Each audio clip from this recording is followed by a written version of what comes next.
between 4 and 5, one can confirm that. So if you have no leadership in close to 50% of your environment in the country, indeed, then you have a problem. Thanks. Is there anything else you want to say regarding the first instruction on the posts? No, I've said it all. Okay. Commissioners. So the second instruction concerns ports of entry. And it's specifically a request that a new plan must be developed. Can you comment on this paragraph? Yes, thank you, Commissioners. At first glance, looking at the heading of the letter, a directive on matters relating to crime intelligence, yes, you bring it closer home. And then the second one, ports of entry, you become a little bit confused because it is the responsibility of the division, visible policing and operations. And then going to the third part, it talks to the political killings task team.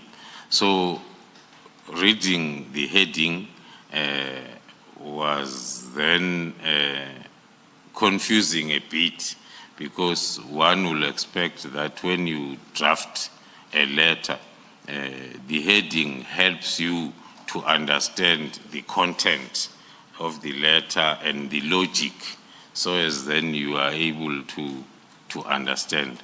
But then this part, the inclusion of ports of entry, and of which I think it's the one that is more tabulated or explained in the letter, then one has had to go through it and try to understand.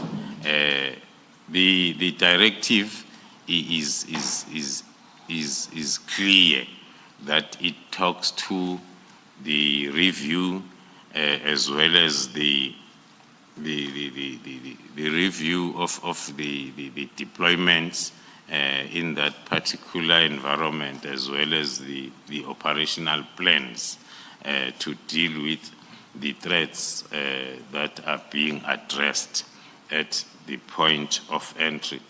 But it's worth mentioning that as a division, that is also part of the deployment in the ports of entry, as well as having a plan that we are implementing.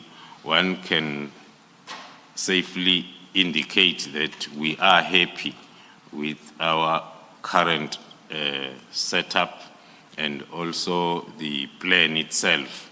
And we have seen a lot of improvement in that space when it comes to cross-border drug trafficking, more especially the cooperation that we have within SADC, as well as through Interpol and other country-to-country agreements with identified countries that we are working on drug trafficking. One can say, as a division, we do not see the need to review our plan in that space, because it is still effective. But then as and when the time comes for that review process now for the whole of SAPS, we will be part, and then, but we won't change our plan that is working. Instead, we will try to improve on it. That is what one can tell or comment on the second part of the directive. General, you would agree with the minister when the former minister, when he says that the efficiency of the plan should be reviewed from time to time? Would you agree with that? I'll agree because in that environment, it's not the space that is dealt with by just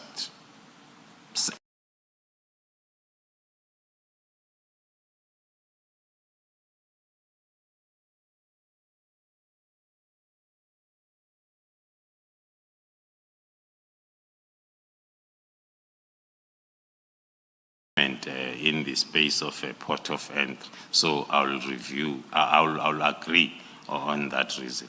And do those reviews take place by an interdepartmental body? Looking at the directive, it was talking to those reviews taking place at the beginning of the year, but one has not been appraised or invited or informed of the reviews then that they had started. I'm just saying, as a matter of course, those reviews would take place by the interdepartmental, some structure. Is that what would normally happen? What normally happens, it's not like review or interdepartmental review. All the departments that are occupying the space, they have clear defined roles, which needs then to be coordinated in terms of activities, as it's stated in that paragraph, that the main stakeholder now in that space is the newly established Border Management Authority that is supposed to be leading even the interdepartmental review. Although all of us, we are playing our roles, but then that is the PMA that is expected under normal circumstances to coordinate the activities, including maybe the need to review. And were you aware of any challenges that needed to be addressed from an SAPS perspective? No, hence I limited, Commissioners, my comment on our environment, because as stakeholders, we also have our role and responsibility, and we have the deployment in the space, and we are operating. So as the division, we are implementing our plan, we are monitoring our activities, and up until now, we were still satisfied with our plan that is in place, as well as our performance. Thank you. One of the instructions in that paragraph 2 is that in the development of a new plan that the former minister was requesting, he said it should include a comprehensive operational and remedial action plan based on a policy of rotation of staff members, among others, which suggests that there might have been an issue regarding the rotation of staff members. Are you aware of this? Thank you, Commissioners. I am aware, because because of my previous deployments. As I introduced myself, I referred to myself as an all-rounder or a complete police officer who has been everywhere within SAPS. I spent a lot of years within the division Visible Policing and Operations. By then, it was separated.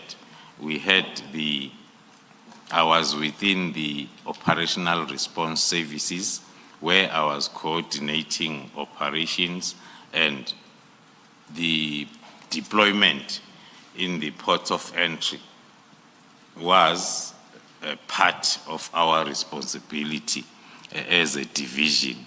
So this was something that in other ports of entry we have the rotation, the month-to-month deployment, so as then we avoid weaknesses that are coming along with a person who's permanently in the border environment. Then in other, so there will always be discussions. Now I'm referring to my previous life, hence then I want to be clear that there will be those discussions that the same needs then to happen at all other ports of entry,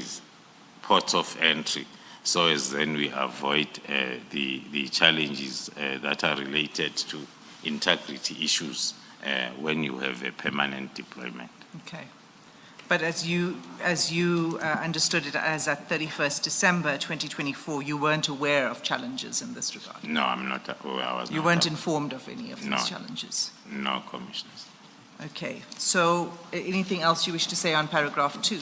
No, that is okay. So we can go to paragraph 3 then, which is the heading Political Killings Task Team.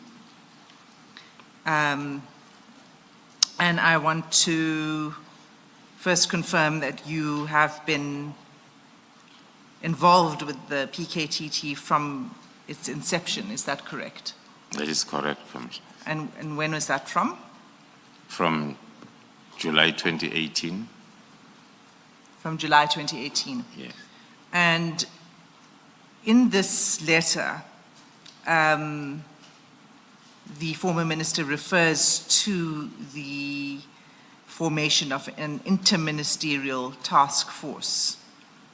And you confirm that the PKTT was that interministerial task force.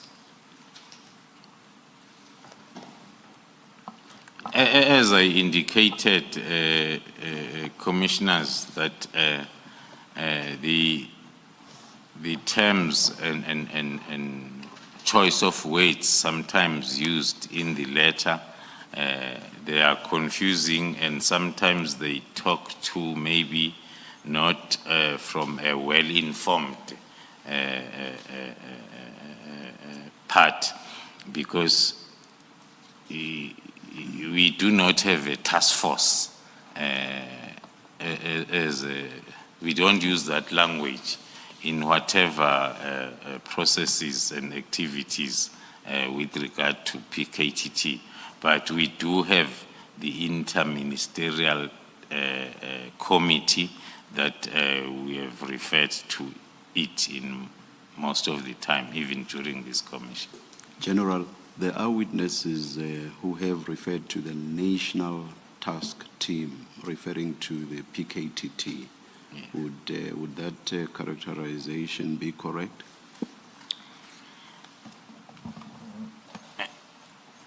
Thank you, Commissioner.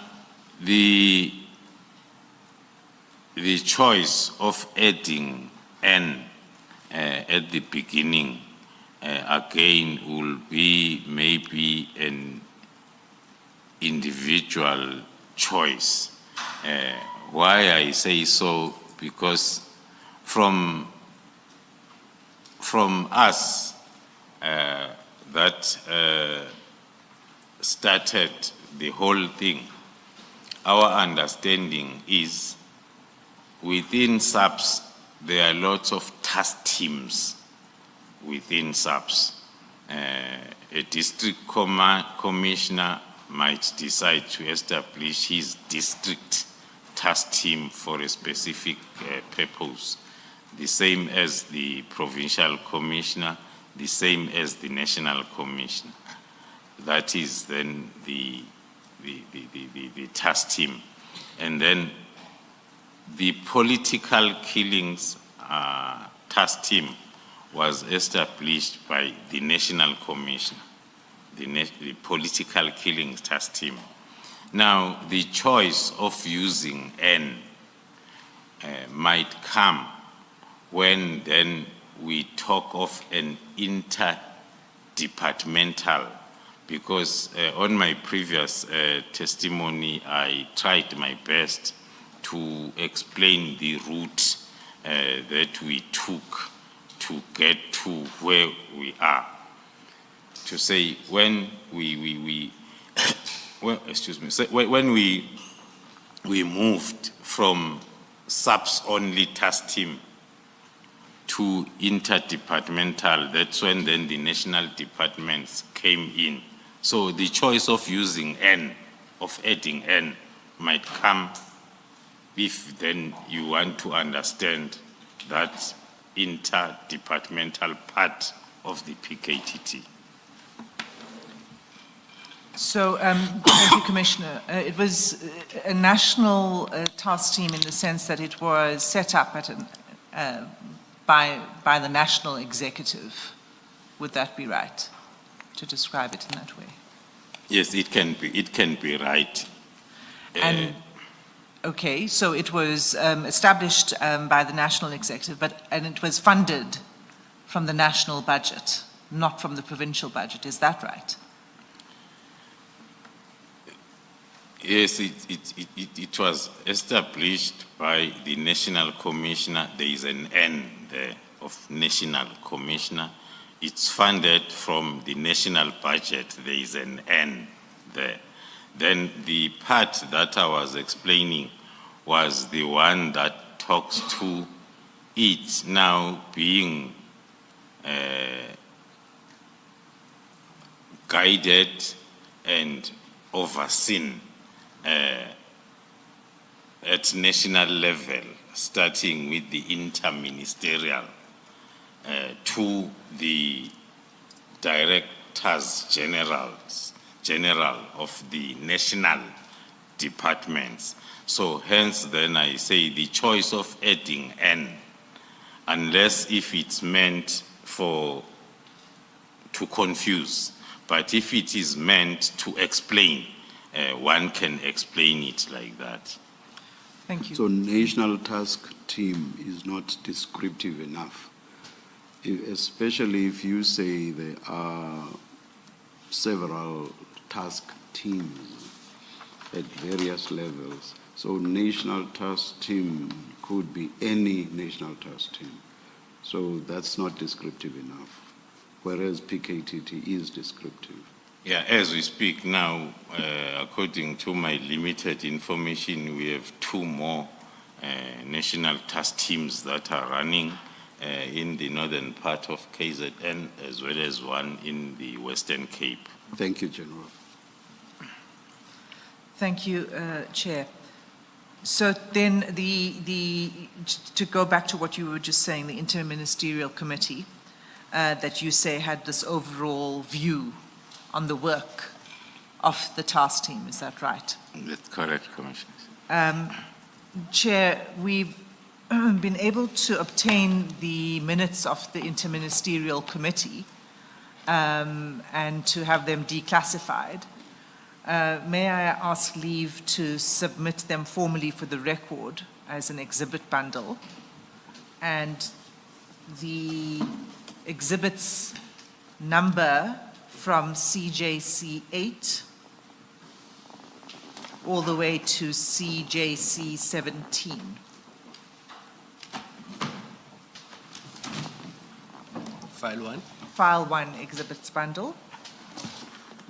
And if I could ask the witness and the commissioners to turn to that bundle now.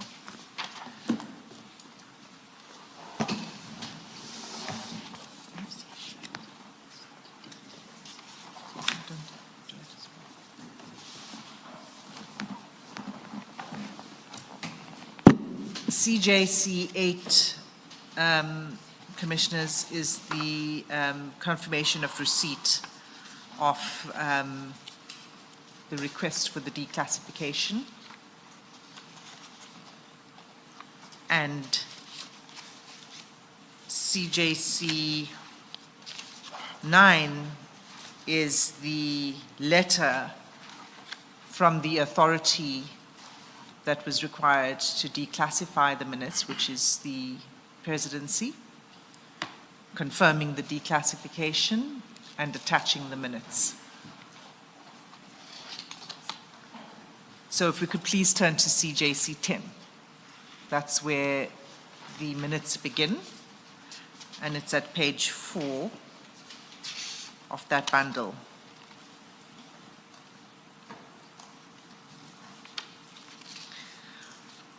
General Khumalo, that set of minutes is dated 21 May 2018. Do you have it? Yes, Commissioners. Is this the first meeting of the Interministerial Committee? Yes, Commissioners, that is correct. It's the first meeting that was convened after the establishment of the IMC, which took place on the 21st of May 2018. So, in other words, immediately upon its establishment, a meeting was held? Yes, Commissioner. And if you turn to page 5 of the bundle, which is page 2 of the minutes, can you confirm who was in attendance? Thank you, Commissioners. I can confirm that in attendance was the Minister of Police, Minister Bicele, the Minister of Defense and Military Veterans, Minister N. Mapisangagula, and the Minister of Justice, Constitutional Development and Correctional Services, which has combined by then, Minister T. Masuta, the Minister of State Security, Minister D. Litsatsi Tuba, the Premier of KZN by then, Mr. Premier Mchunu, and the Member of Executive Council of KZN, Mr. Kaunda, who was the MEC of Transport, Community Safety and Liaison.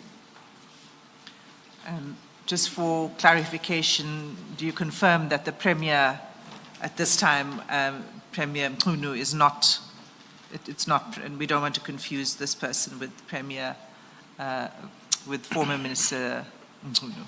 Yes, I can confirm that this was Premier Willis, as is normally referred to, Mchunu.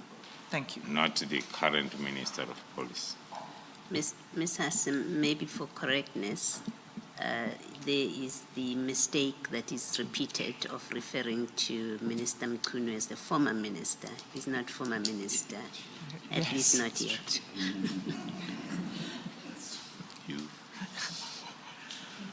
I take the correction, Commissioner Baloy. Okay, so these were the, this is what made up, these were the heads of the Interministerial Committee, is that correct? Yes, Commissioner. So these departments then and ministries continued to have involvement in the oversight of the PKTT throughout its existence. Would that be correct? That will be correct, as directed and established by the President.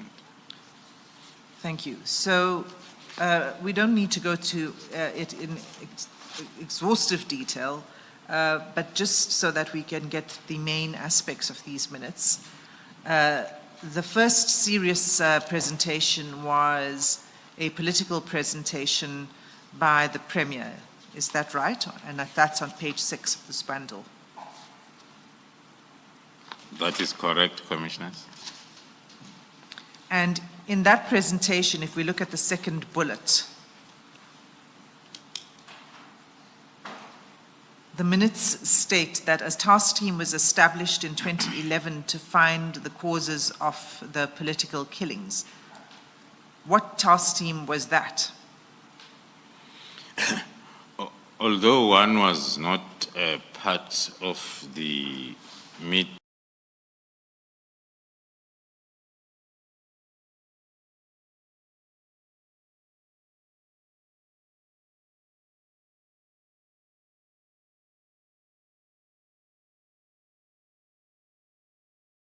was the then provincial task team of the police that was dealing with political related cases. So if the reference here on this second bullet is made towards the now political killings task team, then one will say the premier meant then the provincial team that was in place by then. Okay. I should have asked you when we were confirming the attendance whether you were in attendance at this meeting.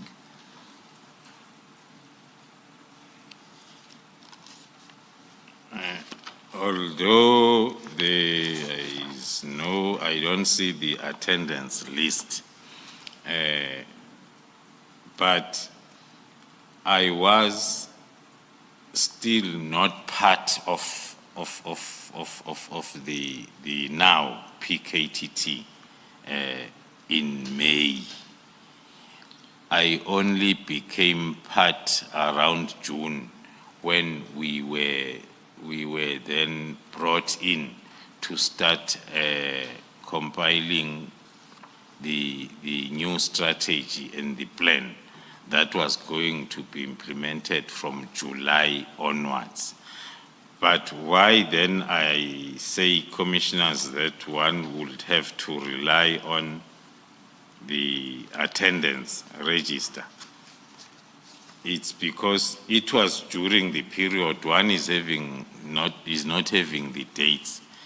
It was during the period when I was either deployed as a brigadier in the province together with the then acting provincial commissioner, Lieutenant General Kwanazi, as he testified, or because as a brigadier, my main responsibility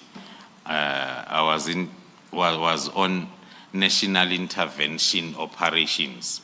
So every time there is an IMC, there is a national intervention that is directed, I will then be expected to be part because it's my line function.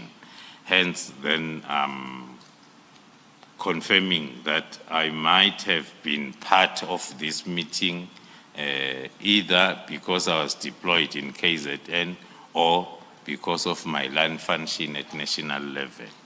But in terms of being involved in the form of the PKTT now, I was not yet. No, I accept that. But so are you saying you do not remember whether you were at this meeting? Yes. Okay. And that if you were at the meeting, it would have been for whatever your role was. You were not at that point involved in the PKTT. Yes. Okay. And you don't remember. That's fine. So the point of the bullet 2 is that there was a provincial task team within SAPS to deal with political related killings. That's correct. Okay. So if you turn over the page to page 7, there's then a presentation by Major General Qiliza. And it's entitled Progress Report on Political Related Killings to the Minister of Police. So it would have been Major General Qiliza then who would have been responsible for that provincial task team, is that right? The minutes suggest that because he's the one who presented the progress report on political related killings to the ministers on that day. Okay, so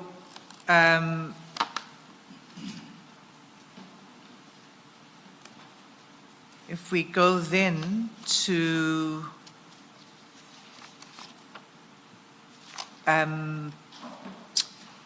we see there was a second presentation by Minister Qiliza as well. And we see that on page think that, no, but that was page 7. That was his report. And then there is a, yes, there's a second presentation on page 11.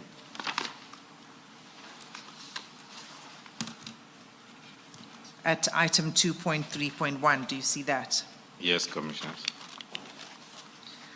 And in that report, there's a list of cases, those that are finalized, those dockets that are ready for trial, et cetera, et cetera. Are those the political related dockets that were being handled by the team at the time, the provincial team? On the report, on the minutes where these reports were presented, it won't be easy for one to clearly distinguish between the two presentations, because the first presentation by Major General Chidiza refers to an overview of political violence related cases, and then from 2011, 2012, 2016, and then giving the stats and the status of those cases. And again, under 2.3.1, another presentation by Major General Chidiza again, now with the title Matters Involving Politicians. So it's not easy, especially as I've explained, that I was still not part of the process as to what is the difference between the two presentations on the day. Okay. So if we go to page 13, we see that there was a discussion following the presentations, and the ministers listed a series of concerns.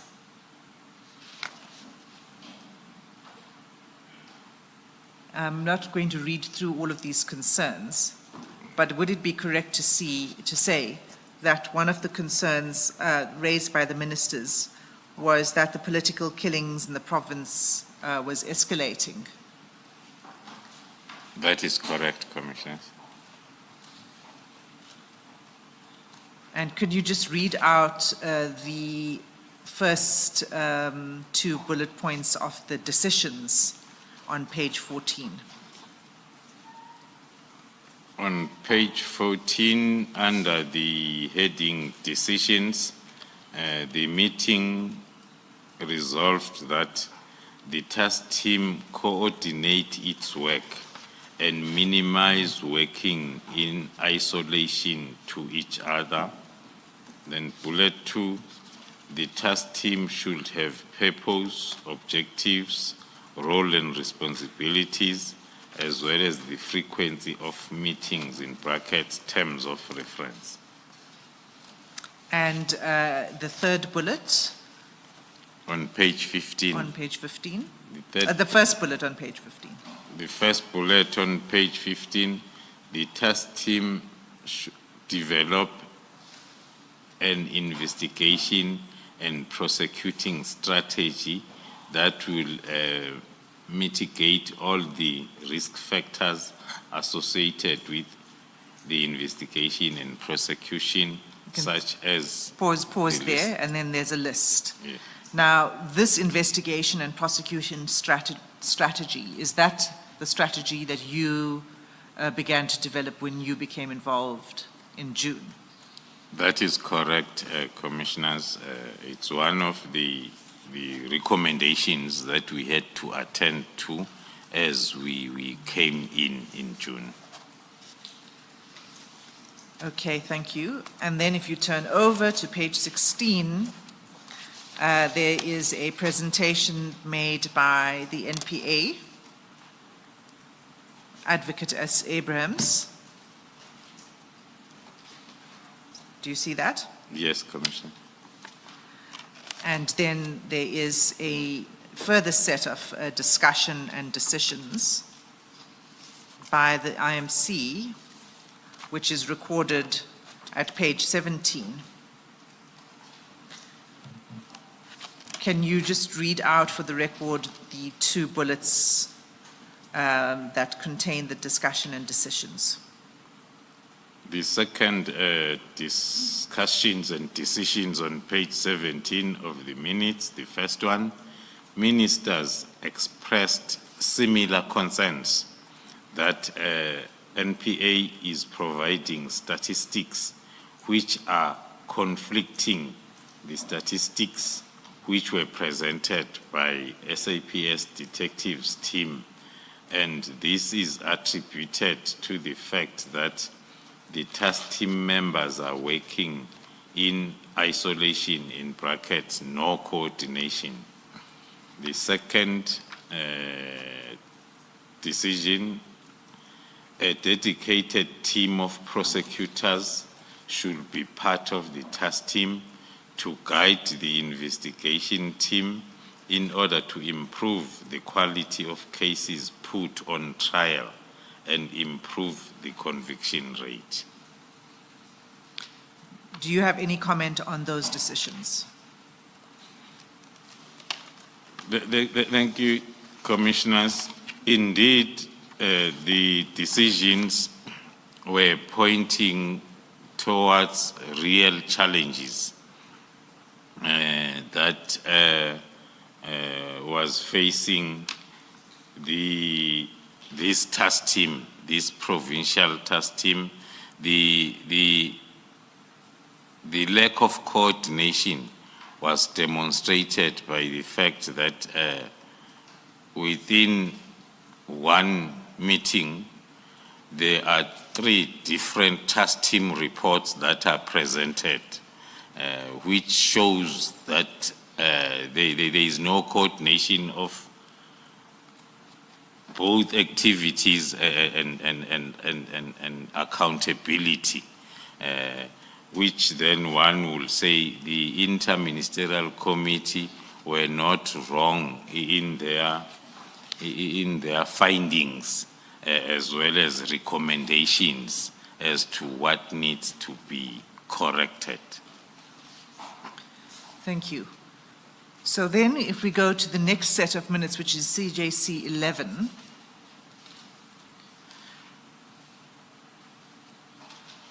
the date of this meeting is 12 June 2018. So this is the second meeting, 1 month later, of the IMC. Yes, Commissioners. And were you present at this meeting? Yes, Commissioners, I was present. So at this meeting, we see the attendance and adoption of agenda, etc. What I would like to turn to is page 22.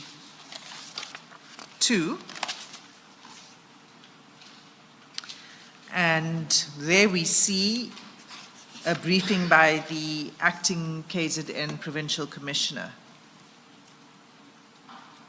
And this was Lieutenant General Mkunazi, is that correct?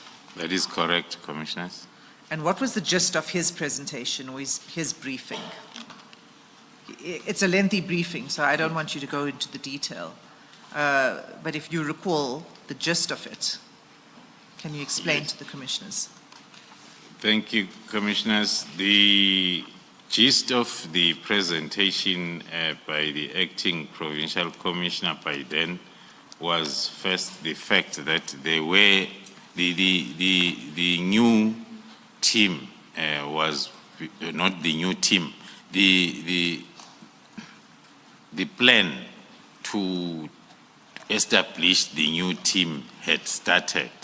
So he referred to the number of dockets that had been collected and analyzed already, and also referred to the investigation and prosecution plan on page 25 that had already been provisionally approved by the National Commissioner pending the endorsement by the IMC. That was the most critical issues, and also he reflected on the issue that the strategy and the investigation plan will be given a full budget and resources from national level, and then the team will be restructured. So he was announcing to the IMC, looking at the challenges identified in the first previous meeting.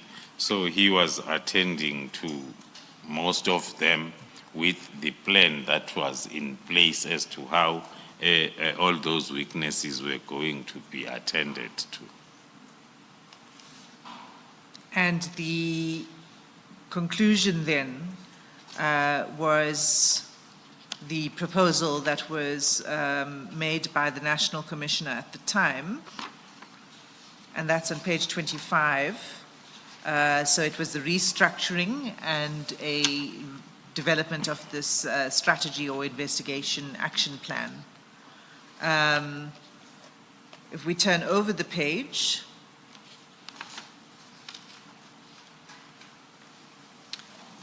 the last bullet of the proposal by the National Commissioner, which was National Commissioner Sitole at the time, is that the task team will be reinforced by a team of tactical intelligence and strategic intelligence. Why was that necessary?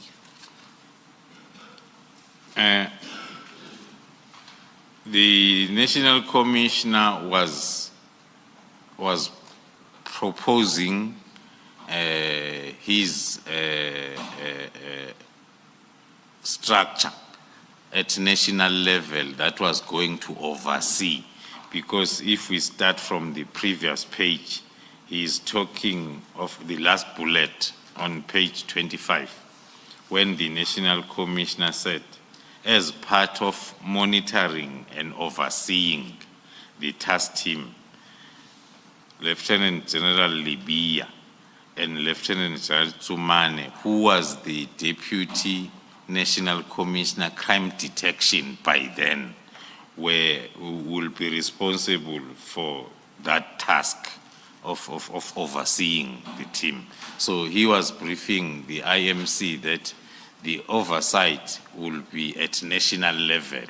Yes, the team will be operating in the province.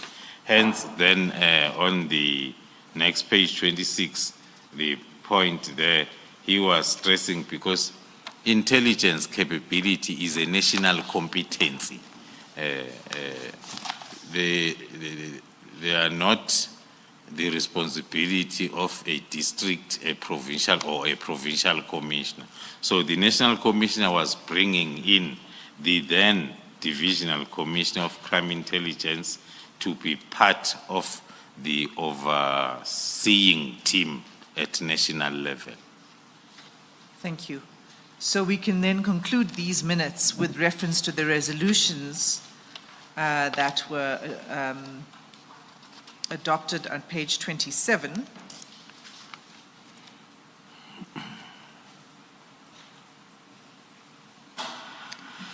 There are several aspects of these resolutions that speak to the work of the PKTT going forward. The first I'd like to refer you to is the second bullet, that the investigation strategy and prosecution should have a cost or budget, targets, and timeframes. Did that take place? Was that strategy costed and budgeted? Yes, that is correct, Commissioners. And was that subject to constant review? Yes, Commissioners, I'm not. The second is that the task team is to be restructured and reinforced by additional 13 investigators from other provinces. Did that take place? It did take place, Commissioners, and the number of investigators kept on increasing as the number of cases allocated to the team were also increasing. And for the record, you are reading from bullet number 4, Ms. Hassim. Bullet number 4. Thank you, you. Chair. And then bullet number 5 is, reads as follows. The revised structure of the task team and the strategy with the budget should be presented, to read it as it is, presented to Minister of Police by 15 June 2018. Was that done? It was done, if we are going to go to the minutes of the next IMC, we'll see that. It was presented in the next In the IMC next meeting. IMC meeting. Okay. And then the sixth bullet is that as part of monitoring and oversee the task team, General Libya and General Tsumani will be responsible for such task. Yeah. Was that, were they responsible, and did that in fact take place? Yes, indeed. The General Libya was the chairperson of the National Steering Committee, which was made up then of General Jacobs of Crime Intelligence, General Tsumane of the DNC by then of detection, as well as other DDGs from other national government departments like NPA and State Security. Thank you. So then that would, well, sorry, one more item just to confirm, and that is the third bullet from the bottom, but the last sentence: a dedicated team of prosecutors should be part of the task team to guide the investigation team in order to improve the quality of cases put on trial and improve the conviction rate. Did that take place? Was a dedicated team of prosecutors assigned to the PKTT? Yes, Commissioners, it did take place as we were progressing with the implementation of the plan. Thank you. Sorry, General, in that second bullet point, where it reads investigation strategy and prosecution should have cost, budget targets, and time frames. The time frames referred to here, where it says there must be time frames, what are these time frames for? Is it the life of the task team, or is it the time frames for targets? Our interpretation was it's the time frames of the targets, because we were presenting the strategy and the plan that will talk to the turnaround time on investigation, turnaround time on prosecution. Hence, then other recommendations moving forward were talking to the issues of dedicated courts, so as then the time frame is not affected. Can I just get clarity? In the first meeting, we've looked at the minutes. One of the recommendations is that the Department of Correctional Services must form part of the task team. Was that recommendation implemented, as far as you are aware? As we were presenting the new strategy, it was exactly like that. It was the Interdepartmental Multidisciplinary Task Team, where SAPS and NPA are playing a leading role, supported by State Security, Correctional Services, then, and the Department of Justice. So the task team was not just about investigating political killings. It was also about ensuring that they are successfully prosecuted. And once people are successfully prosecuted, those that are found guilty are incarcerated. And that would be Correctional Services' role. That is 100% correct, Commissioner. One of the noteworthy contributions of the Department or of Correctional Services, excuse me, was to dedicate the Kokstad prison as the PKTT prison, where we will keep our most dangerous prisoners. Was that in fact the case? It was, and it's still the case, Commissioner. Thank you, Commissioner. So the third set of minutes then is CJC 12, and it's dated 3 August 2018. So this is the third meeting now of the IMC in 2018.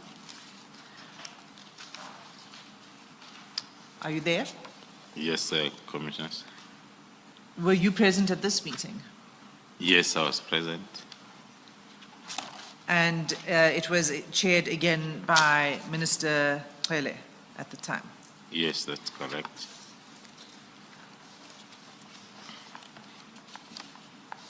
The important aspect of this minute is the item 2.2 on page 31.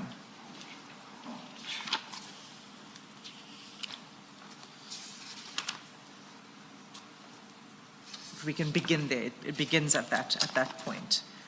And is it correct that this was it began with a presentation by the National Commissioner, who confirms that the approach of the task team was changed? The composition was revised and new members were added. That's the third line from the bottom on page 31. Was that the confirmation that was provided by the National Commissioner at the time? That is correct, Commissioners. If we compare with the previous IMC, where the National Commissioner gave lots of promises of what will be happening, because it was the meeting where the investigation and prosecution strategy was presented, and there were then issues that were raised by IMC, that like budget and the resources. So the team then was officially on the ground on the from the 18th of July. So this, we can say, is the first official IMC where they were expecting to get feedback on the performance of the newly established task team from July, because this was August. So indeed, the points that were raised by the National Commissioner were talking to the decisions that were taken on the previous meeting.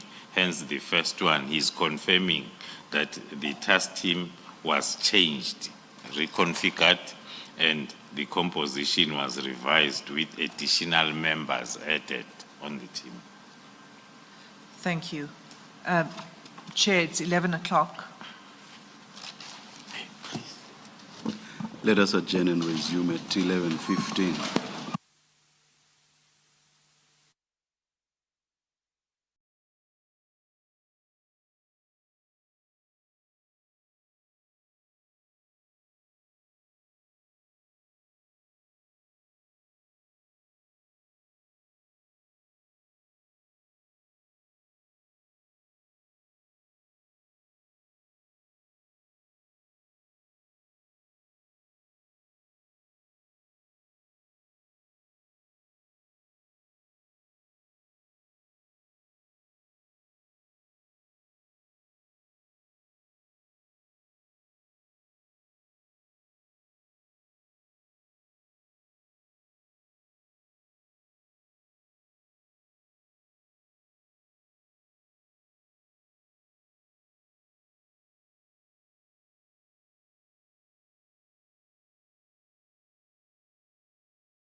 Welcome back, everyone. We're about to resume. Reminder, please switch off your phones. Thanks.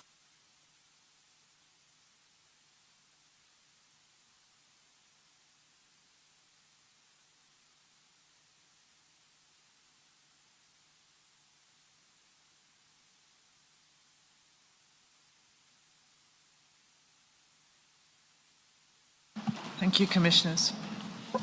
Ms. Hassan, before you proceed, let me ask this one.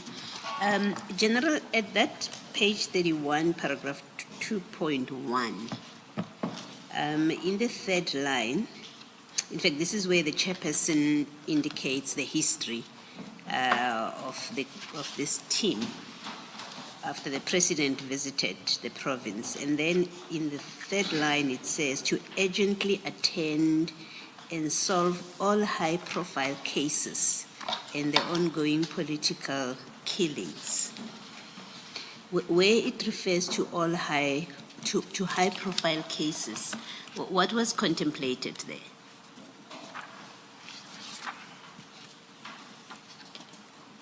That's at page 31.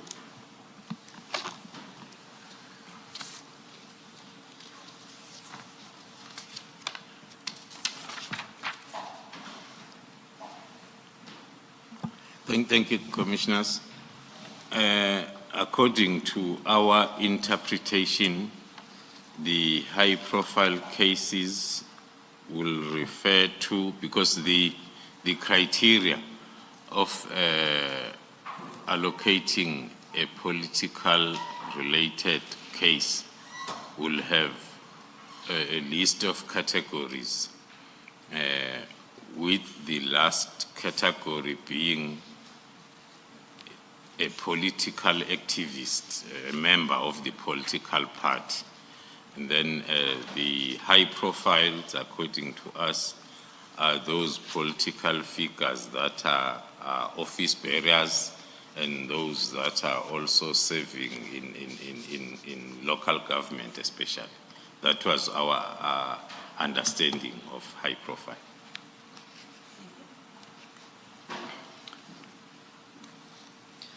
Thank you, Commissioners. So just after 2.1 is 2.2, and it's the briefing by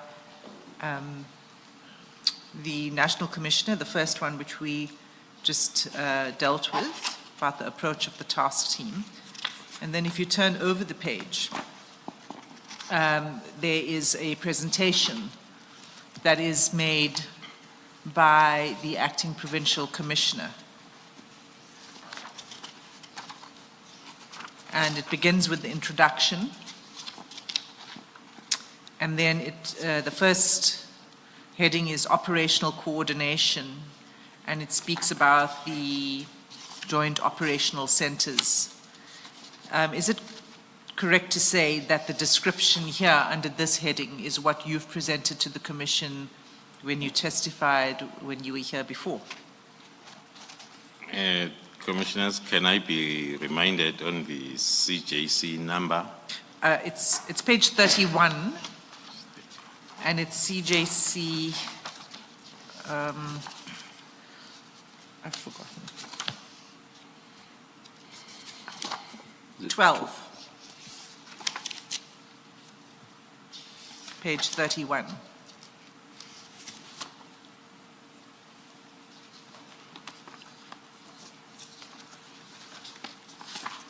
Yes.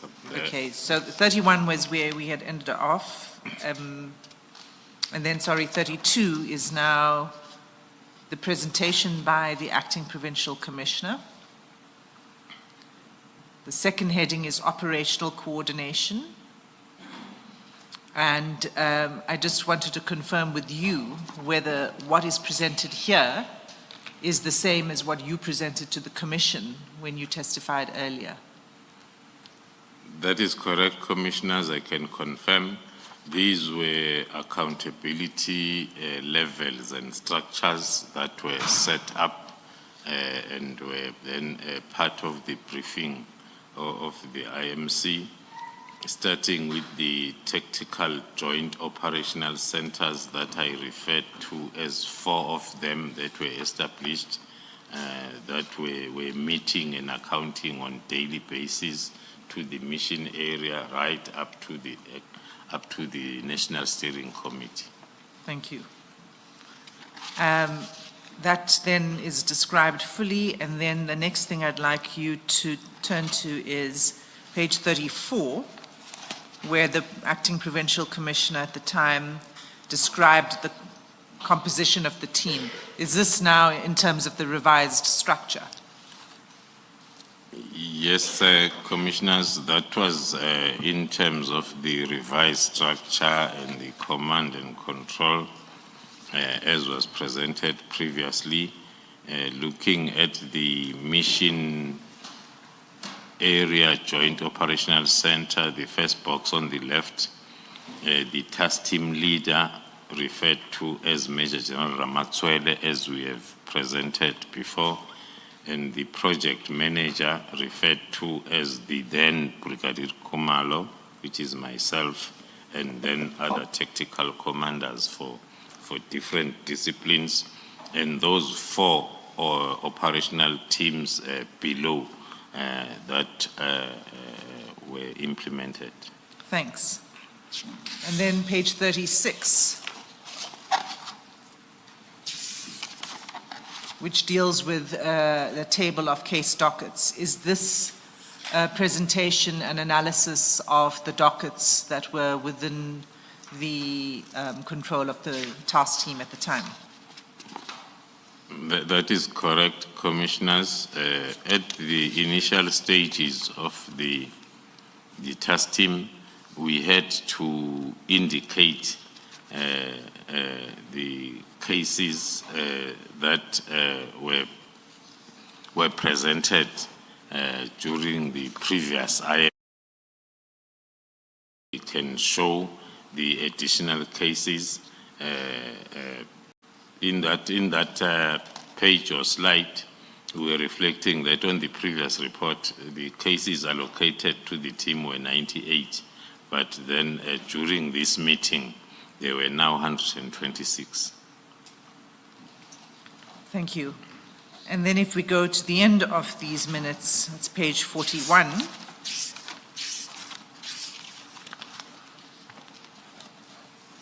Item 2.4, the resolutions. Just before we go to the resolutions, is there anything more to be said about the discussion? Were there any, was the approach, let me put it this way, was the approach that was being presented by the acting provisional commissioner supported by the members of the IMC? Yeah, maybe one can sum up the response to that answer by referring to page 40 under the comments by the chairperson, the last bullet from the second bullet from last, which reads, the minister praised the task team and encouraged them to put more effort so that a message is sent that there are consequences for breaking the law. So those were sentiments that were shared by the IMC during this initial meeting of the new team that was put in place.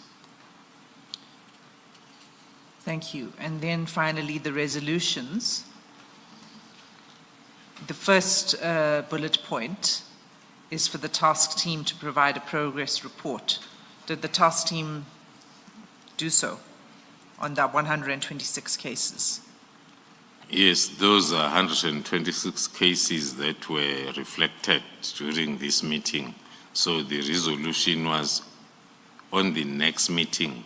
The team is expected then to give a progress report on each and every one of those cases. Also, 81 of them that were still under investigation. So there was a continuing report on these cases to the IMC, is that right? That is correct, commissioners. That was the structure of all our accounting sessions. They will there will be a report on whatever that was reported during the previous meeting to show the progress. Now, can you read the third bullet, please?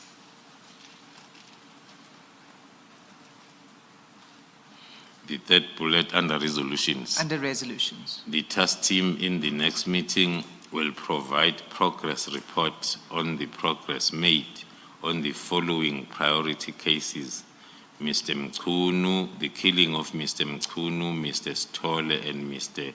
Spelling mistake Makak. Why were these cases singled out? As per my response to the question by Commissioner Baloyi, that the cases will be rated as high profile, depending then on the deceased. So these three, the first one is the one that was a reason for the establishment of the task team. This crime scene that was visited by the president, that is Mr. Kashana Mkunu, and Mr. Sitole was also another high-profile politician, as well as Mr. Makaka, who was the former ANC Youth League secretary. Thank you. The next set of minutes, if we can go there, then is on page 42. That's CJC 13. And that's dated 13 September 2018. And were you present at this meeting, General Khumalo? Yes, I was present, Commissioners. And again, was it chaired by former Minister of Police, Cele? That is correct. And as similar with the structure of the previous minutes, we see on page 44, items 2.2 and 2.3, where the National Commissioner opens a briefing and then hands over to the acting Provincial Commissioner. Is this where the Provincial Commissioner then did the progress report on the cases as required in the previous minutes? That is correct, Commissioners. As I explained on the coordination slide, that the meeting will take this format. What will happen in preparation for the IMC? We, at the level of PKTT, we will prepare the report and present it to the provincial steering committee chaired by Lieutenant General Mkwanas. And then as the National Steering Committee comes in a day before IMC, led by the National Commissioner, then the Provincial Steering Committee will then brief them. And then on the day of the IMC, it will take that order. The National Commissioner will introduce the briefing note, and then the General Mkwanas will then present as briefed by the political killing task team at operational level. It was later on when then I joined the elite level, when then it was myself now who was briefing the IMC, not the Provincial Commission. By that time, I was still a brigadier.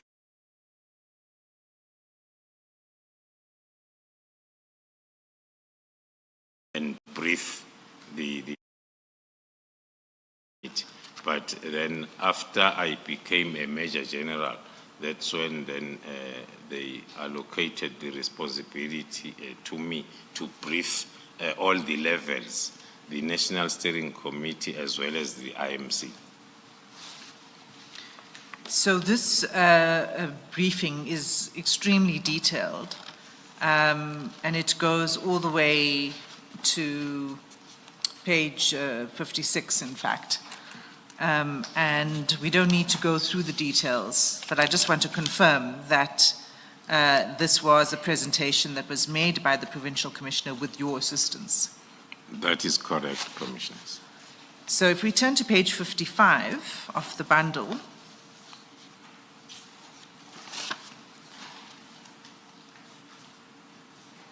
in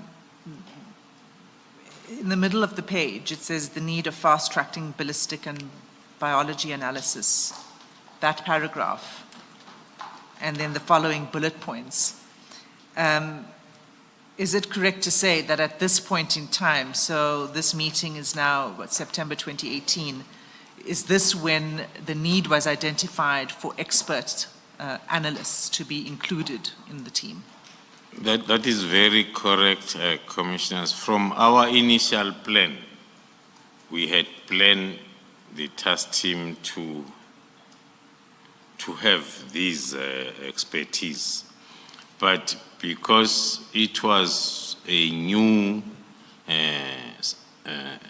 thing in the SAPS, it took time for us to convince the commanders of those respective environments to allocate dedicated, initially as the KZN team was, and even now, the task team in the SAPS is established and formed by looking at what needs to be done.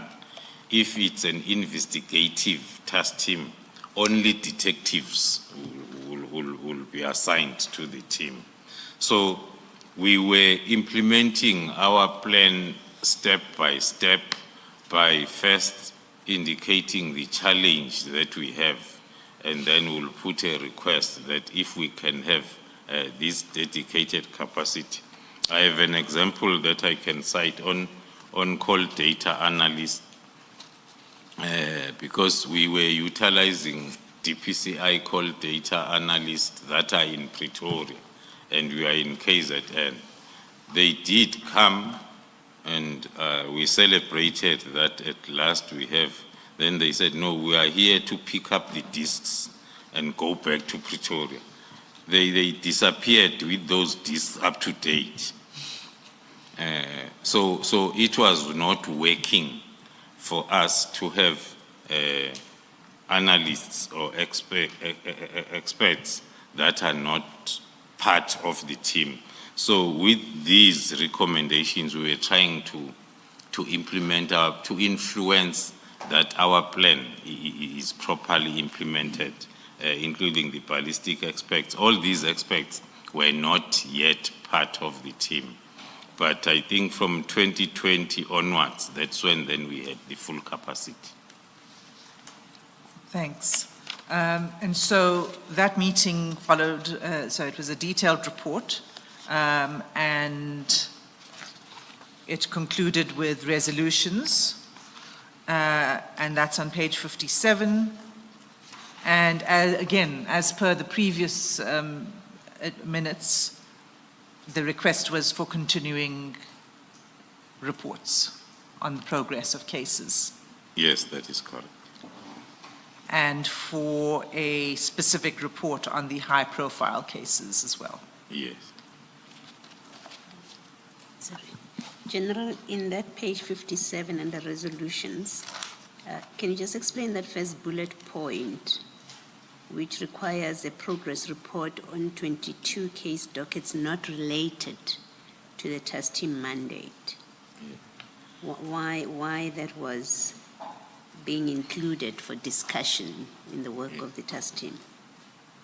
Thank you, Commissioners. Initially, the use of parallel investigation was an internal exercise. We were doing it to assist our investigation.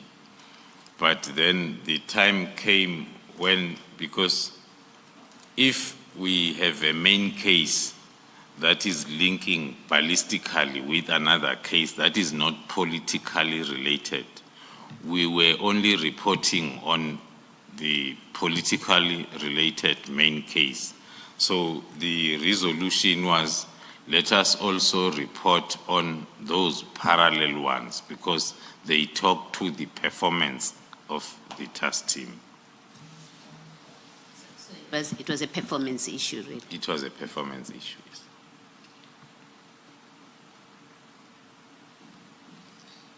Was any question raised at any point by the IMC about the fact that these parallel dockets were included in the work of the PKTT?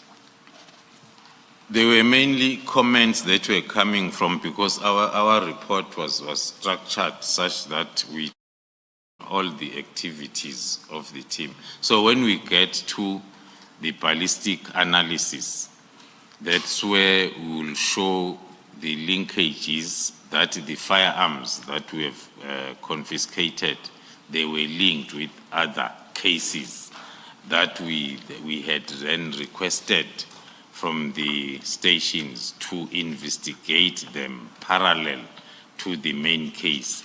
Now, because now our statistics were not tallying at all the segments of the report, that's when then it was a resolution that as we report, if we check our reports moving forward, even the report that we presented as part of the testimony in the commission, it has those categories: political related cases, parallel cases, and ad hoc cases. Initially, before these resolutions, we were only reporting on main or political related cases only. Okay. Thank you, Commissioners. So let's move on then to March 2019, 28 March 2019. That's CJC 14. And that's the minutes of the next meeting of the IMC. Were you present at this meeting? Yes, that's correct.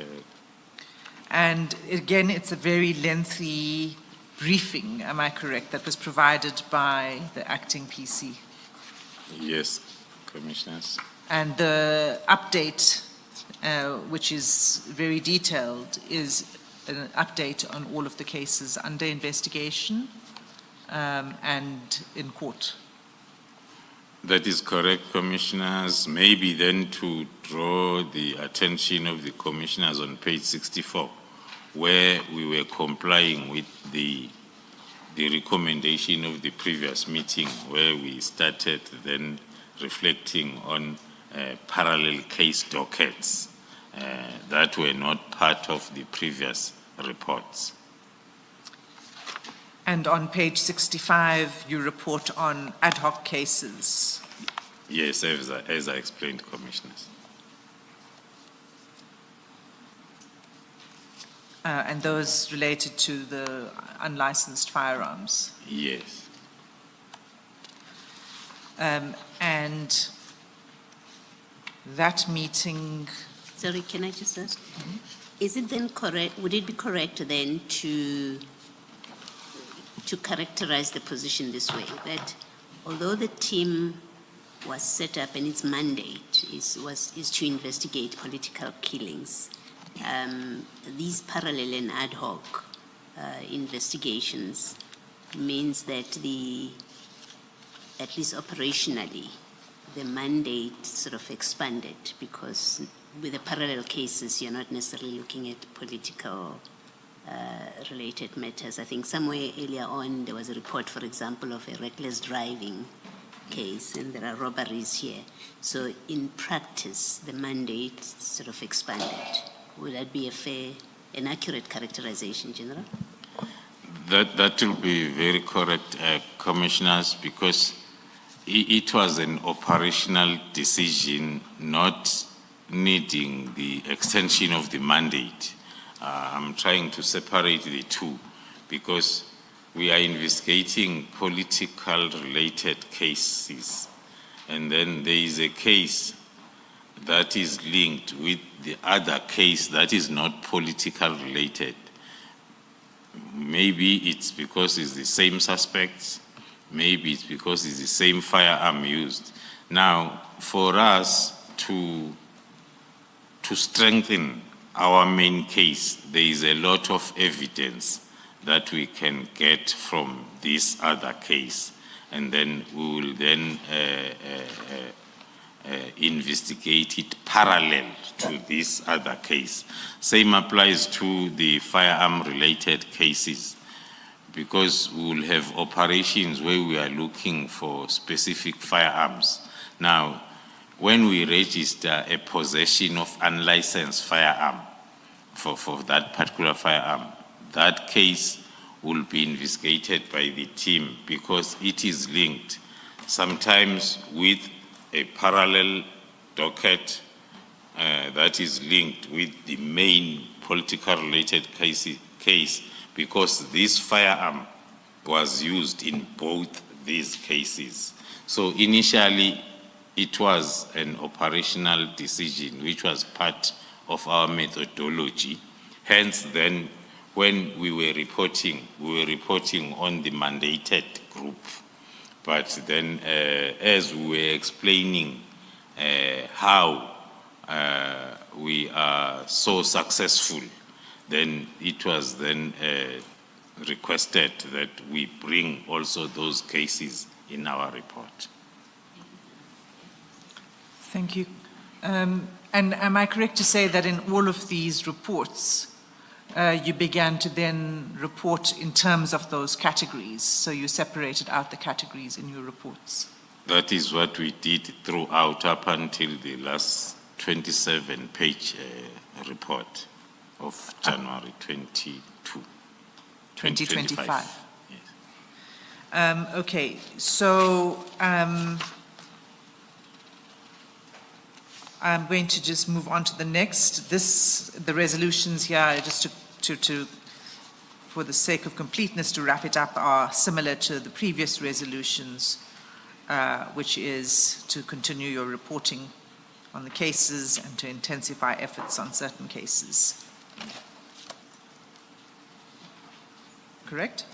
That is correct, Commissioner. Okay, so the next meeting then is 30 July 2019 at CJC 15,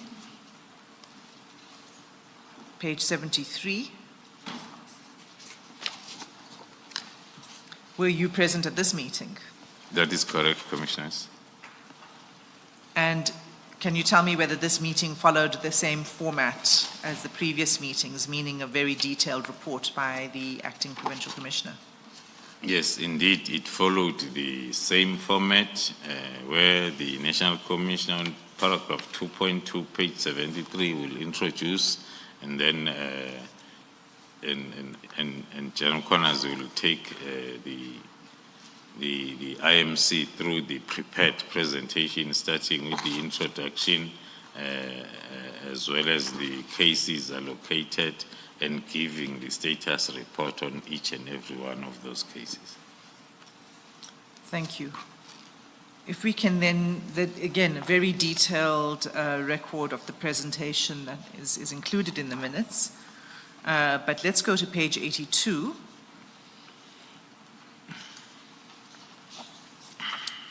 There's a section that's headed Remarks by Member of IMC and Others. Yes.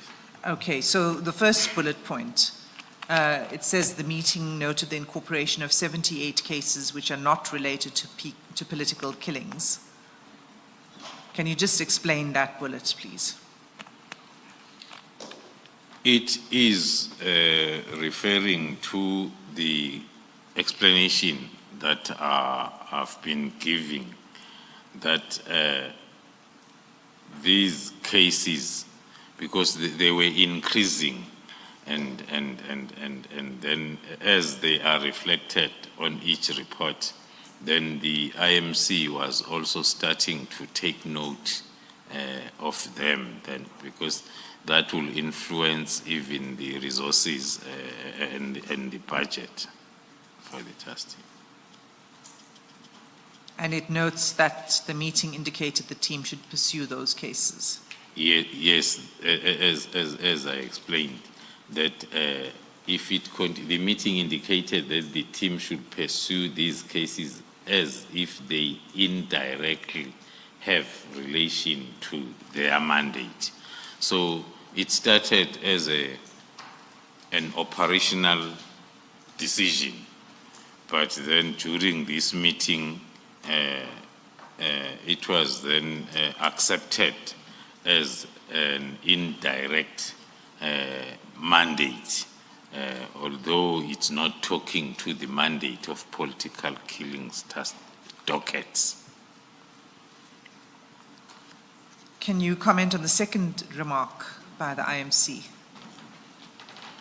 The meeting also stressed the importance of strong and better coordinated intelligence operations as the key to successful investigations and prosecution.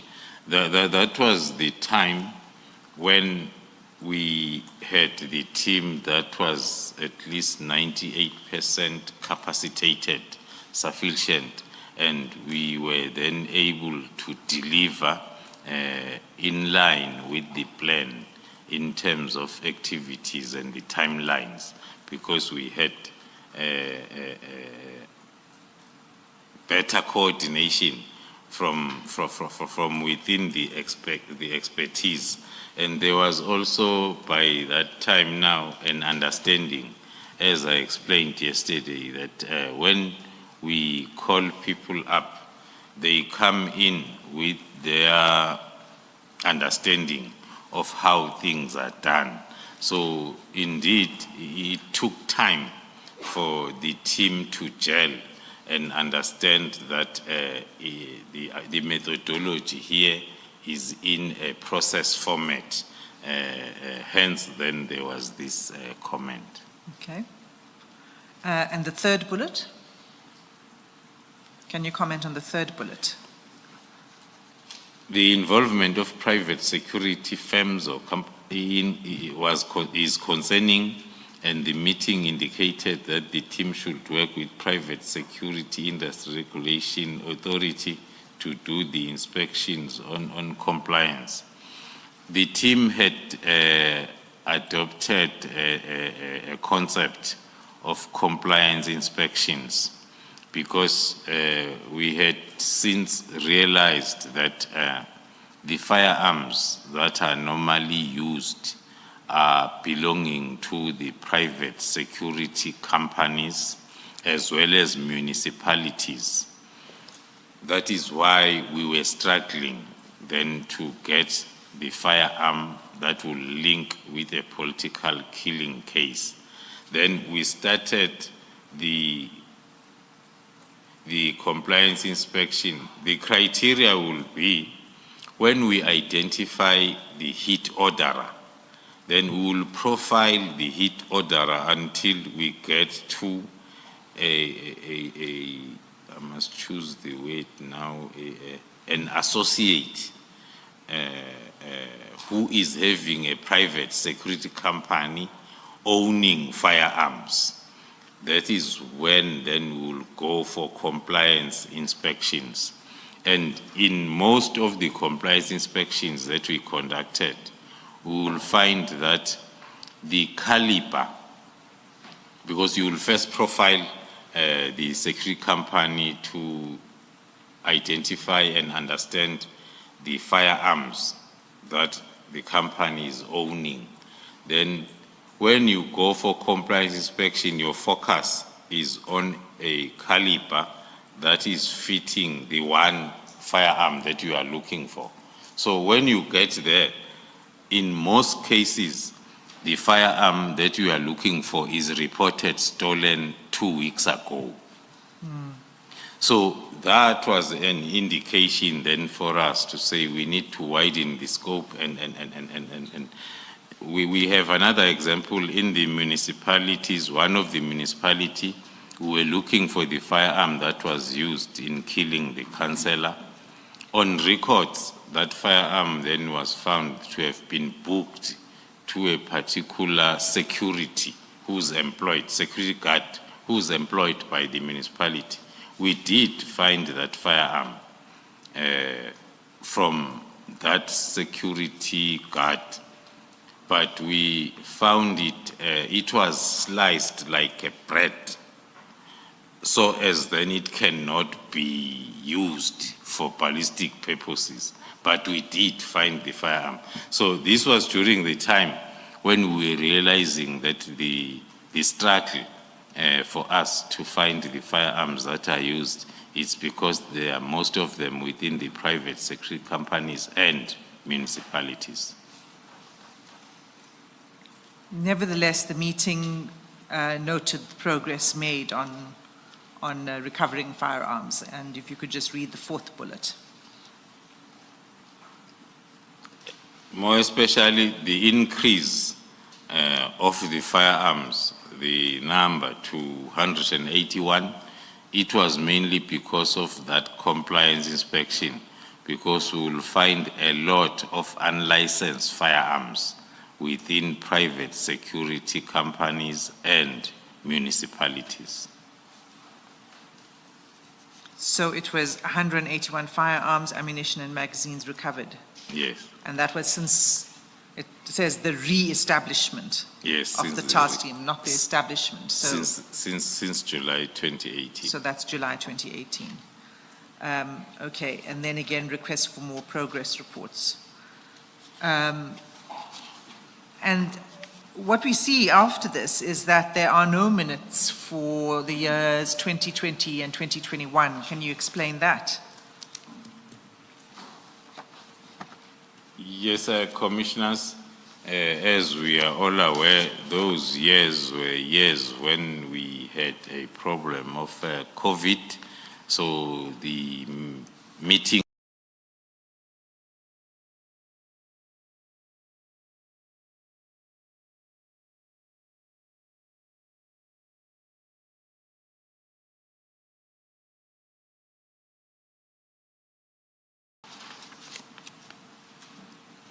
Yeah, that's correct, Commissioners. It's dated 2 February 2022. Were you present at this meeting? Yes, I was present, Commissioner. And again, we see the similar format, a very detailed briefing. And this briefing was by the Acting Provincial Commissioner again, is that right? Yes, that's correct.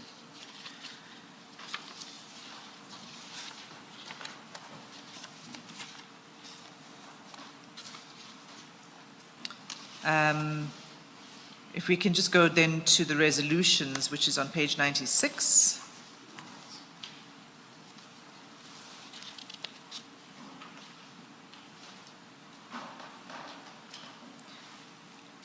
There are 5 resolutions, 5 bullet points. Can you explain the first bullet point? Thank you, Commissioners. The resolutions, in most cases, the resolutions will be linked with the challenges that will be brought to the attention of the IMC by the team. So the first one that talks to the must be specialized or dedicated court for political related cases. That was during the time when we were experiencing delays at court. We had so many trial-ready cases, but now because they were competing on the court roll with other local cases, looking at the task team being time-bound and being a project, then there was that request or recommendation that the dedicated court be provided, of which then the ministry had identified that Saoti court case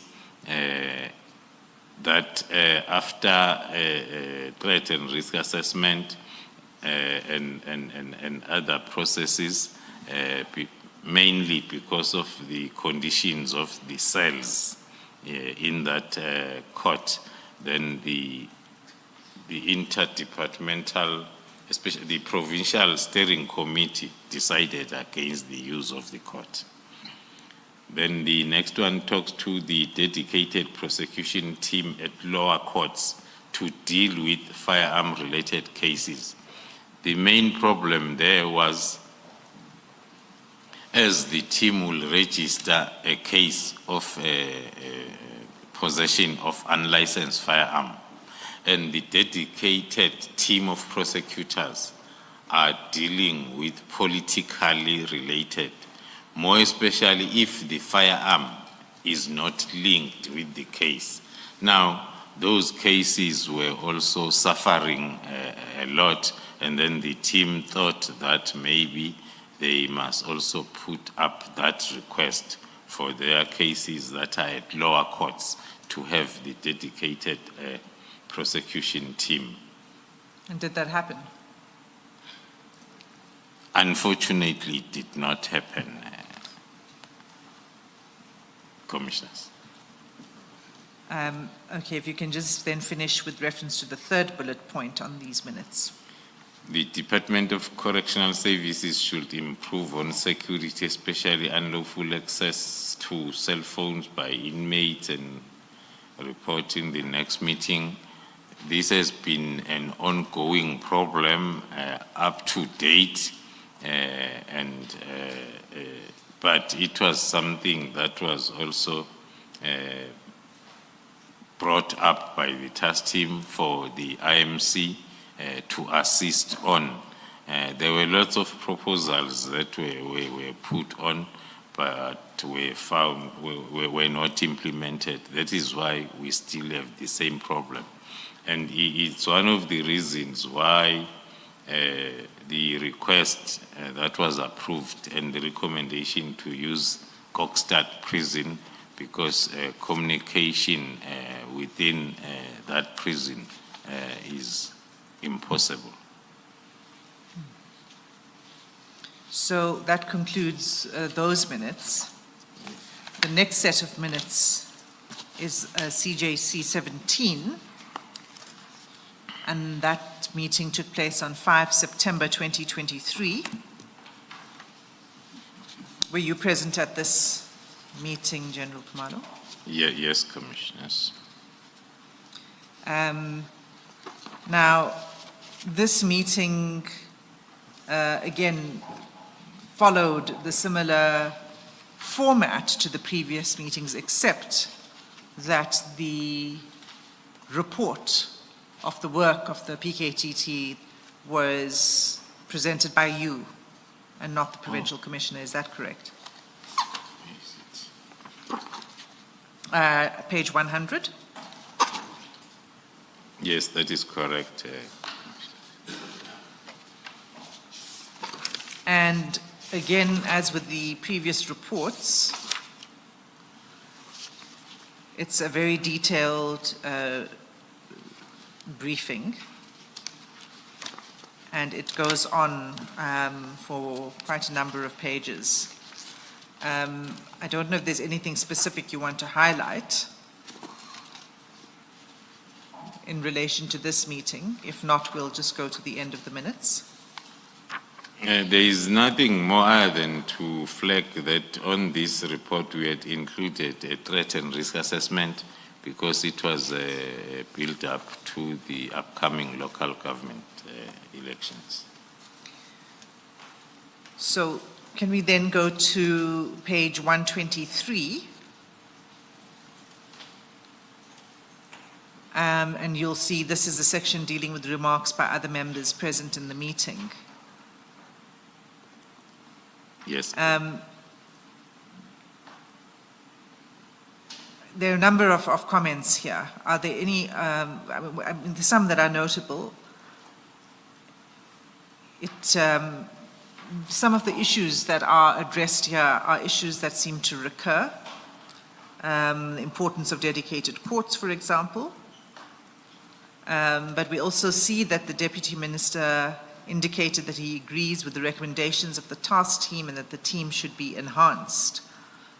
What did that mean, that the team should be enhanced?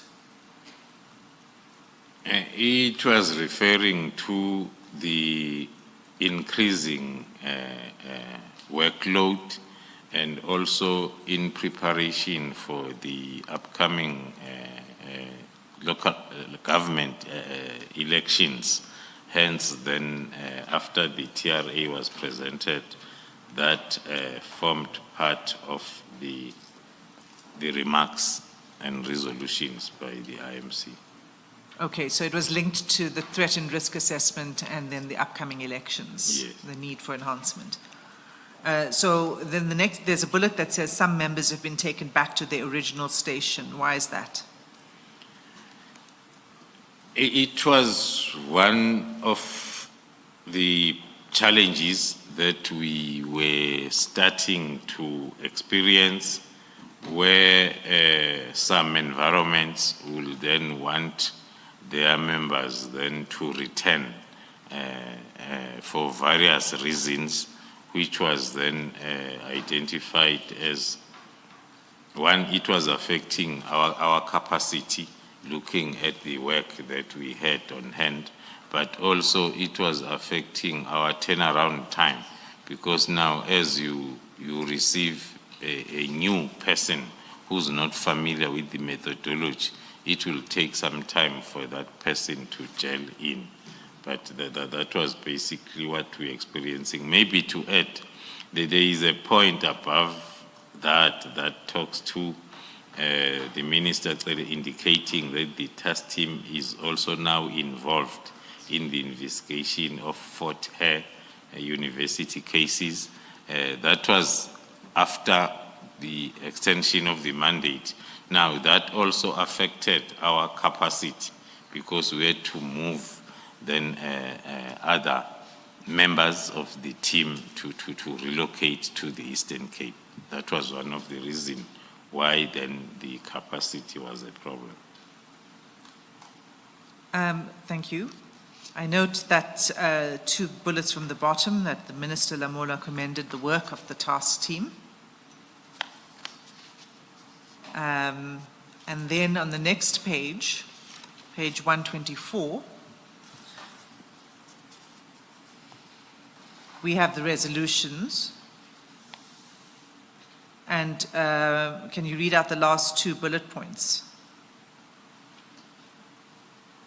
The last two bullet points of the recommendations, first one being the success of the task team should be communicated to the nation via press briefing.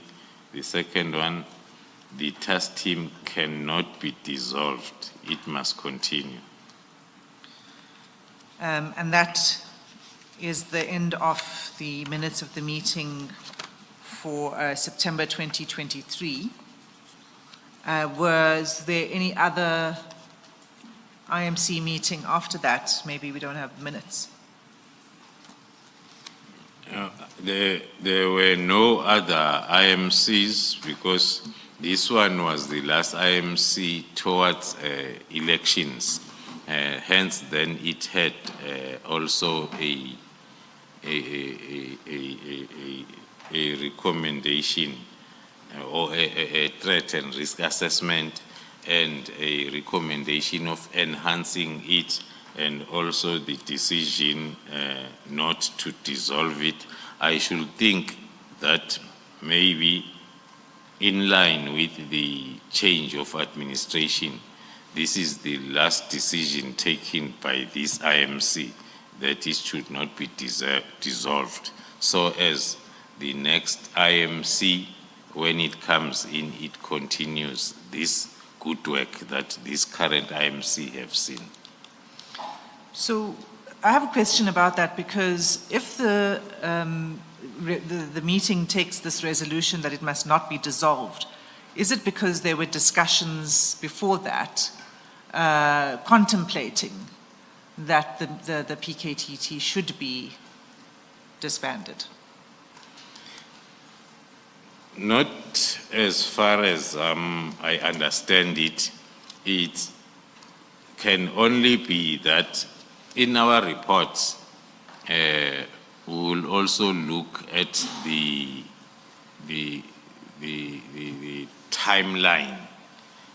If it's towards the end of the financial year, then the Provincial Steering Committee, the National Steering Committee, and the IMC will have that as a point of discussion and a resolution to take at all levels. So as then, when the new financial year starts, the team knows that they have to prepare for the extension. Okay. So in addition to this regular meetings or this oversight by the IMC, there were also monitoring by the Provincial Steering Committee and the National Steering Committee. Yes. And by this point in time, then, September 2023, were you informed of concerns? I just want to confirm that this is what you're saying, maybe put it differently. You were not informed of concerns of the work of the PKTT and the need to close it? No, I was not informed of any concerns or complaints. I was only aware of the commendations of the good work by the team, because there is the last unminuted meeting where the team had to brief the president himself on the progress. That was then the last meeting before elections.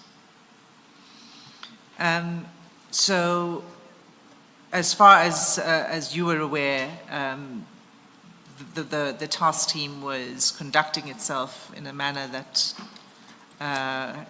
there were no concerns that were raised with you as far as its performance goes. And as far as the monitoring goes, was that monitoring of the work and the achievement of your objectives, as well as your finances? Was there monitoring over your budget? Yes, that was done simultaneously at all levels, from the Provincial Steering Committee up to IMC. But then the financials were monitored at national level by the CFO. By the CFO at national level? Yes. Okay. So we'll return then to the 31st December letter.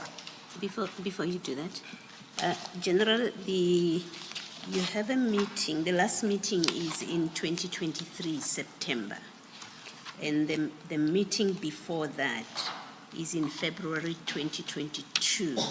And your explanation for the gap from 2019 to 2022 is the COVID intervention. Now, the next meeting is then in 2022, and then more than a year later, September 2023, it seems that's when you have your next meeting. Yeah. If that is correct, why is that so? Why was there such a long gap? Thank you, Commissioner. As although it's not my meeting, because it's the IMC and we were not in control of their calendar. So, at tactical level, as per the plan, the meetings were taking place every day, accounting meetings.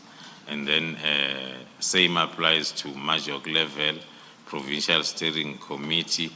There was then I won't say a problem, but the regular meetings at National Steering Committee as well as IMC between 22, after COVID, between 22 and 23, they were not as regular as they were.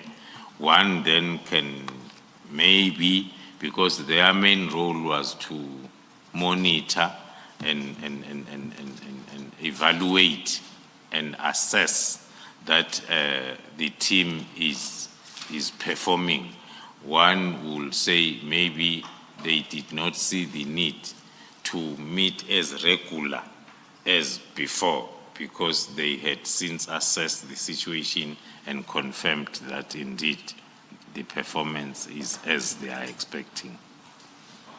Thank you for that explanation. And then secondly, the The team is constituted for the first time in 2018, right? Yes. And I just want to make sure that the chronology, as I understand it, is correct.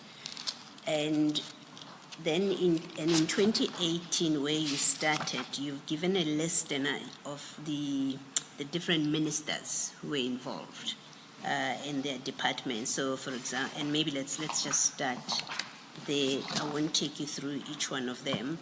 I'll just hop along as we go on. So you had Minister Cele there as the Minister of Police. You had Minister Mapisa Ngakula, Minister Masuta, and Minister Letsazi Duba. And then you had the Premier Mkunu and MEC Kaunda. That is in 2018, when you have your first meeting. And then you have your second meeting, it's CJC 11 at page 19. You have the same people. If you look at that page 19, you have Minister Cele, Minister Letsazi Duba, and then you have Premier Mkunu, and then in apologies, you have Minister Letsazi Duba somehow. But it's all the same names. You have Mkunu and you have Kaunda. It's all the same names. And that's in 2018 still. And then in 2019, if you would just go to, just hold on for me. If you would just go to CJC 14, which starts at page 59, that you continue there, the same ministers. But then at some point, this is 2019, and then at some point there's a change of ministers, and that's the point that I just want to make sure I get right. This is now in 2019, July, at page 73, CJC 15. You still have Minister Cele, and then you have under apologies, Minister Mapisa Ngakula, still defense, and then now you have a different minister, Minister Lamola for justice, and then you have, for the first time, Deputy Minister Makwetla for defense and military veterans, and then Deputy Minister Kodwa. Makwetla is deputy as well. And then you have Deputy Minister Kodwa as Deputy Minister of State Security, and then MEC Kaunda. You see where I'm reading? It's at page 74. Yes. That's in 2019. I just, and perhaps Ms. Hassam can assist, I'm just trying to locate when we have elections where there's change of leadership. 20? Yes, I'm told that in 2019, that's when we had the next election. Now, National elections here. yes, now we have a new minister, Lamola for justice. We have a new administration, basically. Yeah. And the ministerial committee continues to exist. Was there ever a break about it, that a new ministerial committee still has to be constituted after that election in 2019? Thanks, Commissioner. There's never been a break. The IMC has been continuing with its meetings since the establishment. The elections came, and then the political leadership will change, but the ministries will continue. That's why we will see the new names of the ministers coming on board after elections. Yes.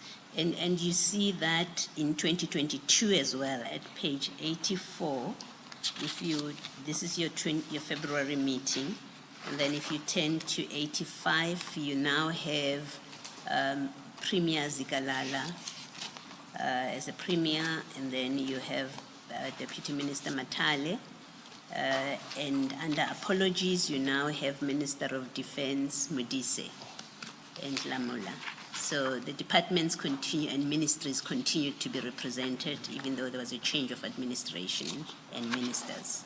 That is correct, Commissioner. Even at provincial level, the first premier who started with the initial was Premier Mchunu. Then as we move on, Premier Zikalala, because of elections again.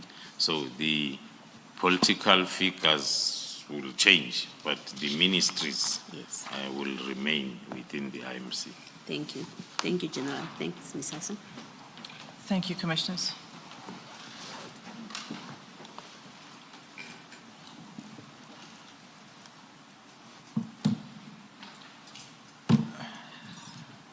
General Kumala, the National Steering Committee, did the members of the National Steering Committee change over time?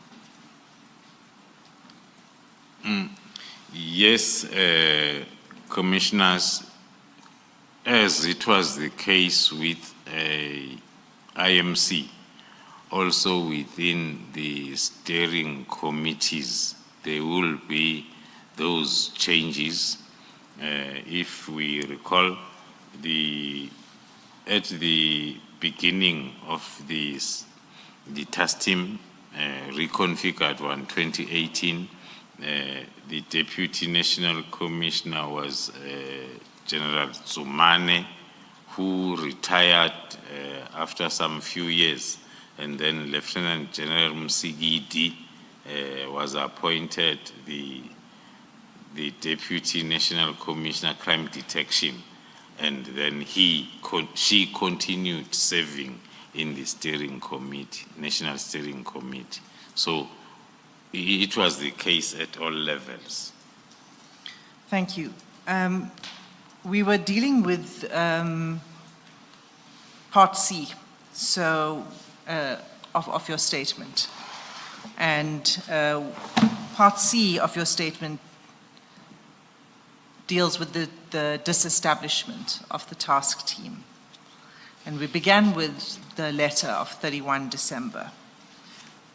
Can we now move to paragraph 135? You've explained to some extent that you had not been informed about the concerns about the PKTT before the 31st of December, and you were also not consulted about any decision to disband before the 31st of December. You received the letter, no, did you receive the letter? When did you become aware of it? We've dealt with the contents, but when did it actually come to your attention? Perhaps before the General deals with it, and please hold your thought on that. General, I just want to ask you a couple of questions relating to how matters ought to have unfolded. I'm not suggesting that they did not unfold the way they should have. In your experience, could Minister Mchunu have been in a position to take the disbandment decision without being briefed?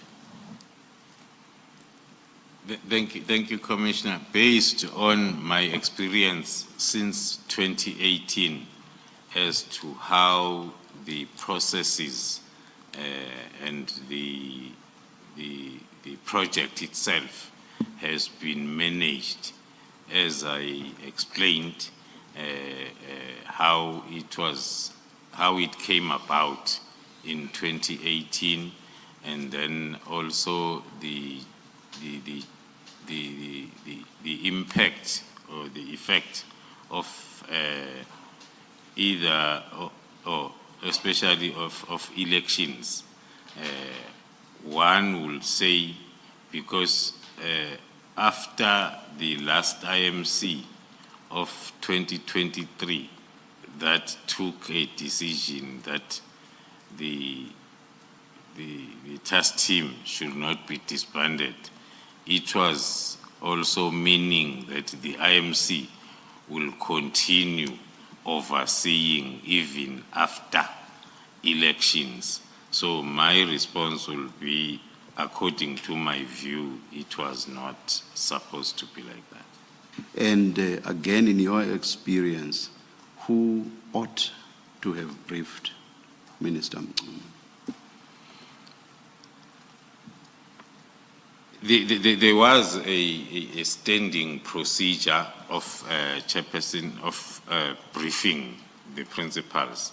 Maybe if I may answer that, starting with the last briefing on the last administration that was given to the IMC in 2023, and then few months before elections to the president. So one would have thought that with the new administration coming in, and then there will be the either reactivation or continuation of the IMC like it happened in 2019, and then we brief the new ministries the way we have been doing. But coming closer home within SAPS, because PKTT was and still one of the projects, important projects of the department now. So it was also supposed to be part of the important briefings by SAPS management to the minister. And who would those managers be? You say management. Looking at the minutes as we have been going through, that will be I'm focusing within SAPS now. Yeah, let us forget yes. for a minute about the IMC. Yes, Chairperson. Looking at the minutes, as I'm saying, all the briefings will start with myself preparing the briefing note as the project manager. But then that would have been informed by either the provincial steering committee chairperson, who will say, I have a request to brief the new minister, or the national steering committee chairperson, the national commissioner, who will say, I have this request or I've initiated. So I'll prepare the presentation, but I will be the one doing the briefing itself to the minister. Perhaps let me invert my question and ask this. If it was the minister's idea, as indeed it was here, to disband the PKTT, who should the minister have consulted or sought a briefing from? So that is now, because you are telling me about a situation where you would be the initiator in terms of briefing, which briefing would then go upwards. Now I'm saying, if the minister, as it indeed happened, wanted to disband the PKTT, who did he have to consult? Who must he have consulted?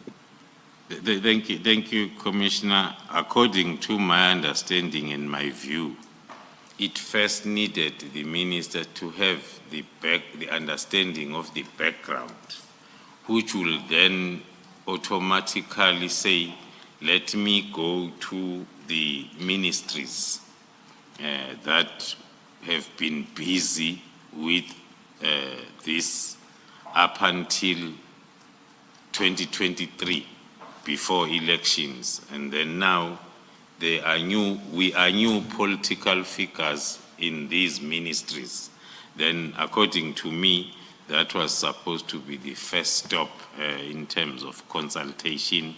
Of course, then looking at the background, of course, then with also, or in consultation with the president, and thereafter the message then will go down as it happened when it was established. on the information that you must have received by now, did the minister take any of the steps that you are referring to? Did the minister make contact with any of the members of the IMC? Did the minister consult the top management of the SAPS, which I assume would obviously include the National Commissioner, and perhaps even you as the project manager? Did the minister do any of those? Thank you, Commissioner. Based on the information that I've received up until now, the minister did not consult any of the incumbents of the ministries that are making up the IMC. And also to add, even the information also received up until now, even the current deputy ministers were not consulted, of which then with the previous IMC, by then we had one deputy minister of police who was now and again in attendance on some of the IMCs. So at that level, I will say, based on the information that I've received up to now, there was no consultation at that level. And then on the second level below, I will confirm that we have never have been given an opportunity to brief or also to be consulted before the decision was taken. The minister knows best why he did not do any of that, if, as you say, he indeed did not do it. But I will still ask you this. Do you know why the minister did not do any of these? I will not definitely know as to why that consultation did not happen, Commissioner. But according to my view, that I will hold on to it up until I'm given the real reason. I will hold on to the view of what was happening during December, the busiest month of them all in terms of PKTT, their support and assistance to the GCI ops. All that can be supported by our operation that took place on the 14th of May, when we had to analyze the communication, which was starting to give us more supportive information as to why we say the reason was because of the activities of December. I pointed towards the format of the letter. According to me, it's my view again, it was not a letter that was given the attention that it deserves. That needs to be crafted such that. So it talks to the letter that had to be speedily finalized. And now, looking at the happenings of December, I will stick to my view up until I get the official reasons for not consultation and for disbanding. Lastly, do you not find it strange that on something so important, with as much history as it had, that what the minister says is so terse or so brief and without much substantiation. Do you not find that strange? I'm referring to page 204, paragraph 3 of the letter, and that's annexure SDK 24. Do you not find that strange? Indeed, Chairperson, I find it very strange, hence my comment that my assessment of the letter is a letter that had to be fast-tracked, not really having the strategic view of the issues that are raised, because there are areas that are supposed to be detailed.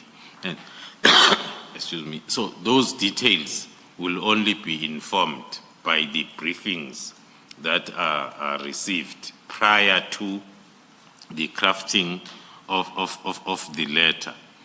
And also the other reason that one can put forward is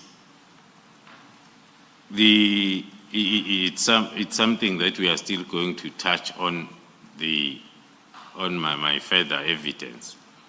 When then we got an opportunity to give a very detailed briefing in the form of a report, a 27-page report, that is almost giving my whole evidence in this commission in terms of the background, all the steps, what has been happening from the legal framework, the legality of the team, to the oversight activities. So the report is containing everything, but that report was submitted on the 22nd of January. It's not back and signed with any comments up to date.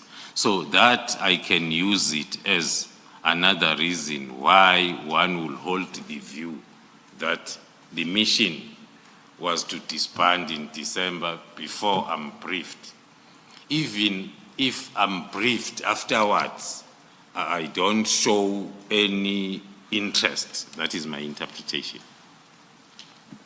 Thank you, General. I hope you still remember your question, Ms. Hassim. Thank you, Chair. Advocate Yes, I do. Hassim, before you continue, it's not a question, just to confirm for the record. Because there are two deputy ministers of police, the deputy minister, I believe General was referring to, is Deputy Minister Matale.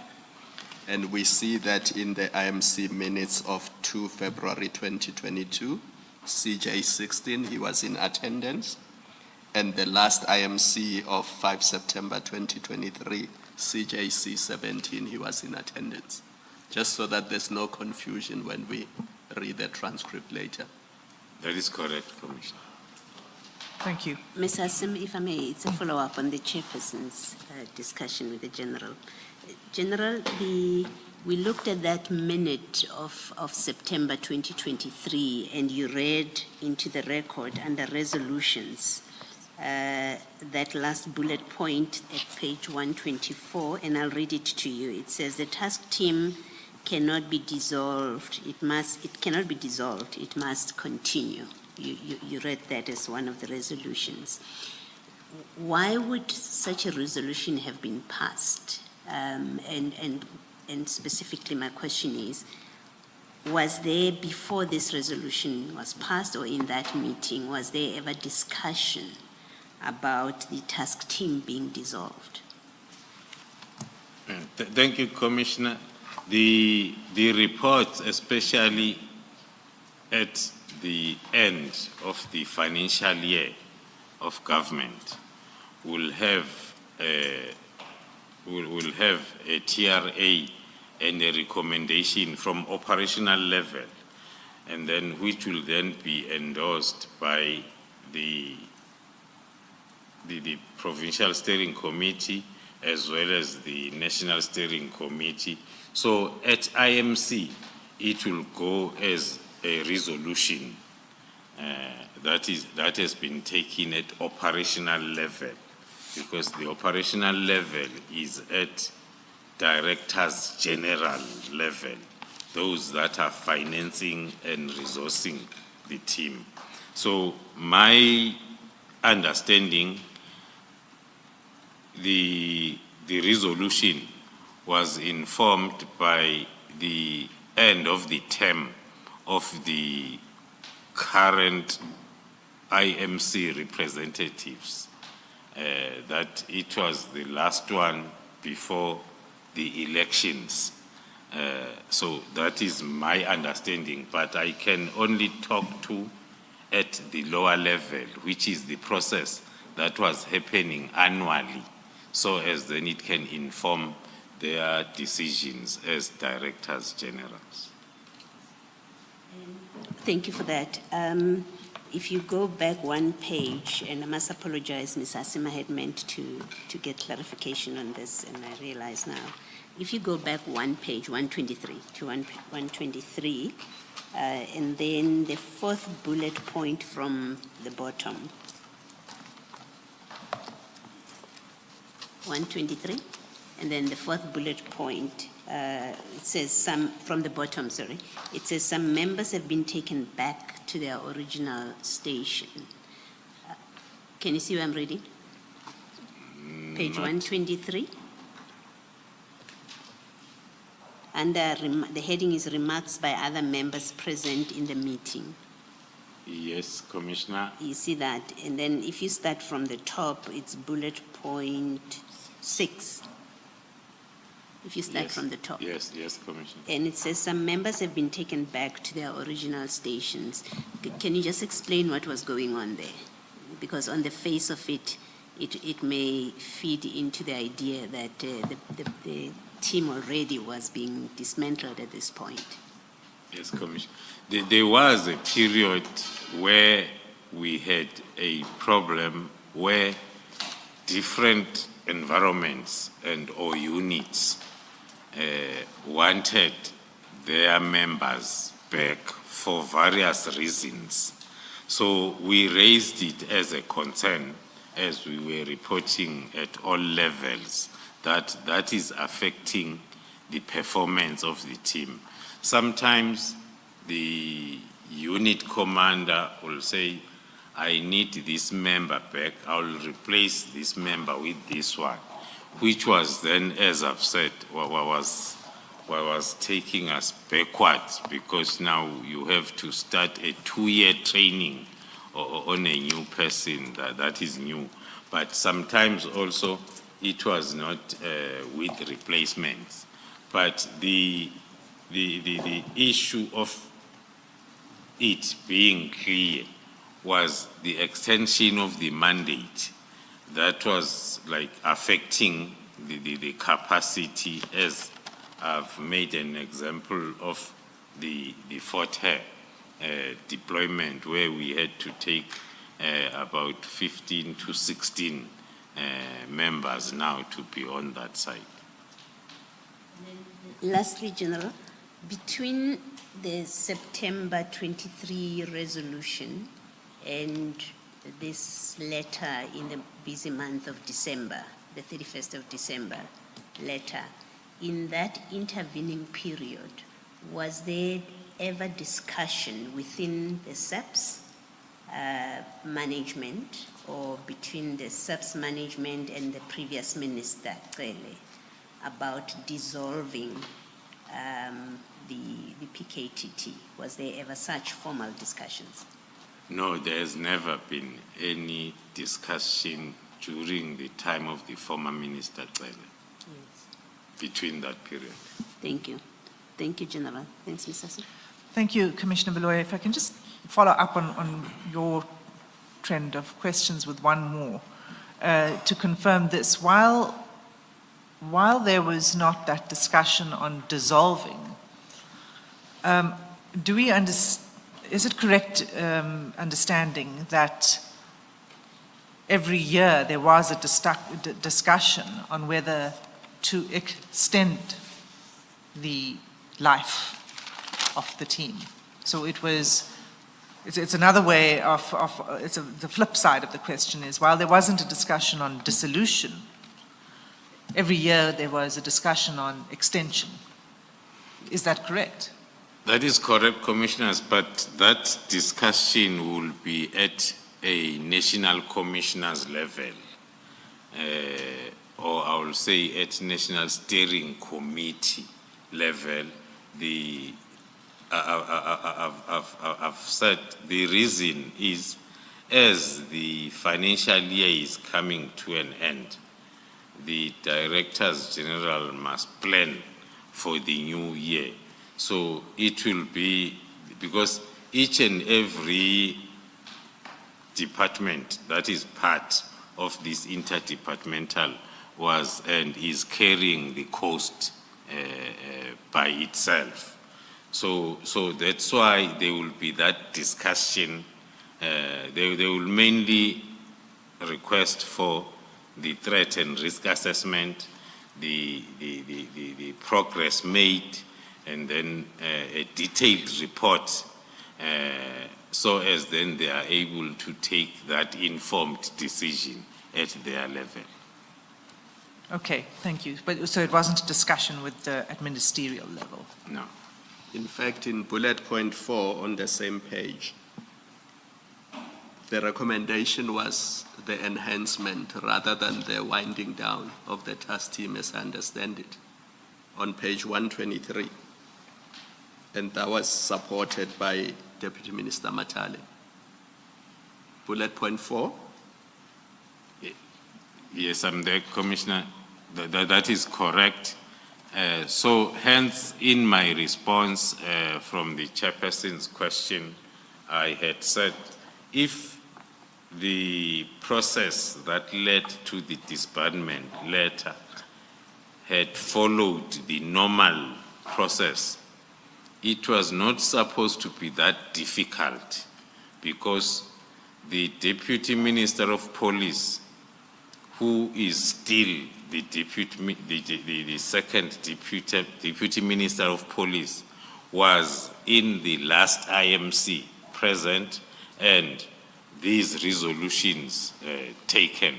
So if then there was consultation, I am made to believe that he was going to refer to the minutes of the meeting that he had attended, so as he can be able to brief the new minister accordingly in terms of the resolutions. Thank you. Thank you. Sure, okay. I'm struggling to get movement with this. This day, I'm still on the same paragraph. And I'm not even going to get there yet. I have another question, which is, you were not informed, you said, about the concerns. You were not consulted about the decision before the letter of 31 December. Despite the fact that you are the project manager of the PKTT. Were you, once the decision was made and this letter was prepared, was the letter then forwarded to you, seeing as it affects you? At least two of the paragraphs affect you, because the first is on the freezing of posts within crime intelligence, and then the third is the PKTT disbandment. So when did you become aware of the letter formally? I know you said you saw it on social media, but was it sent to you formally in your capacity as Divisional Commissioner of Crime Intelligence? Thank you, Commissioners. The only time the letter was shared with me officially was on the 14th of January, which is like 2 weeks after it has been out, when the National Commissioner came back from leave and then called me in for the discussion of this letter, and then he handed over the file with the letter. So that was the first time, I will say, I confirmed that it's not fake news. It's indeed an official communication between the minister and the National Commissioner. That was the 14th of January. That was the first time the letter itself was Yes. formally provided to you. Yes. So let's go back then to your statement, because your involvement in the beginning of the notification to you, as I understand it, is on the 7th of January. And if we can start there with SDK 23.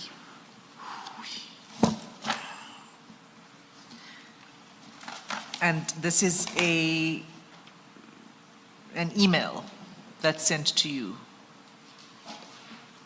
on the 7th of January 2025. Can you explain what this email is saying to you? Let me go there, let's see.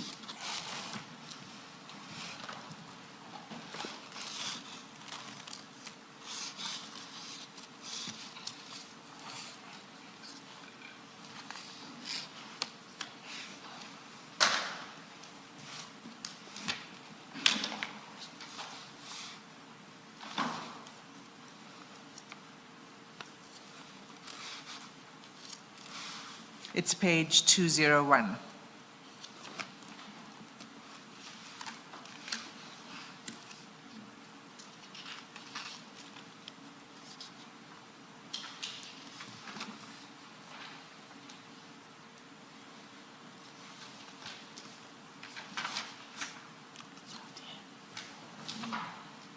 Is it not in your bundle?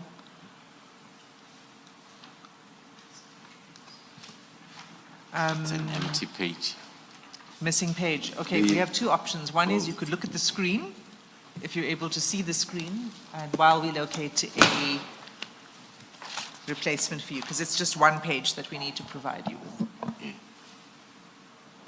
Yeah. Yes, that is correct, Commissioners. On Tuesday, the 7th of January, I received the email from from a Colonel Afnand from the Office of the Deputy National Commissioner, Crime Detection, that had the heading, Deactivation of the Political Killings Task Team. So looking at the heading, I associated the heading with one of the points that I've seen on the letter that is on the social media. Then the message was the DNC Crime Detection has directed the trailing email be forwarded for your attention and the closing report for sign off by the 13th of January. That is the email as received, and it had no attachment. It was just this email that officially I could not understand it. Hence, there was no further action to it because it is just having that one line without any attachment for me to have a proper understanding of the background of the directive. And if we could just scroll down, please.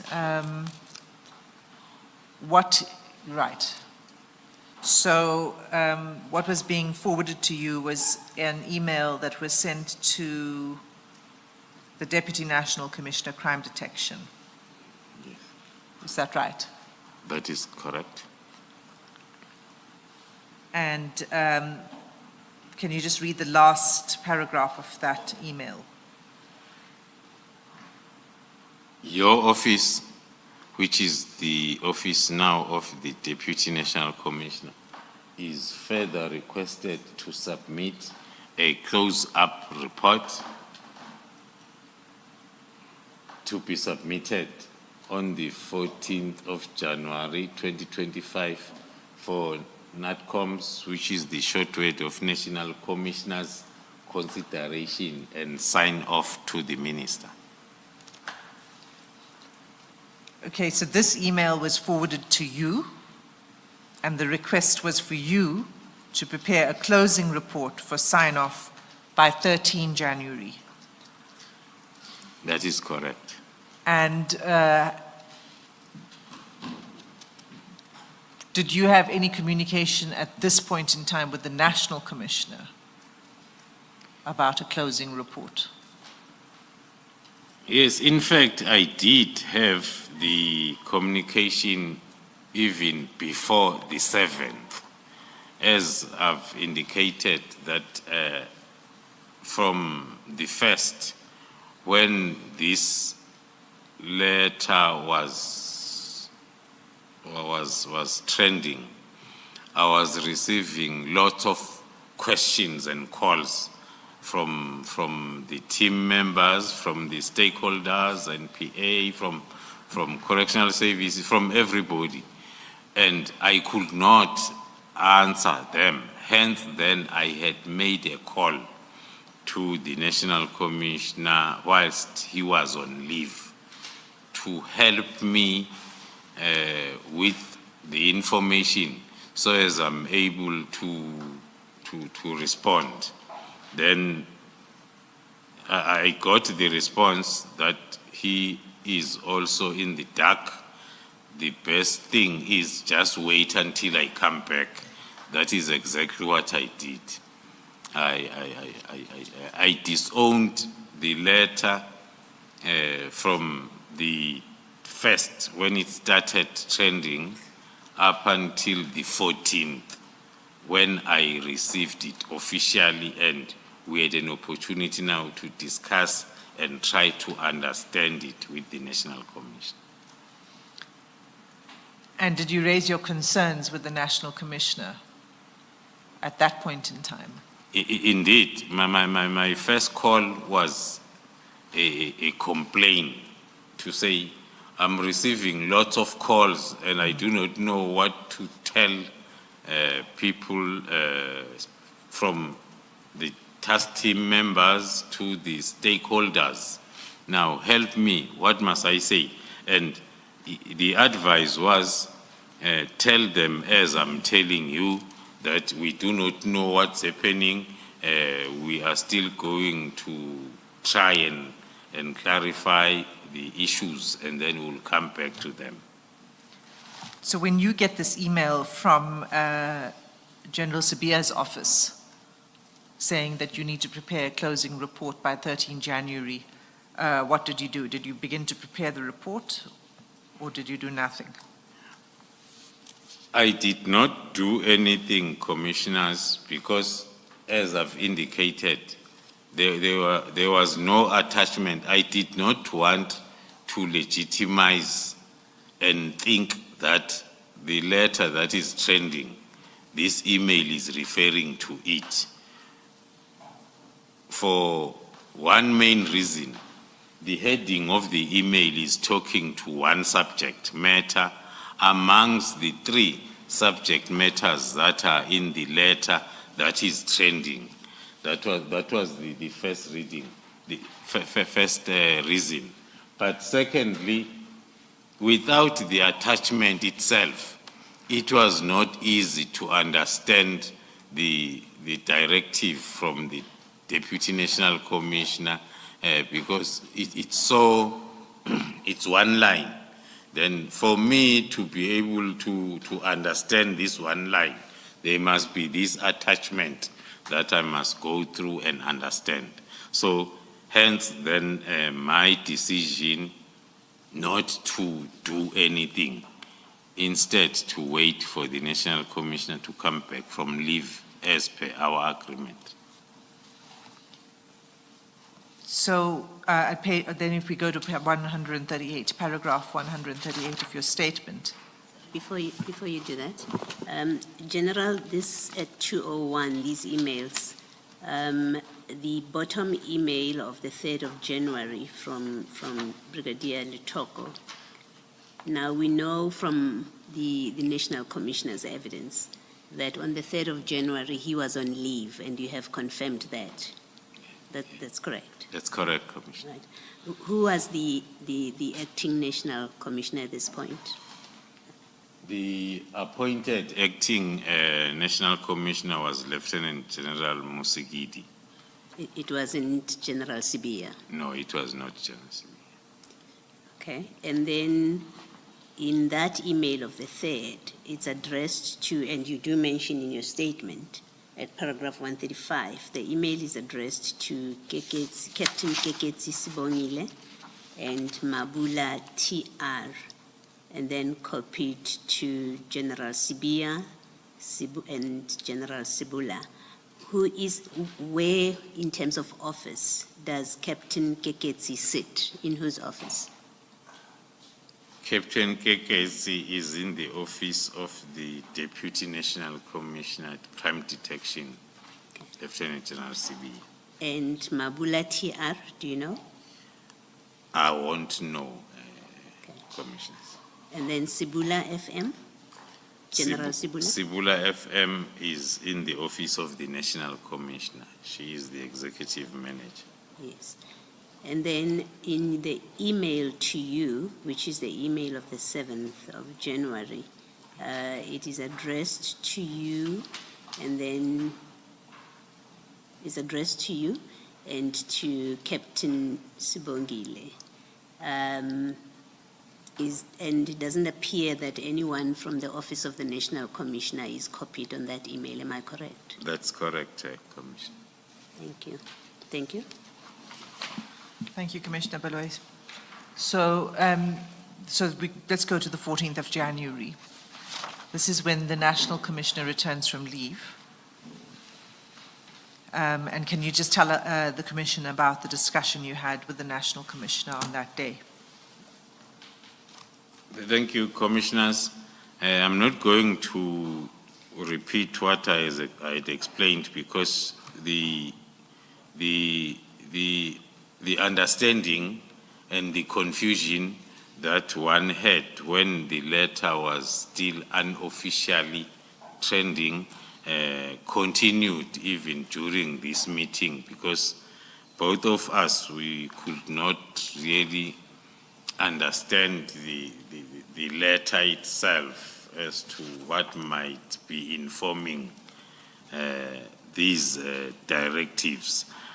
But when it comes to the timelines that were on point number 3, there was also a long discussion between myself and the National Commissioner as to what is the meaning of a preliminary report that is required on the 20th. Because now that discussion came after the National Commissioner had said, go and prepare the preliminary report. I said, but when I read, I don't understand as to what is the preliminary report. So I want the understanding, so as whatever that I go and draft, it's what is required on the 20th. Is the preliminary report that talks to how are you going to disband, or is the preliminary report that talks to how this task team came about, or the progress report, or what is happening? So we had a long discussion, hence then the preliminary report that was submitted ended up having both. So as at least if you are wrong, but we have given, because the first part of the 27-page report is giving a detailed briefing that has never happened before of the task team, the performance, the challenges, and other issues that one felt that maybe the minister is. In that report, we are addressing even the issues that were on the media space around the political killing task team. So because of the confusion and lack of understanding, we ended up compiling the mother of all preliminary report that will cover everything. And then at the end, then it talks to what the National Commissioner also understood to be, might be the preliminary report in terms of disbandment process. You say, General, it was a two-part report. The first part, where I think you were justifying to the minister why the PKTT existed. How did you conclude that part? We went through that report, I think, when General Masemula was testifying, but I do not think that we focused on what you have just mentioned now, which is that the report was a two-part report. So how did you conclude on the first part? The reason why we ended up agreeing to have a report in that format, we had a long discussion on what General. informed. So, I'm very sorry, General. I'm not asking why you decided to have a two-part report. Yeah. I'm asking what, in the end, you said in that report with regard to or in relation to the first part. Did you conclude that the PKTT, therefore, ought not to be disbanded? That's what I want to hear you on. Thank you, Commissioner, if I understand the question very well. If one try to summarize the last part of the report. The last part of the first part. Did I understand you to say that? Did I understand you to say that your report was in two parts? Did I understand you correctly? Yes, sir. The first part explaining why the PKTT existed. Is that correct? Yes, Commissioner. Yes. So what I'm asking you is, let's just focus on that part, the first part. What was your conclusion, if any, on the first part? Did you reach a conclusion at all? Perhaps a conclusion that said, Minister, the PKTT ought not to be disbanded because of all the reasons that we give above? Or did you not conclude specifically on the first part or with regard to the first part? When it comes to the discussion, we concluded that the task team ought not to be disbanded, but one then has to refer to the report itself and confirm. But at no stage where there was an agreement between the two of us in that discussion that the team needs to be disbanded. Thank you. Thank you, General. I see that it's 3 minutes past 1.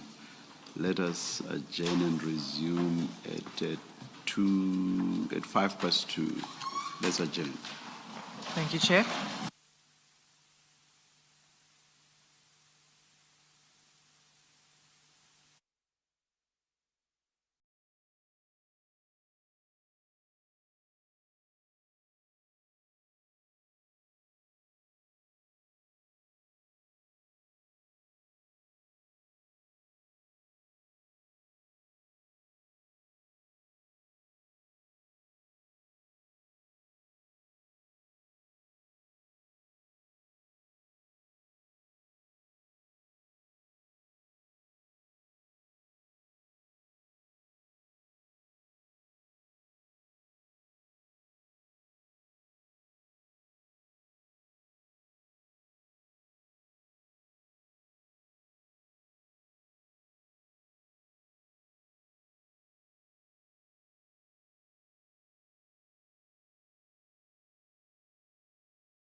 Yes, Ms. Hassim.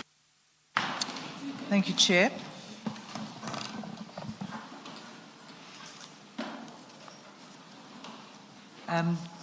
General Khumalo, we were talking about the report, a preliminary report. So you met with the National Commissioner on the 14th of January, and he requested that you prepare a preliminary report. And you said you began to work on that, and it was a two-part report. Have I summarized that correctly? That's correct, Commissioners. So there's something else at paragraph 139, before we move off this discussion with the National Commissioner. You say that you were both concerned that this decision seemed to come out of the blue. And then you say, I'm aware that the National Commissioner made numerous efforts to brief the Minister on the PKTT, but that the Minister never followed through on setting up these briefing sessions. Do you see that? It's paragraph? Paragraph 139, it's the last sentence. Yes, yes. Okay. So how do you know this, that the Commissioner made numerous efforts? The meeting of the 14th, it was around mainly our realization that the decision was not based on any briefing that had been provided by us. So we realized the need of maybe providing that belated briefing so as we can get to the understanding of the reasons, because the main issue was about the reasons that are not clearly put on the letter of the 31st. So now and again when we talk, we will talk about him trying to set up that appointment for the briefing. So you began working on the report, but even before you presented... Sorry, before you go on, do you have any knowledge whether these numerous efforts to secure a briefing session, do you know whether those efforts were made in writing or orally by the National Commissioner? Thank you, Commissioners. I won't be able to know as to whether it was in writing or verbally. Thank you. Thank you, Chair. So you say you began to prepare the report, but even before you completed that report and submitted it to the Minister, you had a meeting with the Minister on the 16th of January 2025. Yes, Commissioners. The meeting on the 14th, as I've indicated, that we were discussing and speculating on lots of reasons for the letter, more especially with regard to the two issues that are part of the letter. Hence, then we decided that the National Commissioner initiate another meeting where we can be able to brief the Minister on the issues that were all over the social media regarding the division crime intelligence, and also to brief the Minister on the GCI ops that had already at the advanced stage and it was at the takedown stage, so as then he can get the background as to how it came about. So those were all the discussions that we were having. Hence, then the request for the briefing on the 16th of January. So the request for the meeting with the minister was made by the National Commissioner, That is correct. and who else was present at this meeting? In this meeting, because it was going to include the discussion on the GCI ops, the request was specific that it will be the three of us, the minister, the national commissioner, and myself only. Okay, so at this meeting, you made a presentation, and that presentation has been made available to the commission. At least a part of it has been made available to the commission, and that's at CJC 21. It's the exhibits file 1.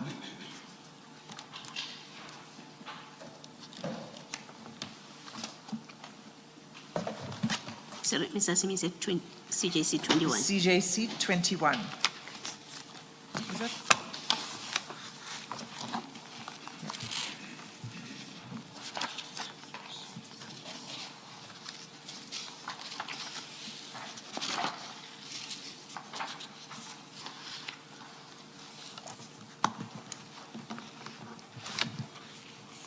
Let me know once you've found it. Have you Yes, found it? yes, Okay. Right, so the first page is the title of the presentation. And the next few pages, can you tell us what these concern before we look at each page? The next pages are containing mainly the motive behind the activities of the Big Five cartel, respective roles, as well as their identification. And then also the second slide talks to the identification of the senior officers within SAPS that had been identified to be working with the cartel. So, so it's the GCI ops briefing. GCI ops briefing. So the first slide, can we turn to the first slide and just after the title slide? Yes. This is the briefing on the Vereniging case. Yes. Okay. So I see that on the right-hand side of this slide, there are a number of names that run down of police officers. That's So correct, can you just Commissioner. explain that to the Commission? Yes, we were painting the picture of the support structure of the cartel, concentrating mainly within SAPS, those officers that had been identified to be working with the cartel.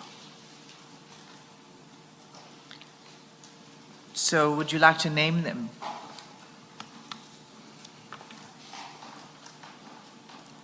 It's the column on the right-hand side. Yes, some I will be able to name them. Some I'll be able to name them because they've come up in the evidence that has been led to the Commission. Lieutenant General Sibiya, Major General Shibiri, Brigadier Nkwashu, Captain Mahotle. By that time were the names identified. So these were the names identified by the 16th of January already. Yes.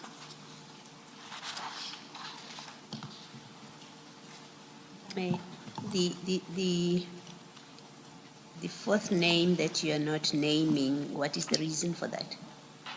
As it appears here. The reason is because there are still investigations that are at a critical stage.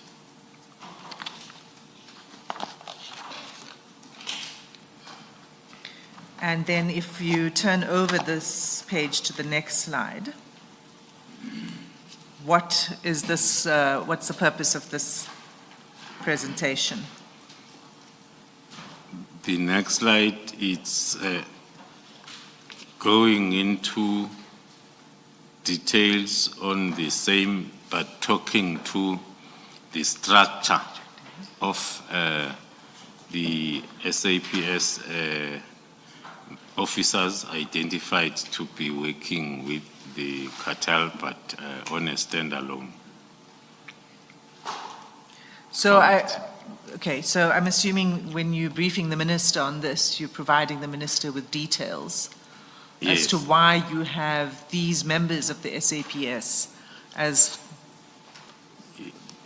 potential implicated persons in your investigations. That is correct. On our verbal briefing and also on our speaker notes, we had all the facts as well as evidence that had been collected by then that are linking the identified to the cartel.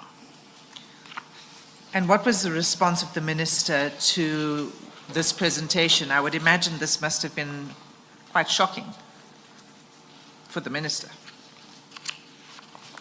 It's supposed to be shocking, hence then I'll say it was shocking, but then with the comments that we can continue with the project or investigation, and also will provide him continuous briefings as we move on. Sorry, just to clarify that, so he confirmed that you can continue with the investigations into those suspected implicated members? Yes. So that was on the 16th of January. And the next thing that happens, according to your statement, is the very next day, you receive a letter from General Sibiya. And we can go to that letter. It's SDK 25.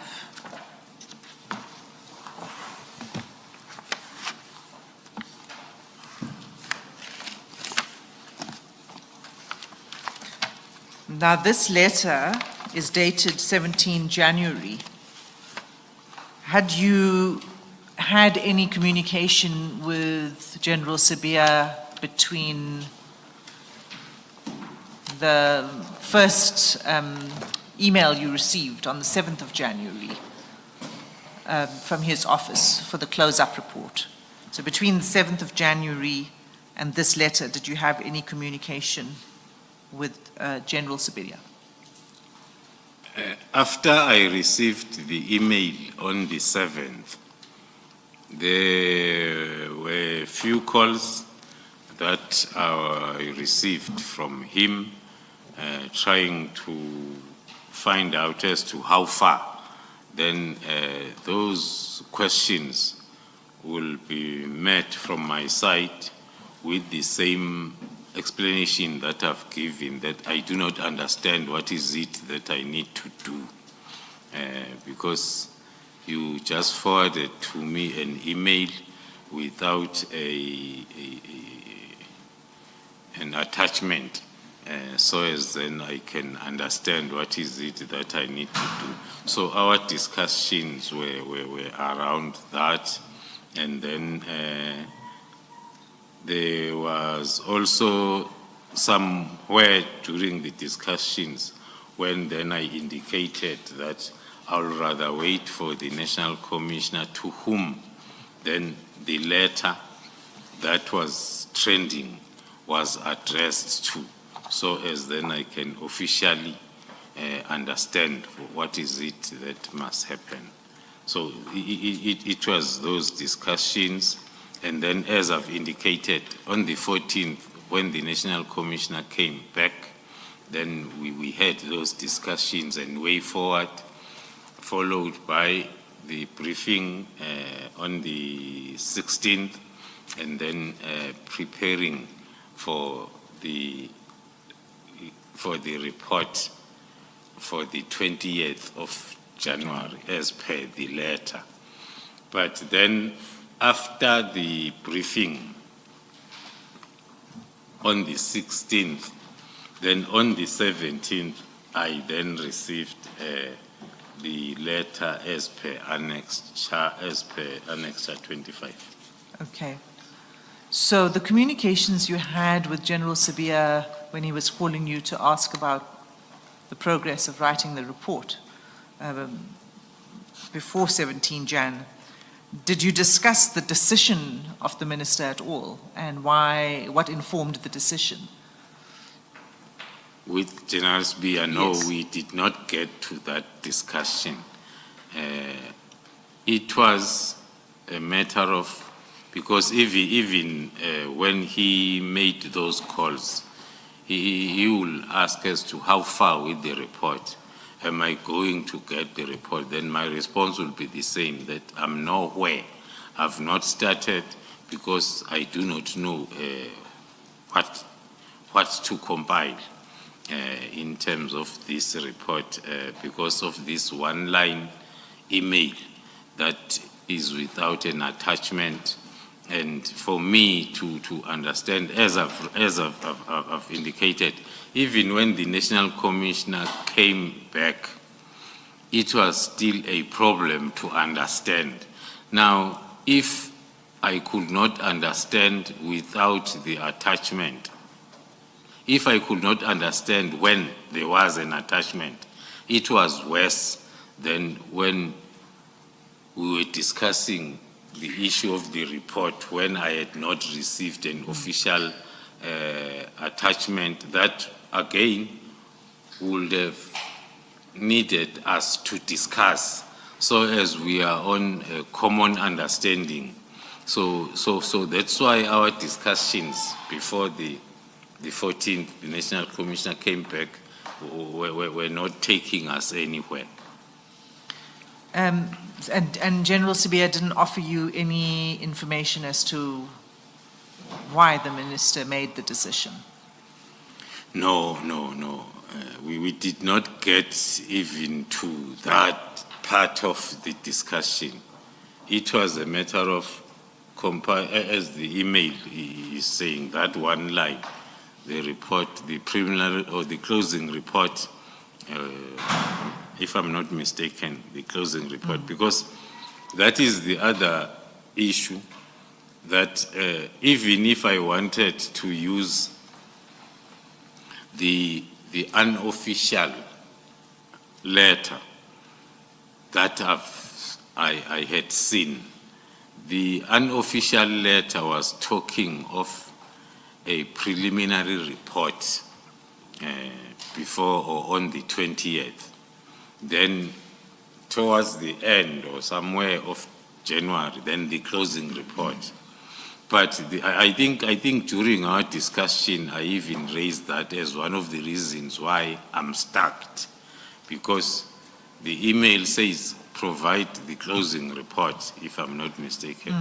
But the unofficial circulating letter says provide the preliminary report first before the closing report. So it was just those discussions.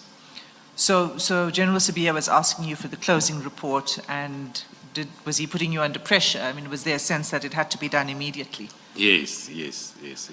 Okay, so that's the only communication until 17 January when you received this letter? When I received then this Okay. letter, that's correct. So the letter is at page 206 of the annexures bundle. Can you just read paragraph 2 of that letter, please? Paragraph 2 of the letter dated the 17th of January, it reads, on the 31st of December 2024, the Minister of Police issued a directive to the National Commissioner to immediately deactivate and disband the NTTPK. This decision was informed by an assessment that the task team no longer significantly contributed to policing efforts. So that sentence, the decision was informed by an assessment. Did General Sibiya, with this letter, send you the assessment?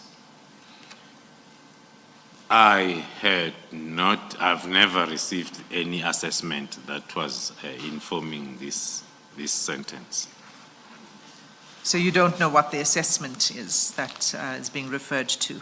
Yes, Commissioner. And in your, the decision, assessment that the task team no longer contributed to policing efforts. Now, this is still 2020, this is early 2025. Can I please just cross-refer you to page 107? So we'll come back to this annexure, so that we stick with this page. But cross-refer to page 107 of the same bundle.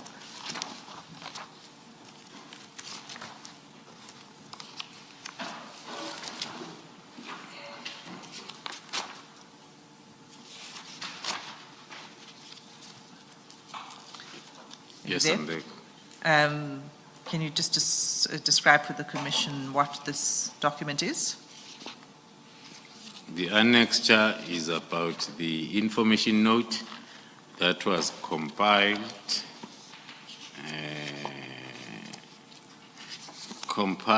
by myself on the 27th of March 2024, and it was verified and approved by the Deputy National Commissioner, Lieutenant General Sibiya.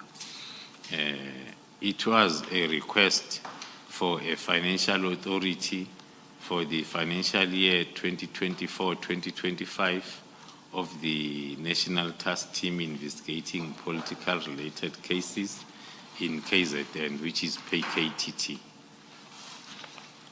So can you go to paragraph 4 of the information note? On paragraph 4, I included as a compiler the fact that the achievements, the performance, as well as successes of the task team has been found to be outstanding during the continuous evaluations by the National Steering Committee, the Interministerial Committee, and the President of the Republic. The current phase of the task team was approved up until 2024-03-31. So this information note was compiled on the 27th, which was 3 or 4 days before the expiry of the authority that was there, that was approved. And it was recommended, so you compiled it, but it says on page 109, it was recommended by General Sibiya. The findings, I mean, The information note was recommended Right. by General Sibiya Yes. on the 26th of March. So he would have agreed with the assessment of the PKTT as of March 2024, as described in paragraph 4. That is correct, Commissioners. And this is the request for extension that was approved, if we see page 110, by the National Commissioner, but for a smaller amount than was requested. That is correct, Commissioners. And why was it approved for a smaller amount? The reason can be found also on my recommendations and on page 109, that the first recommendation is for the whole estimated budget for the financial year to be approved. And then the second recommendation, it's an alternative, that whilst the final budget, because at the end of March, then the previous financial year's budget then ends to exist. And then there will be some months when then the budget allocation is being finalized. Hence then, because the task team had to continue from the 1st of April.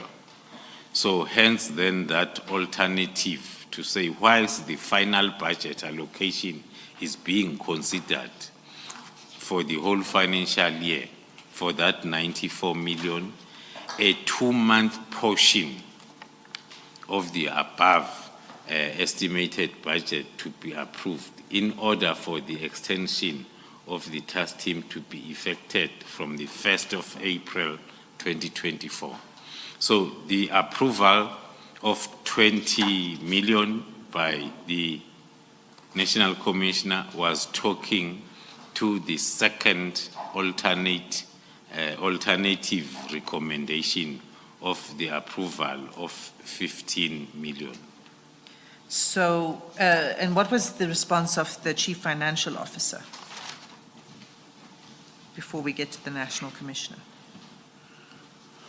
Although I might struggle with both the handwriting and copy of another copy, the words that I can see, it's an amount of 20 million be approved for the financial year 24-25 financial year. And secondly, post-elections, the task team be deactivated as it has been in existence for 5 years. And the component organizational OD be tasked to urgently conduct a work study investigation for the establishment of a permanent structure in KZN. Okay, so this, and then we go to the National Commissioner's approval, and if you can just read out the National Commissioner's approval. Reading the National Commissioner's approval with comments in comparison with the CFO, the first one, the approval of 20 million is given in line with the recommendation of the CFO, who had also recommended the amount of 20 million. And then the National Commissioner continues and say, this is provisional, whilst the finalization of allocation is processed, which talks to my alternative recommendation, not the comments by the CFO. And then it continues, and the National Commissioner says, the task team will continue beyond elections, which now talks to the recommendation by the CFO that says post-elections, the task team to be deactivated. Then the National Commissioner says the task team will continue beyond elections, which is contrary to what the CFO had recommended. The reason given by the National Commissioner is so long there is work to be done, the team cannot be localized to KZN, which is a direct disapproval of the recommendations by the CFO, the last part of the recommendations by the CFO. The part where it says there should be a permanent structure in KZN, there should be consideration of a permanent structure. That is correct, Commissioners. So, and then after this 20 million approval, was in the adjustment, in the final allocation of the budget, was there an allocation then to the task team for the remainder of the financial year? Indeed, that is correct. So we have this information note, and we've established that General Sabia recommended it in line with the way in which you had prepared the report. And so between that's March and December, did anything happen to change the picture of the work of the PKTT between March, when this was approved? Well, we know in September 2024, there was still, no, that was September 23, sorry. So between March 24 and December 2024, did something happen that would give one pause and say that the work of the PKTT needs to be re-examined? Did something unusual occur? From the Office of the Deputy National Commissioner, as his recommendation of the political killings task team to continue because of its good work in March up until December 2024, there has been no other report or complaint contrary to that.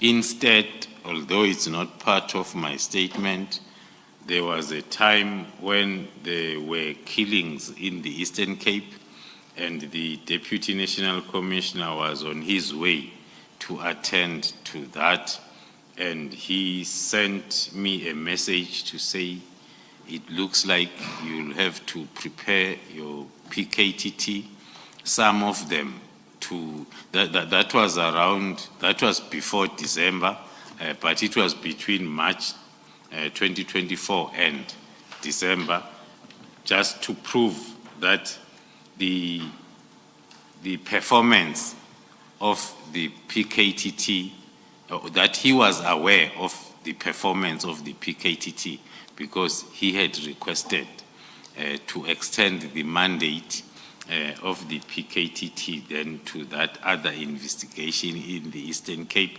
And in that communication, he even suggested that the team that is already in the Eastern Cape doing Fort Hare cases also do those cases that had happened in the Eastern Cape that he was attending to. Okay. So the letter goes on to say then that the directive must, what General Sabia is saying is the directive requires immediate compliance, and that there are certain measures, sorry, paragraph, where are we now? page 206, back to the letter, page 206. Yes, I'm there. The directive requires immediate compliance, he says in paragraph 3.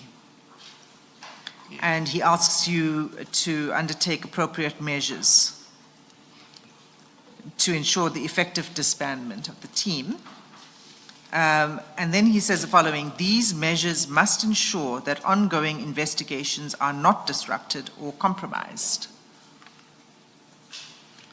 In Yeah. your statement, you disagree that the measures would not have this effect of disrupting, and I'd like you to explain that, please. That is correct, Commissioners. Maybe before I even get there, the cross-referencing that we were doing now, it talks to the financial approval up until the end of March 2025, which was recommended by the Deputy National Commissioner. Now, if in December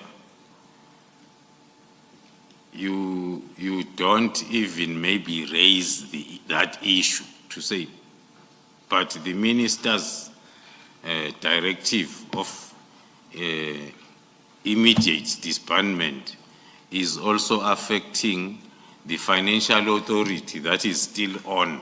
So there will be some sort of wasteful expenditure.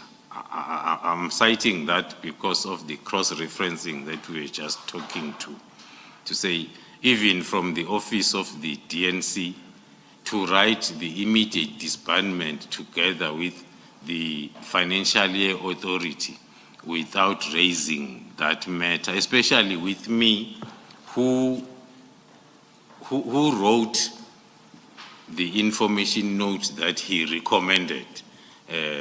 I would have expected that maybe writing to me, my supervisor must tell me as to what is it that I must do now with the funds that are committed already until end of March. If now my supervisor says disband now, beginning of January, whereas the supervisor said, here is the financial authority that you can commit up until the end of March. Then coming back to the sub-paragraphs of paragraph 3, the measures that had been forwarded to me to implement or to put in place in order to ensure that the ongoing investigations are not disrupted or compromised. It was the continuation of confusion because the paragraph before, it says disband now or immediately, although it's not safe nowadays to use the two interchangeably, the immediately and now, but it says immediately deactivate. And then measures that you must put in place to make sure that investigations are not disrupted. According to me, they are all not reasonable. They are not talking to the main message because the first one talks to the monitoring and oversight.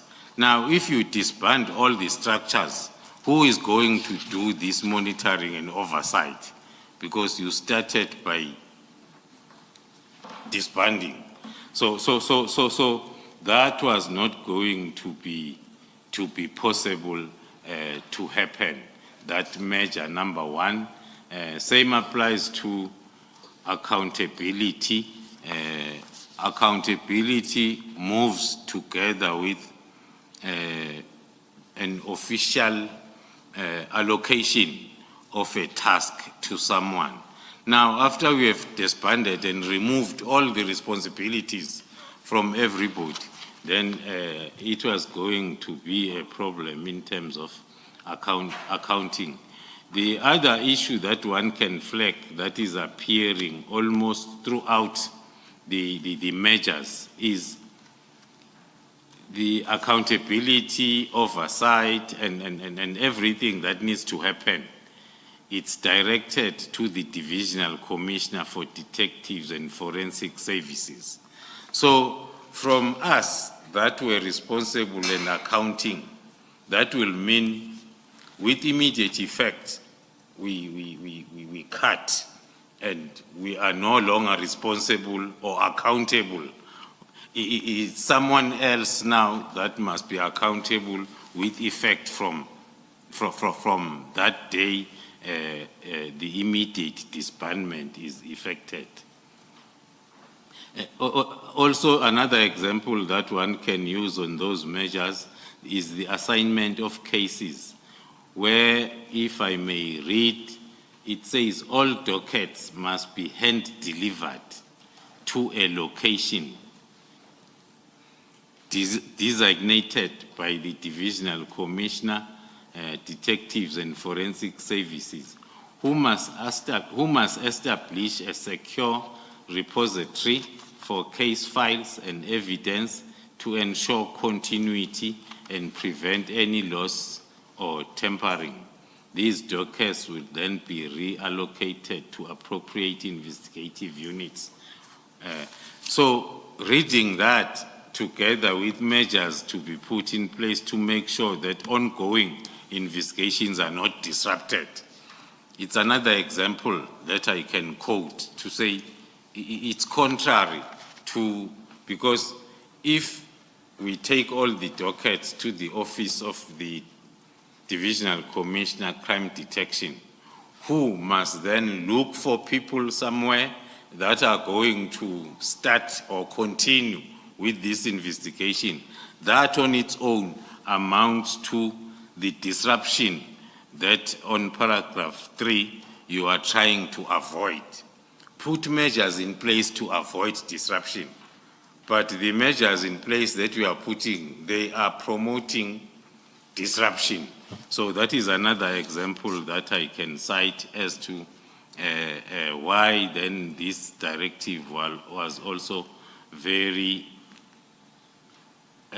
impossible to implement from the side of the responsible and accountable project manager.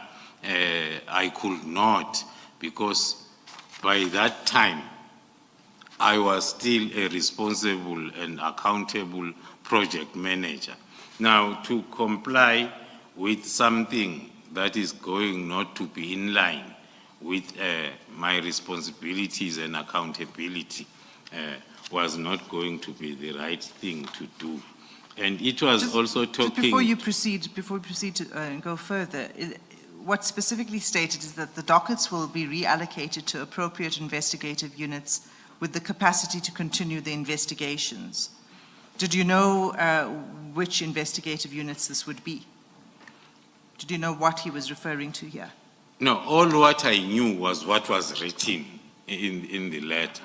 There was no additional information or an attachment that tells me that which unit is going to continue.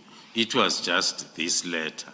Hence, then, my interpretation was, if then investigating officer A was busy investigating this docket, then he or she is told to put it down and then take it to the office of the divisional commissioner. And this divisional commissioner look for a suitable unit and an investigating officer who's going to continue with the investigation. According to me, that is contrary to the bolded part of paragraph 3 of the same letter, that these measures must be put in place to ensure the ongoing investigation is not disrupted, because that alone is disruptive.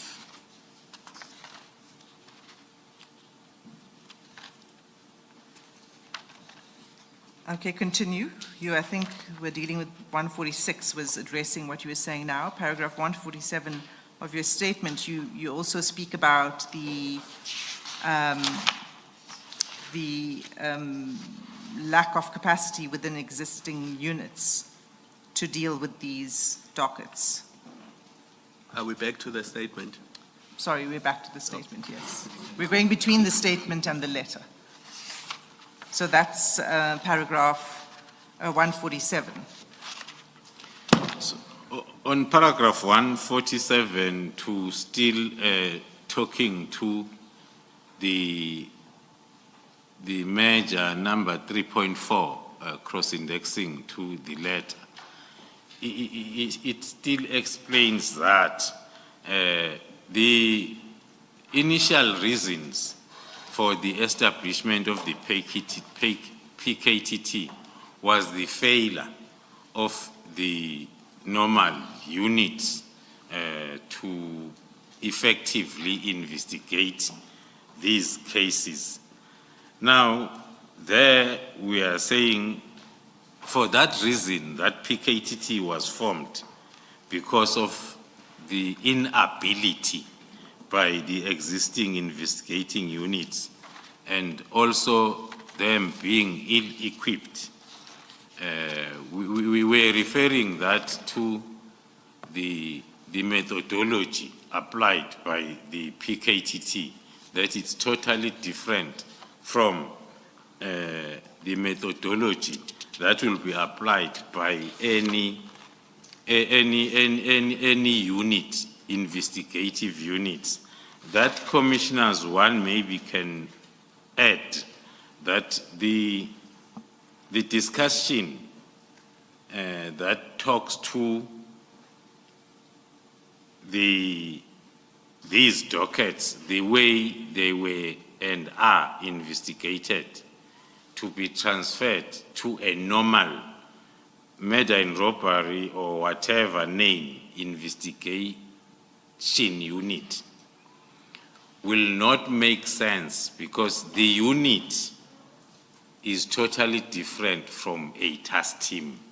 You cannot talk to those two as if one can replace another. The unit of, let me first start with another example. The unit of National Intervention Unit, the combat, it is made up of operatives that have successfully completed the national intervention training. Only them. No one else can be part of that unit. Same applies to an investigative unit or a murder and robbery unit. It is made up of investigators. Then the task team, the difference is you draw expertise from different units to make a task team. So it will be naive to think that what the task team can do, the unit can also do, because the task team is made up of expertise from different units and expertise. That is what we are trying to stress on that paragraph. So the effect would have been to revert to the traditional method that you were talking about yesterday of policing and investigating. That is correct, Commissioner. So those are the measures that General Sabia was saying you need to put in place, which you felt would have the effect of disrupting the investigations. But then in paragraph 4, there's a second thing that's requested, and that's the closing report. So can you just read the first sentence of paragraph 4, please? Thank you, Commissioners. The paragraph 4 is a long format of the one-line email that I had received on the 7th of January, which reads, a comprehensive closing report must be submitted by the 16th of January. That is the day I was briefing the Minister on GCI Ops, but the letter then was signed off and sent to me on the 17th. And then I would have to confirm the compliance with the above mentioned directives, and that report would have been structured according to the next guidelines. Okay. So the report required you, well, first he says the report must be submitted the day before the letter was sent to you. And he says it must confirm that you have complied with those measures that you were just discussing now, and then that it should contain the following items. Can you just deal with those items that were required from the closing report? When one went through the requirements of the report, that's when one lost the hope as to if you want to compile this report, what is it that you need to do? Because the first one talks to the executive summary, where I was expected, or we are expected to give the mandate, purpose, functions, and reasons for disbanding the task team. From the very same me, the project leader, who was not consulted, who do not know why. But now on the report, I must give the reasons. Hence, Commissioner, as I say, then it's one of the directives that when you go through and you want to comply, you end up being more confused than before you received it. Because some of the parts, one would have been able to give the mandate, to give the purpose and the functions. But now the last one that says the reasons for disbanding, now how do you marry these conflicting requirements as reflected? And I suppose the same would apply to the next bullet, which is summary of the key considerations that resulted in the decision to disband the task team. You were not favored with the key considerations. One might then use the same approach, commissioners, that the senior counsel is using, that you were not given. But as I've indicated, it starts with you were not even consulted. And in the letter of the 31st, there are no details. And in the email of the 7th, it's worse. Not even the attachment is there. But now on a long directive of the 17th, a lot is required that one cannot get anywhere, including then the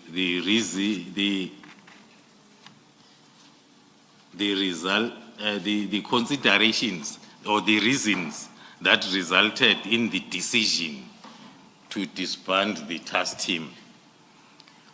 One then was forced to ask himself this question, but who decided to disband the task team?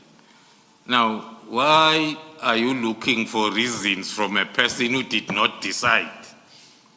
Because this letter maybe was having a wrong address. It was supposed to go somewhere else, then mistakenly it was addressed to myself.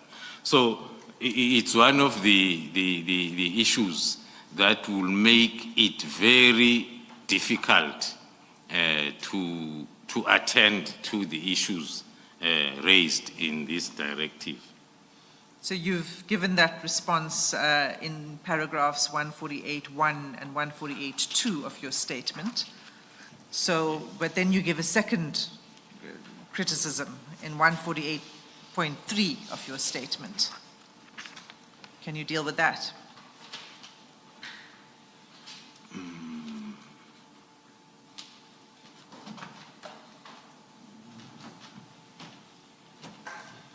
Yeah, it is some sort of the continuation of the explanation that I was trying to give, that as I was instructed to include the analysis of the PKTT's effectiveness and the impact on crime reduction, with specific reference to the PKTT's mandate. That was supposed to be required before the decision.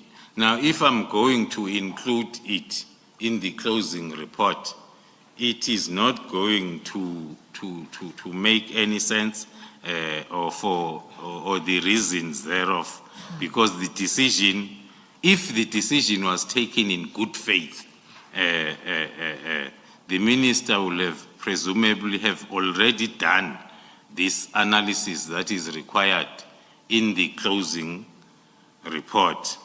That was supposed to be done prior to the decision. That is my view on that point, Commissioners.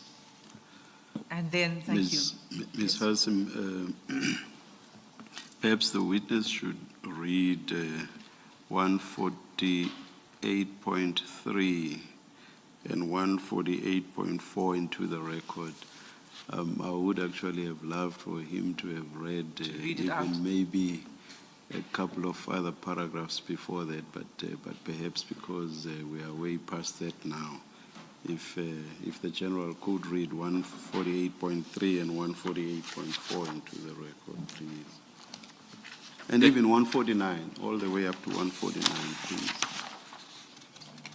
Thank you, Commissioners.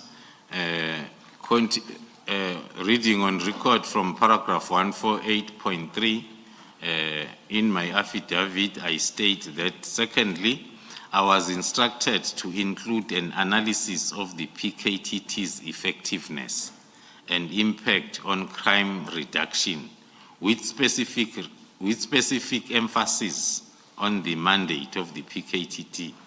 Once again, if the decision to disband the PKTT was taken in good faith, the minister would presumably have already done this analysis prior to taking the disbandment decision.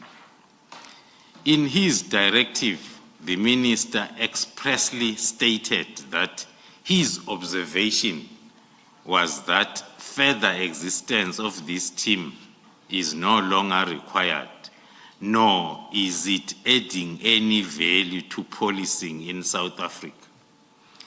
If the minister did not have any analysis of the PKTT's effectiveness and impact on crime reduction at the time of his decision to disband, he could not, in good faith, have reached the conclusion that the PKTT is no longer required and add no value to the policing in South Africa. Paragraph 148.4, thirdly, one of the more concerning aspects of the proposed report is that it had to include the stakeholder feedback from organizations such as the NPA and State Security Agency in response to the announcement of the disbandment. In other words, when the minister took the decision to disband the PKTT, he apparently did not engage the NPA and SSA on the effects that the disbandment would have on pending prosecutions and the general state and the state security This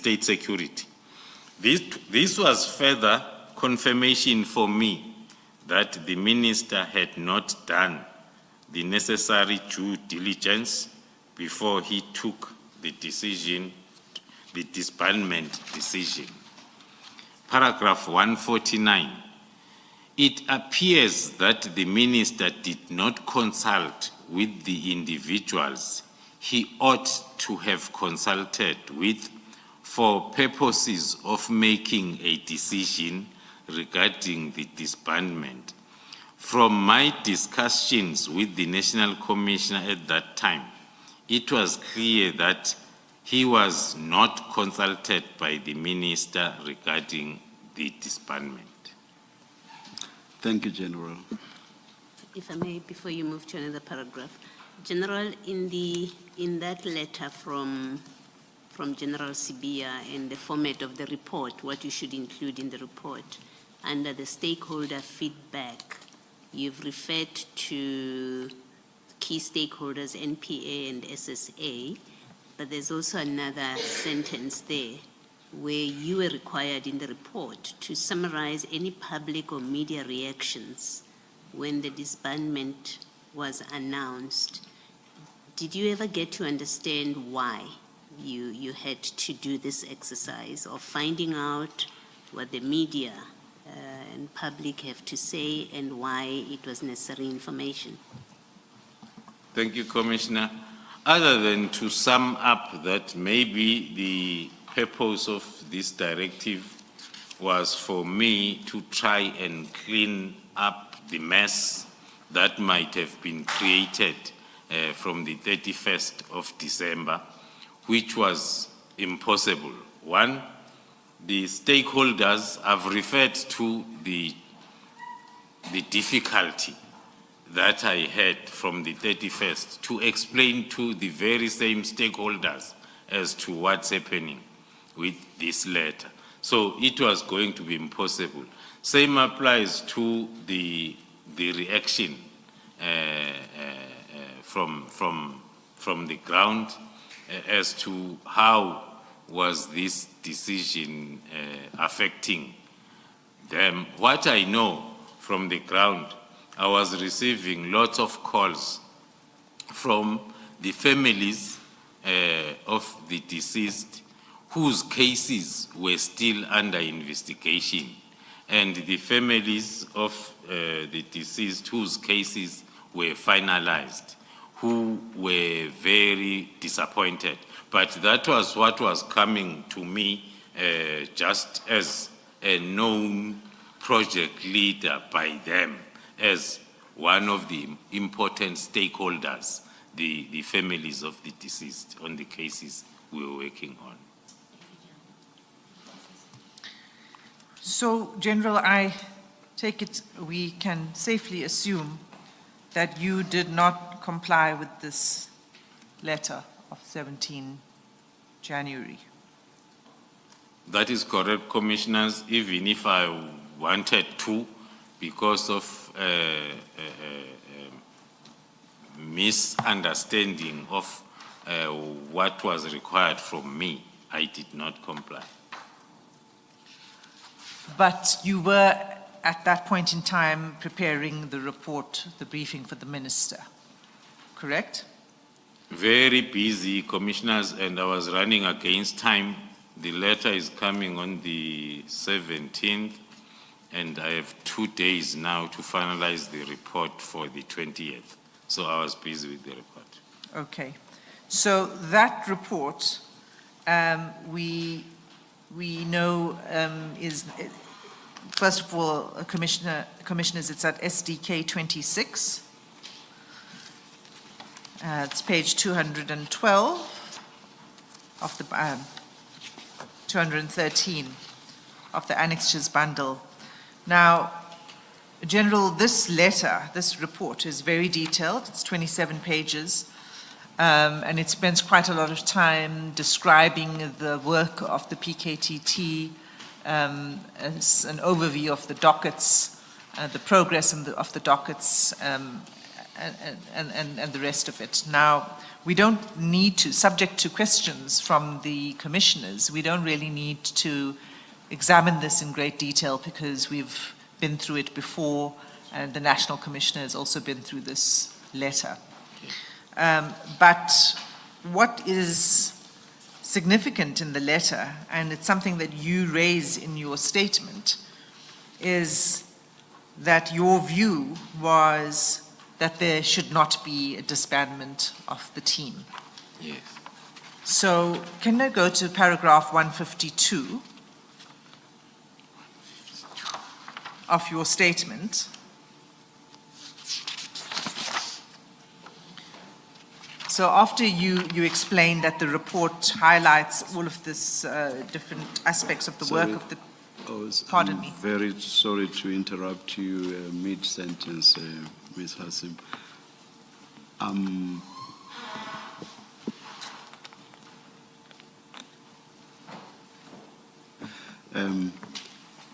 Annexure SDK 26, only the cover letter at page 212 is legible. The report itself is illegible for the most part. My apologies, Chair. I was aware that these copies were not legible and requested that more legible Yeah. versions be placed If in your they files. may And we can be certainly do replaced, that. please. In this other bundle, this is the one with the CJCs, starting CJC 8, does it? I think so. To all the way to CJC 21. It does have a legible report, but may those be sorted out for us, please. I think what happened, We Chair, when can't, whilst going through the Sure. SDKs, then have to go to the CJCs. Thank Absolutely. You. Thank you very much. I think there was confusion in carrying out that. We'll make sure that it's replaced with a legible copy. For now, Chair, may I request that any questions or references to it to use the CJC version. Thank you. But Thank we you. will correct the what page is it on?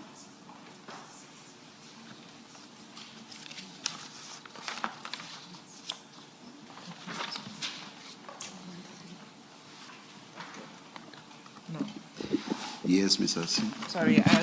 Sorry, Commissioner Baloy, I was trying to answer your question. I'm not sure which page it's on. You've got it. I'm told it's CJ's, hang on. SDK 26 in CJC. In Found it. in the Found it. CJC bundle. Found it.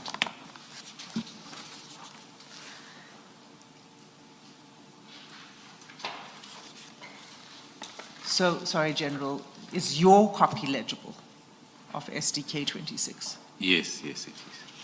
Thank you. Okay, so in paragraph 151 of your statement, you describe a general overview of what it is you addressed in the long report, SDK 26. And then at paragraph 152, can I ask you to just read that paragraph into the record, please? Reading paragraph 152 to the record, insofar as the report had to include a write-up of the justification for the disbandment of the PKTT, it goes without saying that I could not justify the disbandment. Neither could the National Commissioner.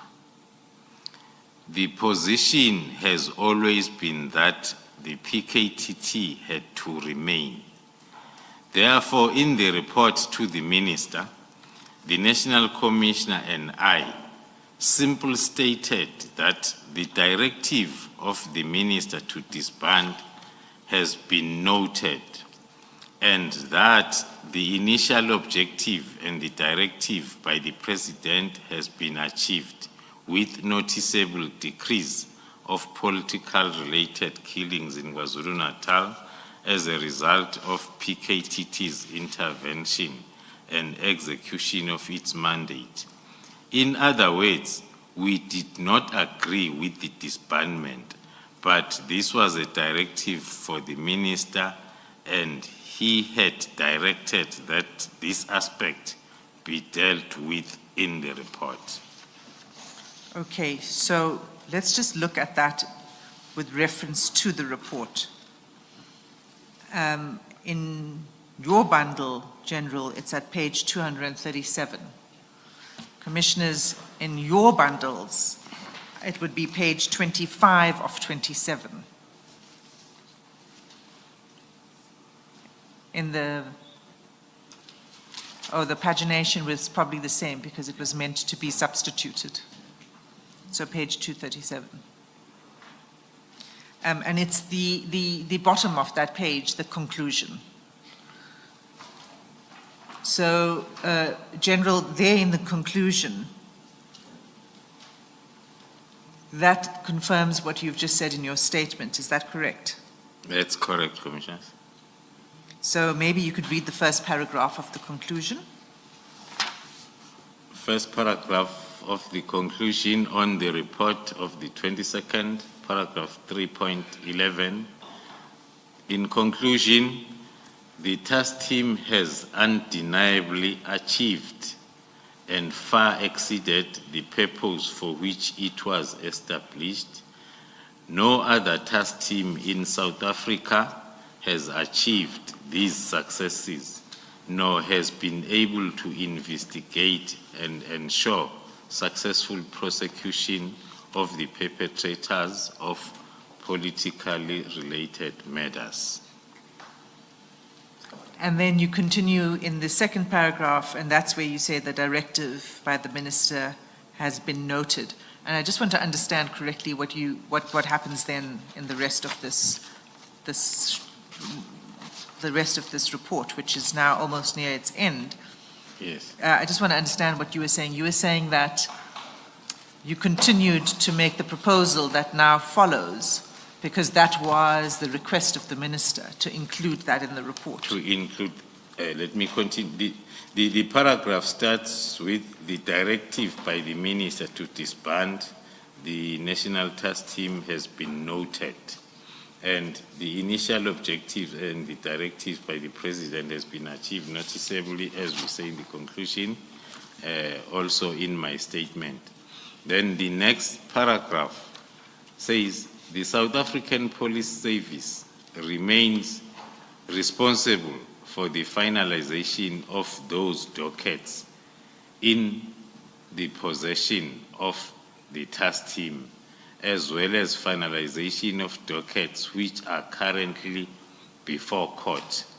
The following steps are being taken to wind down the task team without compromising pending investigations or court purposes or court processes. And then you set out the steps. The winding down steps flowing from the previous paragraph, Commissioner. Yes. And those steps are also summarized in paragraph 153 of your statement. Is that correct? That's correct, Commissioner. And do I understand correctly that what these steps envisaged is that the dockets would remain with the PKTT until they were finalized? That is correct, Commissioners, as from the first paragraph that says it is the South African Police Service responsibility to finalize all the investigations. So this is how then the process is going to be followed in order to ensure that all the investigations are finalized. But the SAPS could be any part of the SAPS that can be responsible for the finalization. But what you proposed in those steps is that they must remain with the task team until they are concluded. Thank you, Commissioners. In the same sentence that says the South African Police remains responsible for the finalization of the dockets in possession of the task team, as well as finalization of the dockets which are currently. So that was introducing the fact that the task team must see its work to the finalization. Okay, Is so that not Roman 2 that we should be looking at? The first sentence of Roman 2 on the same page 238. that's correct. And maybe the witness could just read that. It was also one of the advices or recommendations forwarded by the National Commissioner addressing this letter to the Minister as a response of the 31st December letter to say stakeholder engagement to be conducted with other external role players in the task team especially the National Prosecuting Authority, who have a dedicated capacity of prosecutors working with the team. It's the Roman numeral 2 that we were referring to. If you can read the first sentence of Roman numeral 2. On the report. Yes. The 128 case dockets which are under investigation and allocated to the National Task Team will be retained by the team and investigations will be finalized. An audit will be done of those dockets that are still under investigation in order to establish which dockets can be returned to the station of origins or allocated to other investigating units within SAPS. Okay, so at that point in time, there was still 128 case dockets. They reduced as time went on. As discussions were ongoing. Yes. Yes, Commissioners. And then in Roman numeral 3, you proposed that no new dockets would be taken by or allocated to the task team. That's correct. And then you went on that the dockets that are currently pending at the courts will remain with the task team. And you explained why. The challenges, if you didn't do that, you explain it, and it's there. Maybe you could just read from the middle of Roman numeral 4, new investigating officers. Yes, the reasons provided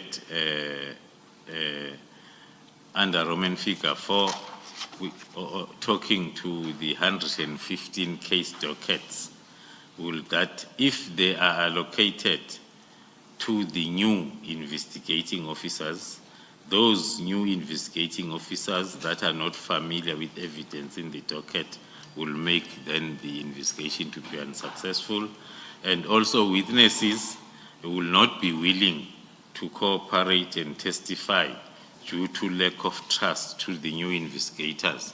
As a witness, investigator A takes a statement from you and you move along with the prosecution. Now, in the middle of the case is on trial, that witness now must go on trial and testify. Then a new investigating officer comes and say, let's go. So we were trying to raise that maybe all these were not thought of during, but were going to be raised if there were consultations. Further investigations that are still outstanding and attending to the continuous queries by prosecutors was also going to be negatively affected. Okay. So this was going to be a very gradual process. It would take quite some time. Yes. If you turn over the page to 239, at Roman numeral 7, you speak about the multidisciplinary approach. 6. My copy is also not that legible, Chair. Thank you for the correction. It's 6. You talk about a multidisciplinary investigative approach that will be applied. Can you just explain what you are referring to in that paragraph? What is it that you were proposing, you and the National Commissioner? Thank you, Commissioners. Yesterday, I stated that in all our reports, we are trying to maintain this view because that's what we believe in. Same applied to this report, that we are saying this multidisciplinary investigative approach,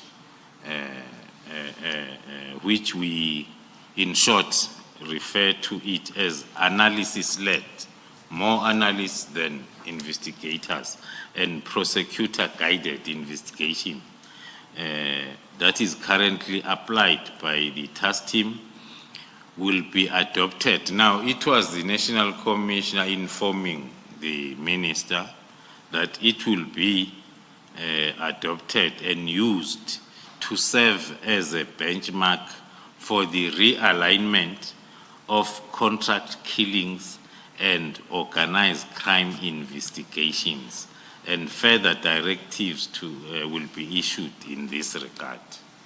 So what do you mean here? Are you saying that the model of the PKTT then would be used as a benchmark, it would be replicated for the purposes of organized crime investigations and contract killing investigations?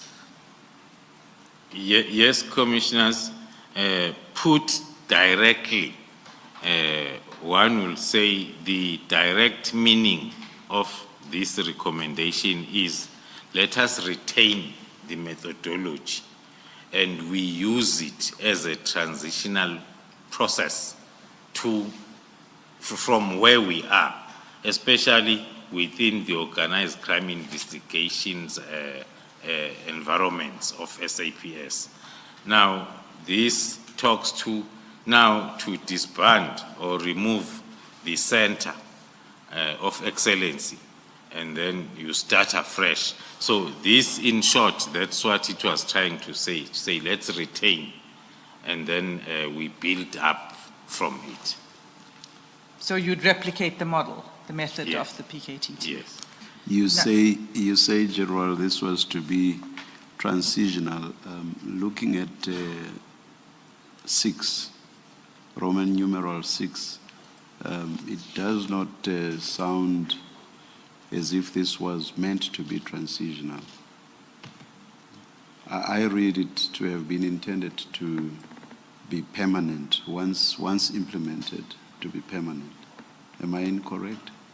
Am I misreading it?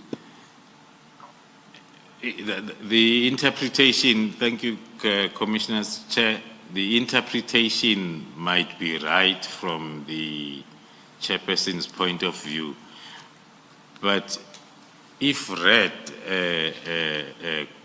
as a whole, that paragraph, it starts by explaining the multidisciplinary investigative approach. What is it? And then we are saying that is the approach applied by this team currently.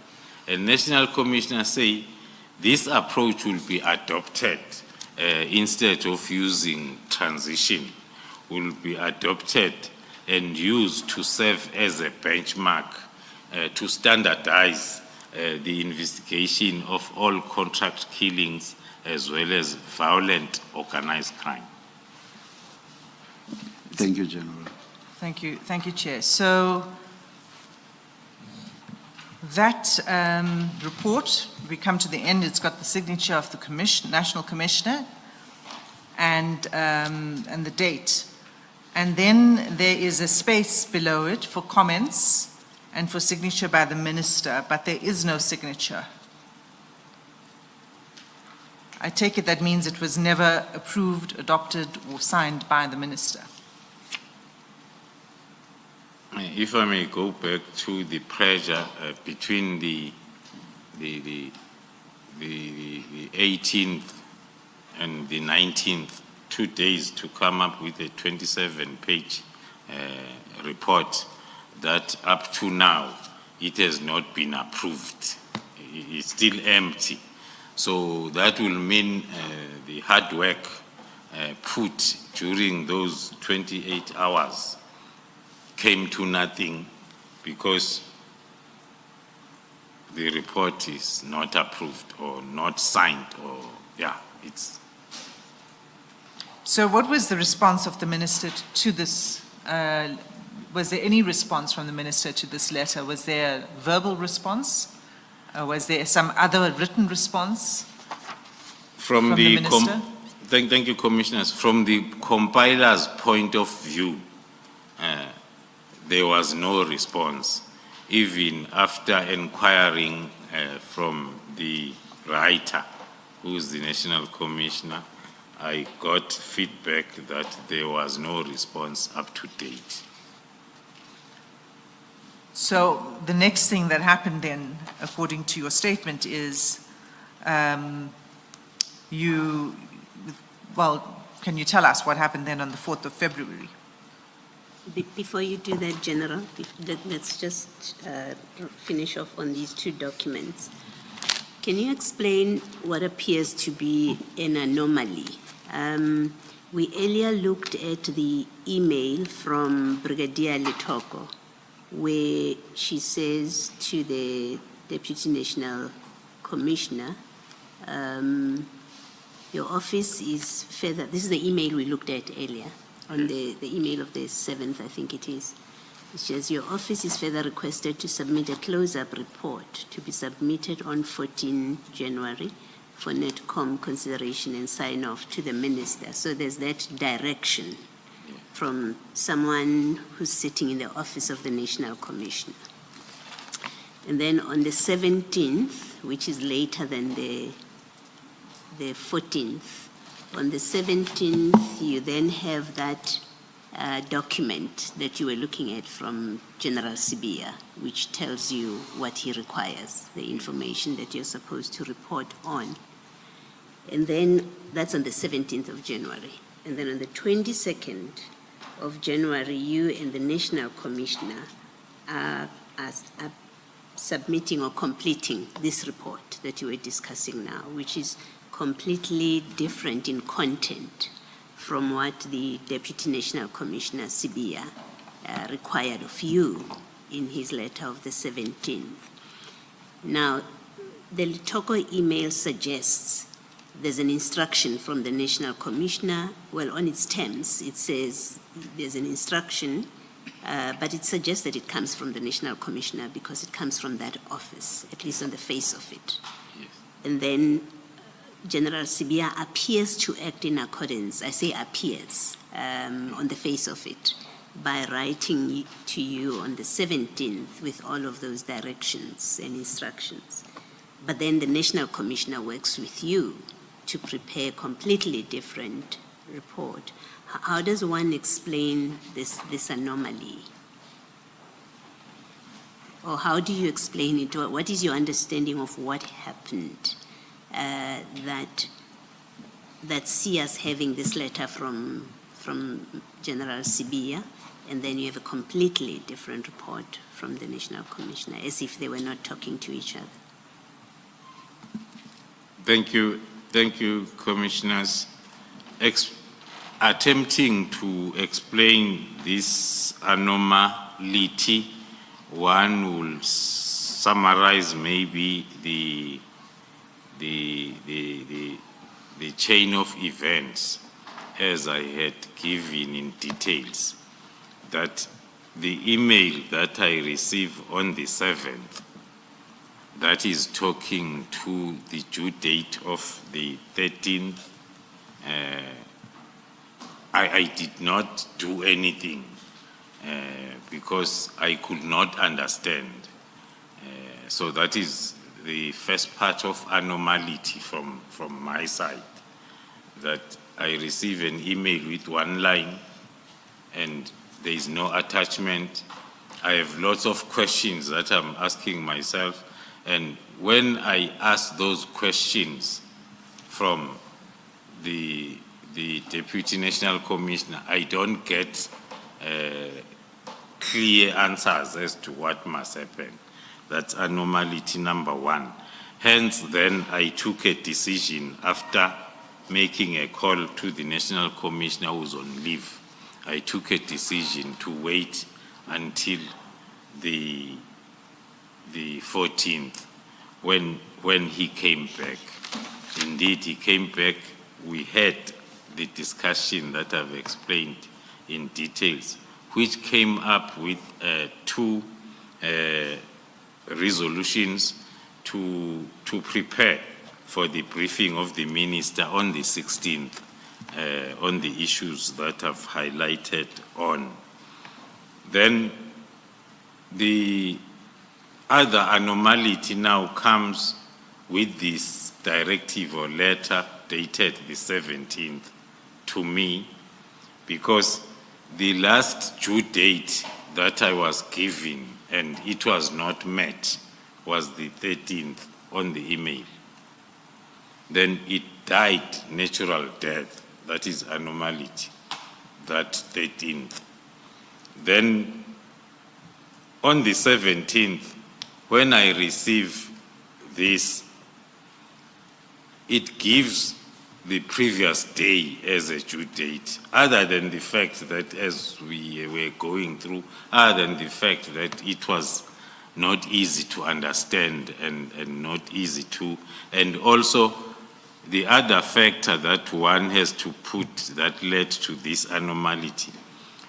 On the 14th, during the meeting, I had to share with the National Commissioner my confusion since the 31st of December up to the 7th of January, the one-line email.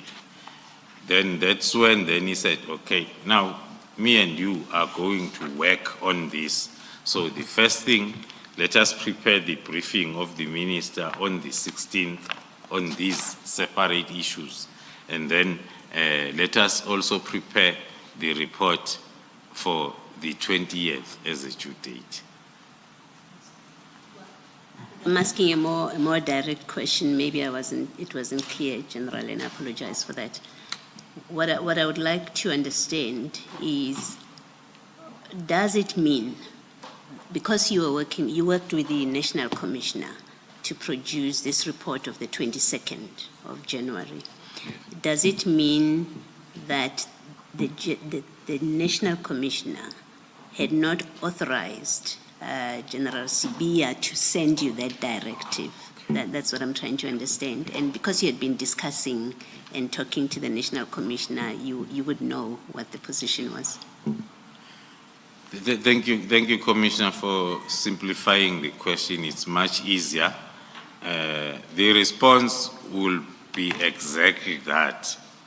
From the meeting of the 14th, the agreement was we are working with the National Commission, myself and the National Commissioner on this process.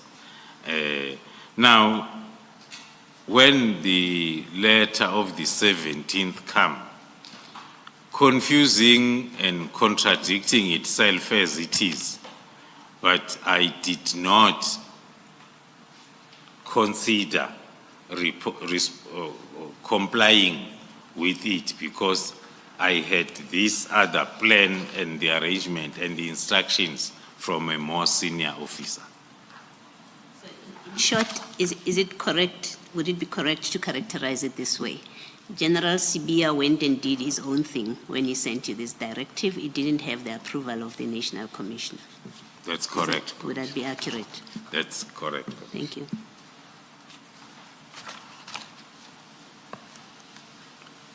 Thank you, Commissioner Baloyi. So this was in response to the directive from the minister that a preliminary report must be provided by the 20th of January. And the directive of the minister goes on to say the final and closing report must be submitted to the Ministry-Management Executive Committee meeting late January 2025. The date of which will be communicated as soon as possible. And I have two questions. One is, did that meeting take place? And was that final report or any final report prepared? I am not a member of that forum, but then I can respond like if this was going to be part of the agenda, I was going to be requested to prepare a discussion paper or a report. So based on that, I will say then it did not happen.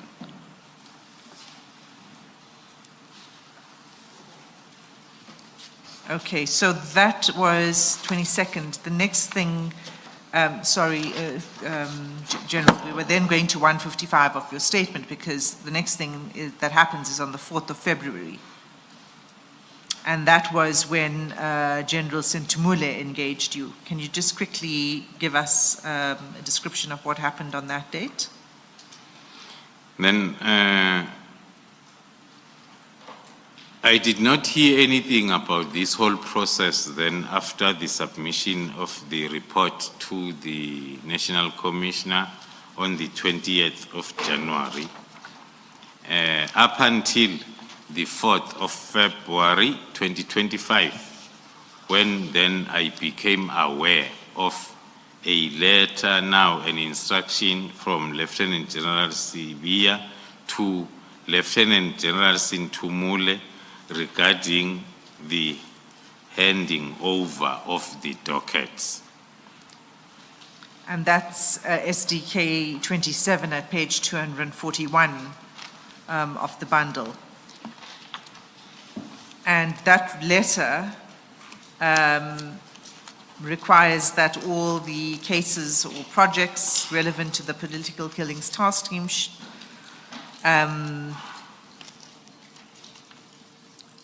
should be, I think it was that it should be provided to or handed over to General Sintumule. Is that right? Yes. The Divisional Commissioner Crime Intelligence and the Divisional Commissioner Detective Services, which is Jan Sintumule, we are both reporting to the same Deputy National Commissioner. Now, the first letter of the 17th is addressed to me, but it has got a lot of reference to the Divisional Commissioner Detective Services, but it's only addressed to me. So that is that is one of the reasons also one then did not attend to it. Over and above that, the process was continuing with the National Commissioner. Now, on the 4th, this one now is addressed to the Divisional Commissioner Detective and Forensic Services alone, only, from the same supervisor, giving... So you were not copied? I became aware of it, but it was not addressed to my office, to me. The directives were for the addressee. But now, because the addressee, to comply with the instruction, had to liaise with me, that's why then I had to be aware of the correspondence. Okay, so it's quite clear in paragraph 5 of this letter that it says, in compliance with the Minister's directive, you are directed to engage with the Divisional Commissioner of Crime Intelligence with a view to the proper handing over and to follow all processes necessary to conduct a handing over process. So this is from General Sibia to General Sintumule. Yes. So 17th of January is addressed to you. You hear nothing back.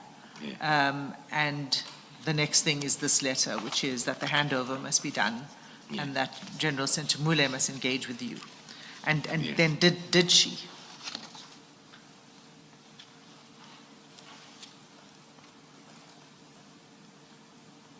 Did she engage with you? Yes, she did. She did engage with me, not even once. She did engage with me plenty of times, General Sintumule. She engaged with you many times Yes, many times. after this letter? After this letter, with reference to paragraph 5 of the letter. So when she engaged with you, she was asking you to hand over the dockets Yes, and to comply with the instruction, because it's her who has been instructed. So mine is to take the dockets that I'm accounting for and give to her so as she can comply. And did you? Yes, I did. I did give the dockets to her. When did you give it to her? The date, it's supposed to be further down my affidavit. There were 2 dates when the dockets were handed over.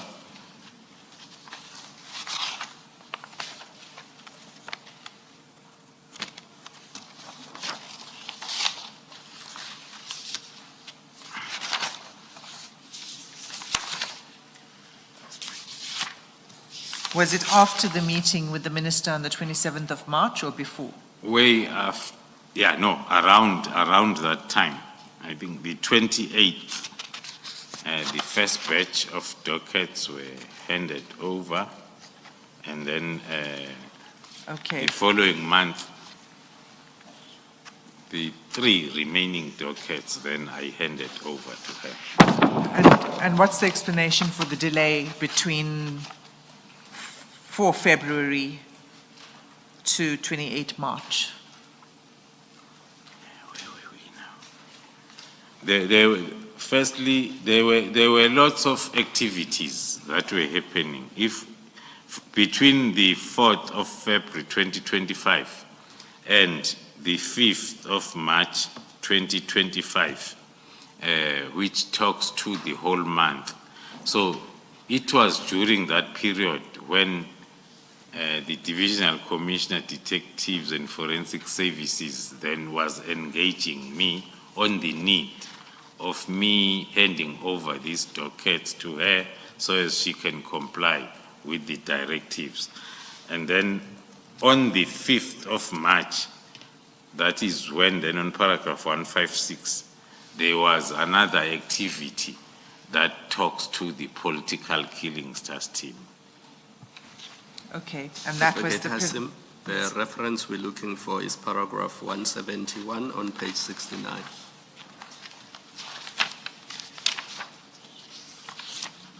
Yes, the 28th of March was when it was handed, when dockets were handed over. That's correct. Thank you, Commissioner Khumalo.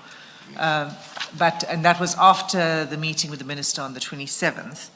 And I was asking you why there was such a big delay between this and the 4th of February, between the 28th of March and the 4th of February. And you said there were a lot of activities that were taking place in the interim.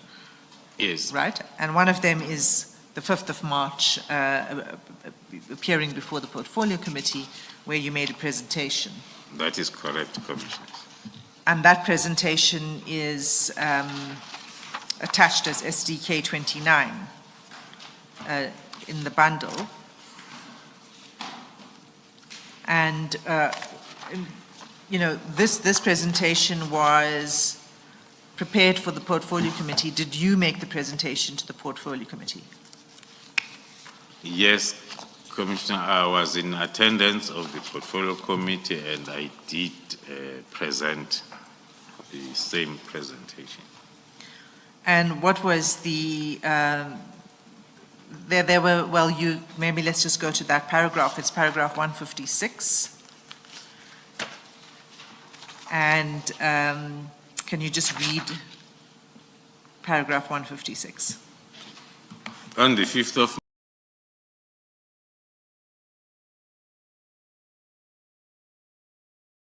for a briefing on challenges relating to an instability of the Crime Intelligence Division, including the background on the investigation against Major General Khan, then 2, background and status of political killings task team, and then 3, details about KwaZulu-Natal Provincial Commissioner's interview during 2025 Police Day. Okay, that was in line with the invitation from the Portfolio Committee. 2 of the issues that were on the agenda were going to be presented by myself, and 1 was going to be presented by Provincial Commissioner KZN. So you were requested by the committee to address these 3 topics? These topics. Well, okay, you and the Provincial Commissioner. Yes. Okay. So one of the topics, as we know, is on the PKTT. And can we go to paragraph 157 then? Before you do that, Ms. Hassan, you moved a bit too fast for me. I didn't realize you had moved off this letter. General, that letter from General Sibia of the 4th of February, this is the letter to the Divisional Commissioner, Detective and Forensic Services. Now, the last paragraph, 7, at page 242, it says you are required to ensure, this is to General Sintumule, you say, you are required to ensure that this is done within 7 days after listing what it is that is required of him. It says you are to do this within 7 days, in also considering the content of the attached correspondence sent to the Divisional Commissioner, which you will also ensure that the closing report is submitted as per the directive of the National Commissioner. Now, this is the 4th of February. Had the National Commissioner issued a directive to General Sibia or to you or to anyone to submit a closing report? No, thank you, Commissioner. No, this was the continuation of the anomaly that started from the 13th, 14th, 17th. So this was still the continuation where two conflicting processes were continuing. Yes. And would General Sibia have been aware that you and the National Commissioner prepared and submitted that report of the 22nd of January to the Minister? Do you expect him, or do you know whether he was aware of it? No, I won't know, Commissioner, other than to rely on the feedback that I got from the National Commissioner when I was asking for the way forward. Yes. That said, no, don't mind. I've told General Sibia to leave this thing to the two of us. Okay. So based on that, I'll take it that he was aware that the National Commissioner is dealing with this issue. All right. And lastly, from your discussions with the National Commissioner, or in your discussions with the National Commissioner, did you inform him about this approach from General Sintumule to you? The National Commissioner, did you, now that... With specific reference, Commissioner, to the letter dated the 17th. The letter of the 17th, but also that General Sintumule has now spoken to you because of this latest letter from General Sibia. Well, yes, Commissioner, I was continuously updating the National Commissioner every time I receive a letter that is contrary to what we are doing. Then I'll report and share the letter with him.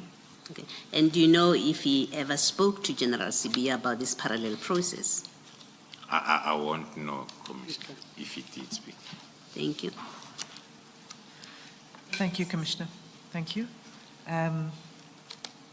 Okay, so we are in March at the Portfolio Committee, and you'd been requested by the Portfolio Committee to address those 3 topics. One of the topics relates to the PKTT, and you made a presentation on the PKTT to the Portfolio Committee. Now, your presentation is here as SDK 29, and it's quite long, and we don't really need to go into the weeds on it. But as I understand it, it's in 2 parts. The first is on crime intelligence and the work of crime intelligence, and the second part deals with the PKTT. Is that right? That's correct, Commissioner.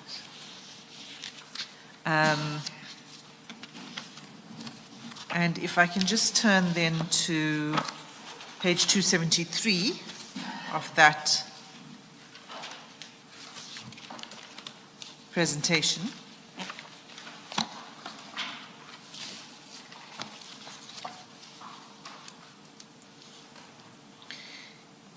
That page explains the contents of the report that is to follow.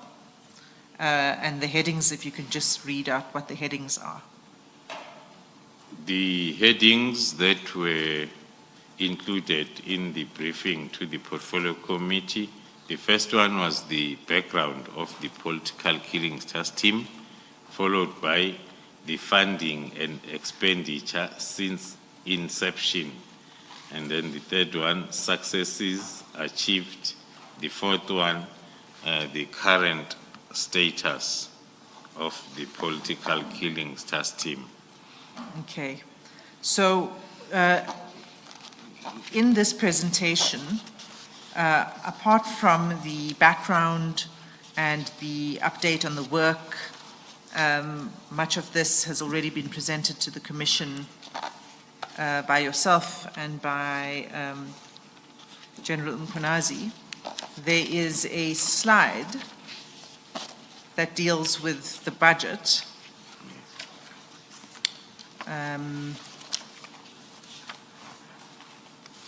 Just going to find it.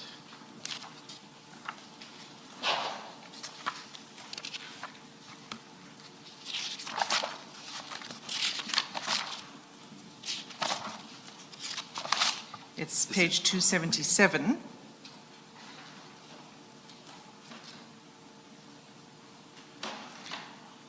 And this slide talks, it sets out the, correct me if I'm wrong, but the expenditure of the PKTT from 2018, which would be July 2018, until February 2025. Is that correct? That's correct, Commissioner.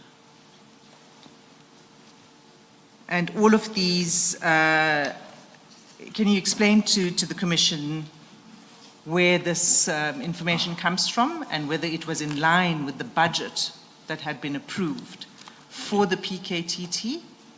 And can you confirm that there had been, that was my sub-question, that there had been budgets approved for the PKTT in each of these years?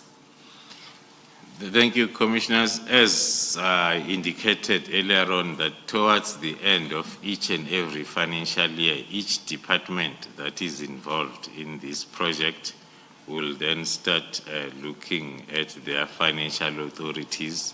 So the South African Police Service will do the same. Hence, then there will be an application for both the approval for the extension as well as the budget thereof. So it will be in one approval. Hence, then all those applications, there is a signature of the CFO, the Chief Financial Officer, who must indicate the availability of the funds before the National Commissioner approves both the extension and the usage of those funds that are available. So the report on this specific day was prepared by the Chief Financial Officer's office and also presented by the CFO in the portfolio committee as she was in attendance. So it was the figures that are from the system that is managed by the CFO. Hence, then on the far right, we will see the figures of expenses. Then from the financial authority or the application, there will be an application for an estimated budget. But in this report, then what is reflected on the far right are the actual expenses for that particular period. Thank you.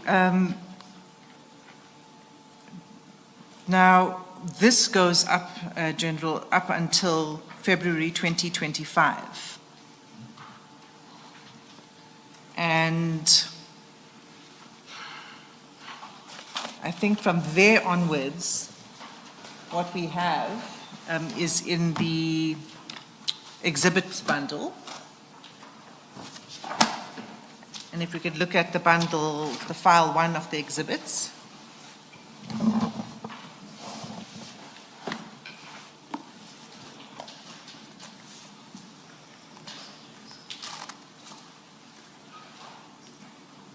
And if we could begin with CJC 18.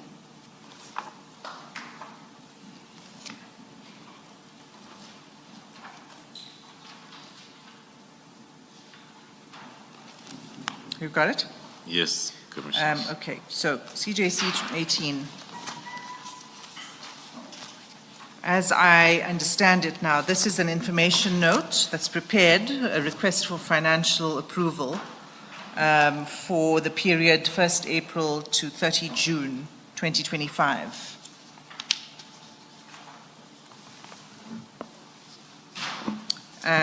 So, Ms. Hassim, if we are going to be Yeah. much longer, may we take an adjournment and resume at 4:15, please?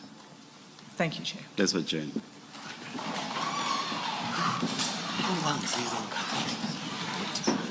No, I was watching the time. So the correct one was put at the back of this bundle. I didn't want to take out stuff and replace it to not create confusion. Oh, it's fine. So, I asked so that Suzanne they to do, replace them. okay, so we can still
Is that right?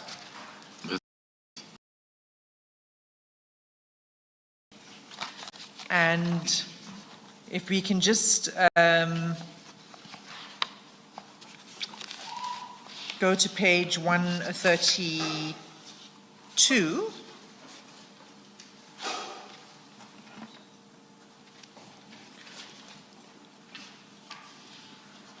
Actually, let's just take it for one step back. Let's just start with the first page. You begin this information note by explaining that this comes after the directive of the minister to disband. That is correct. So you then go on to explain why you continuing to make this request. So perhaps you can just explain that with reference to paragraph 3 of the background.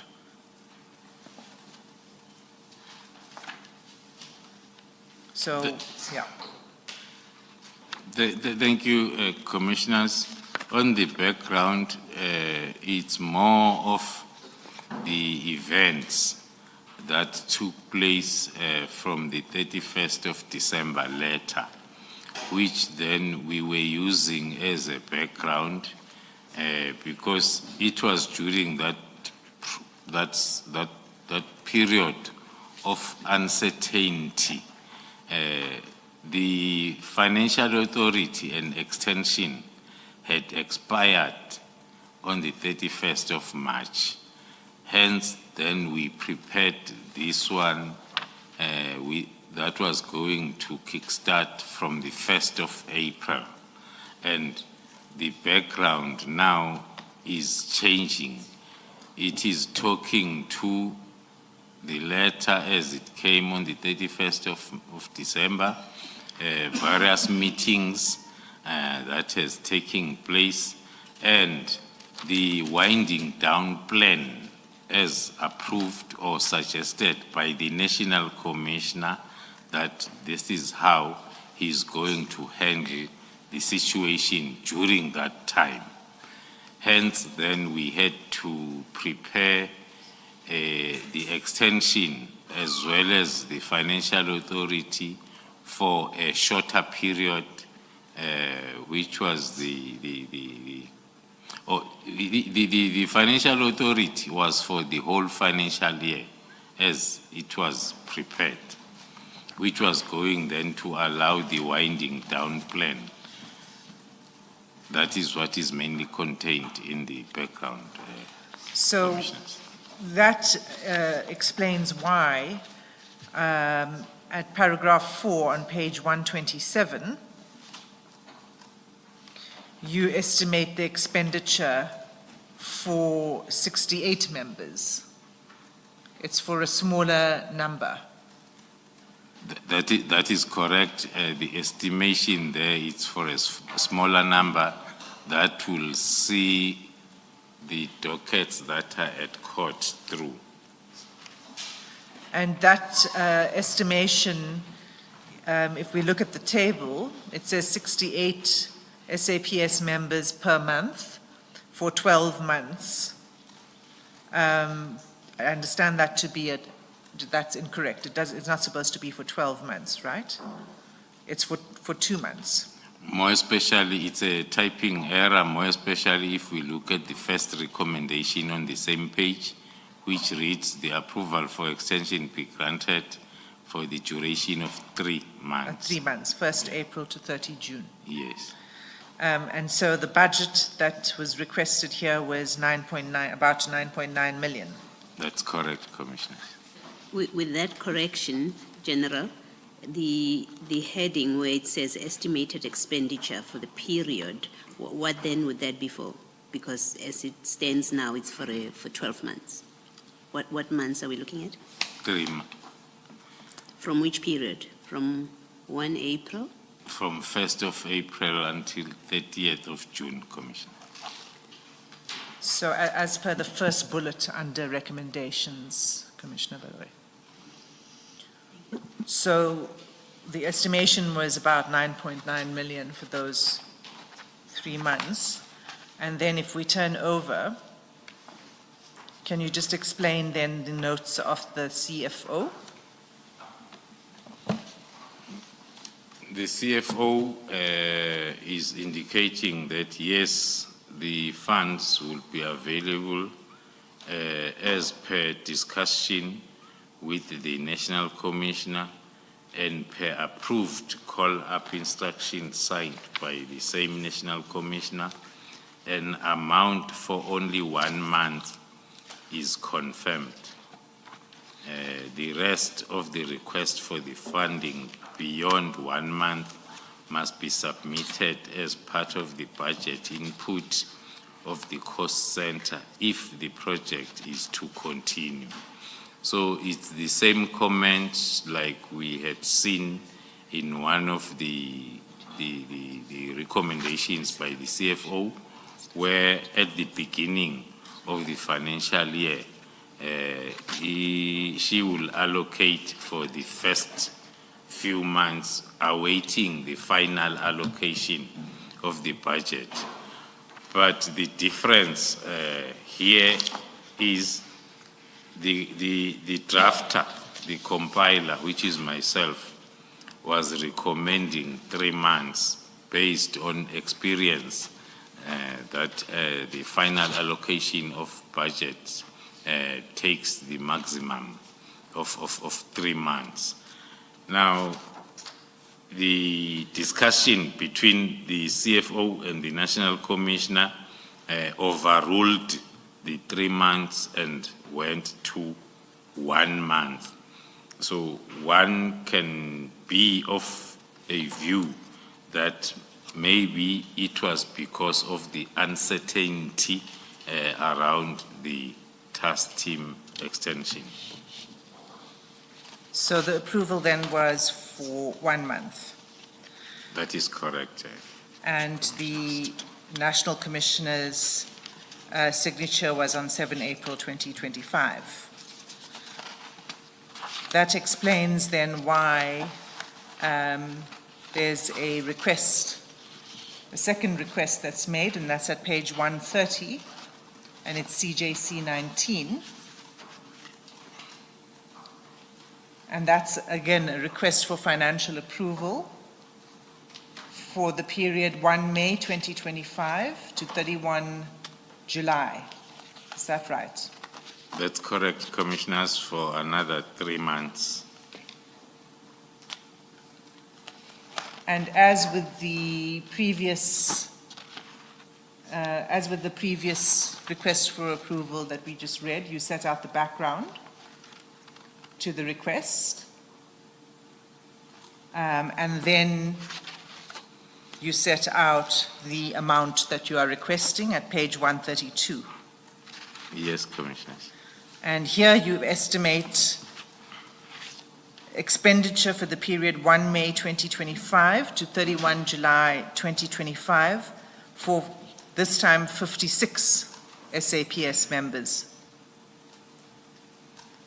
So is this in line, again, with the phasing out? It is in or line winding down with the winding down, because the National Commissioner's proposal was, as the case is finalized, those that were dealing with the case will withdraw. And then that's why the numbers kept on going down. And what was the budget you requested here? It was 8.4 million, and then the funds that were made available by the CFO were 13.2 million. Reason being, if we look at the period, it starts from the 1st of April. Her recommendation includes the month that we had the authority for already. They do that for their cost center policies, that if you have the financial authorities that are 1 month each, it makes their maybe work difficult. Hence, there was an approval of the April 1 month, but then when we apply for 3 months, then she recommends 4 months. It means she's reversing and starting from the 1st of April So that's the reason for the increase. for the increase. The increase, the 13.2 Yes, instead of 8.4. yes. And that was approved by the National Commissioner, is that correct? That is correct, Commissioners. And that takes you up until the 31st of July. That's correct, Commissioner. Then we come to CJC 20. And this is a request for financial approval for 1 August 2025 to 31 March 2026.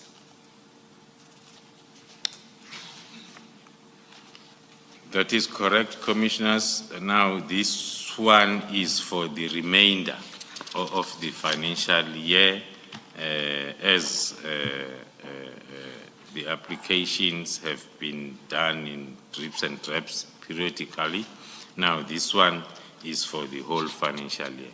So why is this one now for, the ones that were done earlier, you said, was because of the uncertainty, and so there were small extensions. Why is this one for a longer period? Firstly, the budget allocations had been finalized,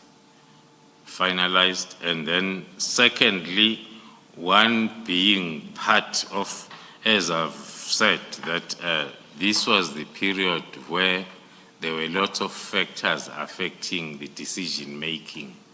So from the application of 3 months as it's a norm, whilst waiting for the final allocation of budget, then instead 1 month is approved. And then the next batch it's 4 months. Then this time around, if now we can link this with the other parts of my affidavit, it was after the long sought after reasons for the disbandment were starting to be clear, or they were clear, that they are not genuine.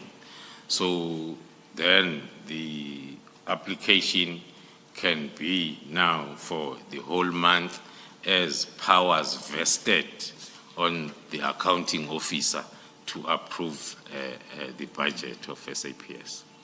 You say general allocations had been done as at this stage.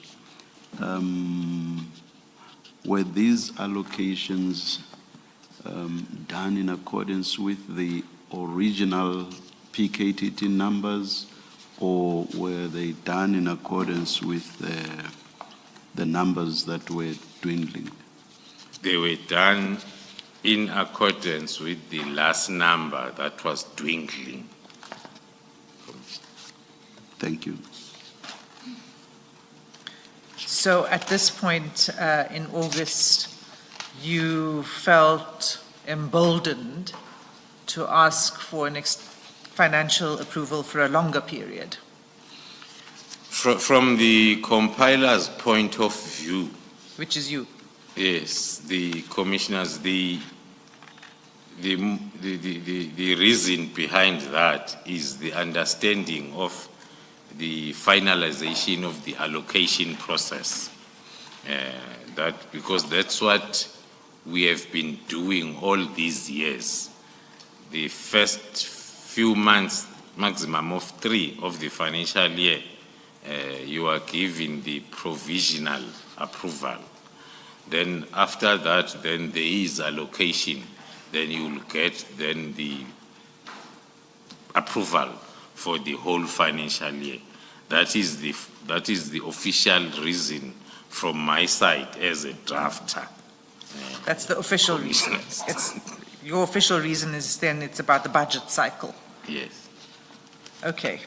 And you make the request then for 1 August 2025 to 31 March 2026. Yes. And can you just explain the table, the numbers and the amount requested? The number of members, so this is, The number of members now, it's 56. And then with all those allocations, it gives the total of 31.1 million. And that was signed, this was signed by General Mkhunazi. Yes.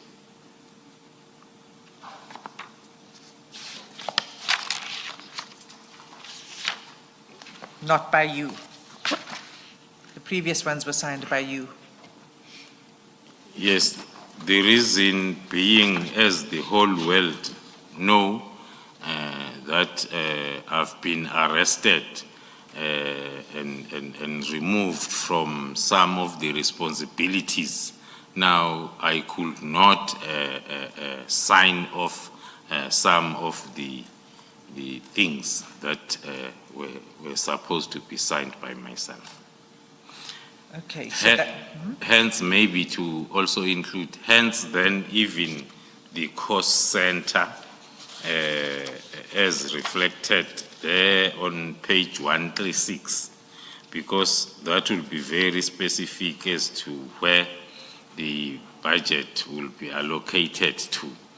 Under recommendation number 2, the estimated budget of 31.1 million be approved and funded from the national budget, and such budget be managed at Provincial Commissioner KwaZulu-Natal. Because of my inability since the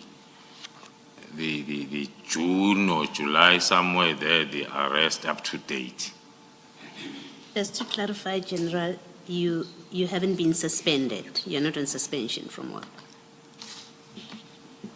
Or are you?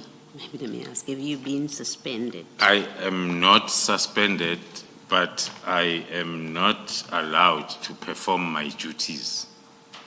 All right, thank you.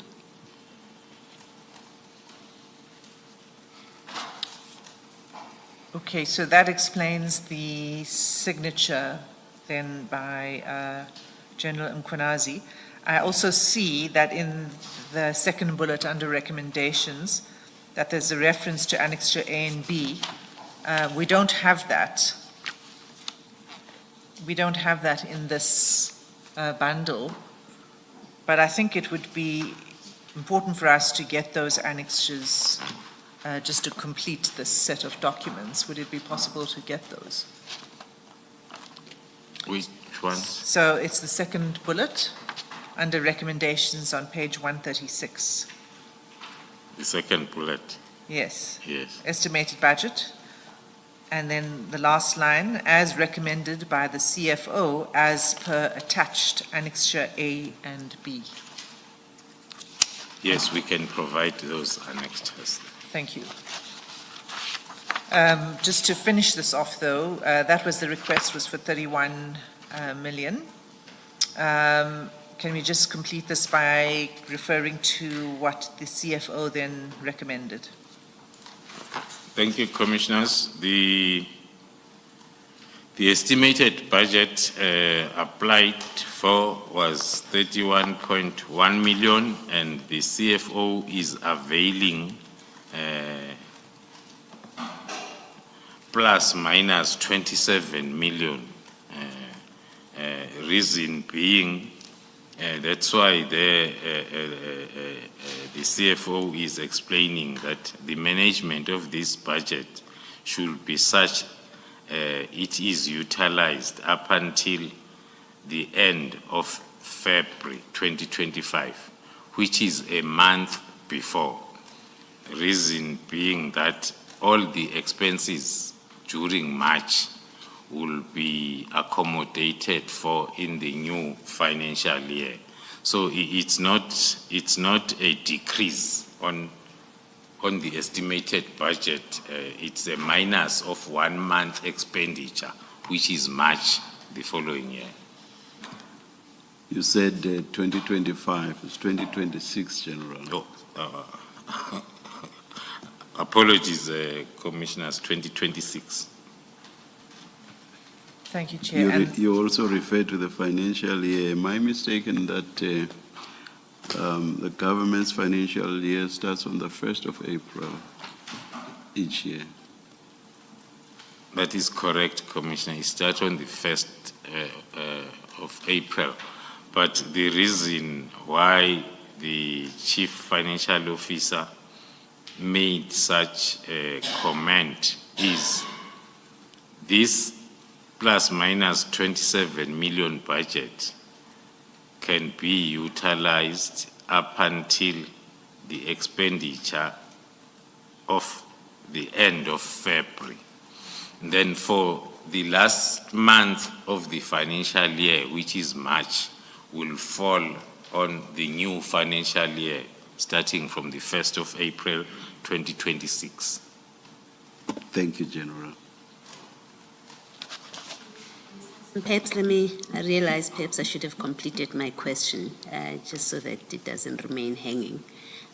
General, when I asked you that you are not at work and you confirmed you are not on suspension, you said you are not allowed to do your work. What do you mean by that? Who doesn't allow? Is it the National Commissioner is not allowing you to do your work? No, it is the bail condition. Thank you. And then, General, can you just finish with this document? So what the National Commissioner then noted?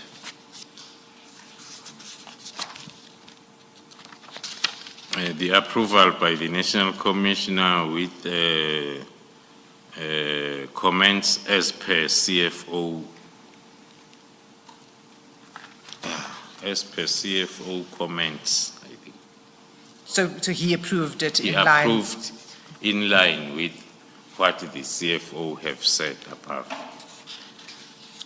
And the PKTT, therefore, is now operating under this financial approval? Under this financial approval up until the end of March 2026. Thank you.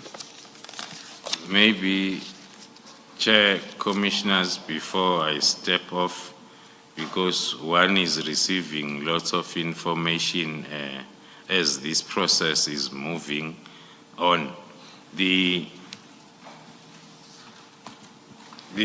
allegations or the information that talks to only the financial approvals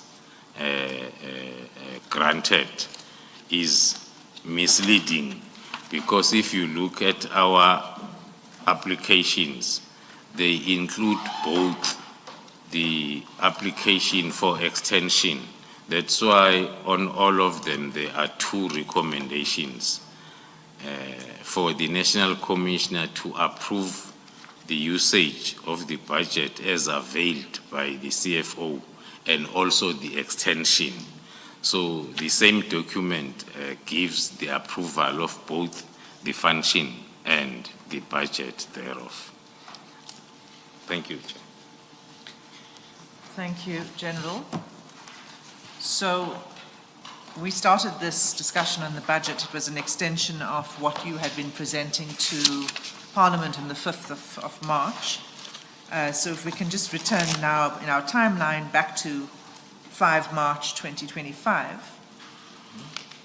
I just want to ask you whether in this presentation to the Portfolio Committee, whether there were any concerns raised by the Portfolio Committee with the work of the PKTT that you'd presented.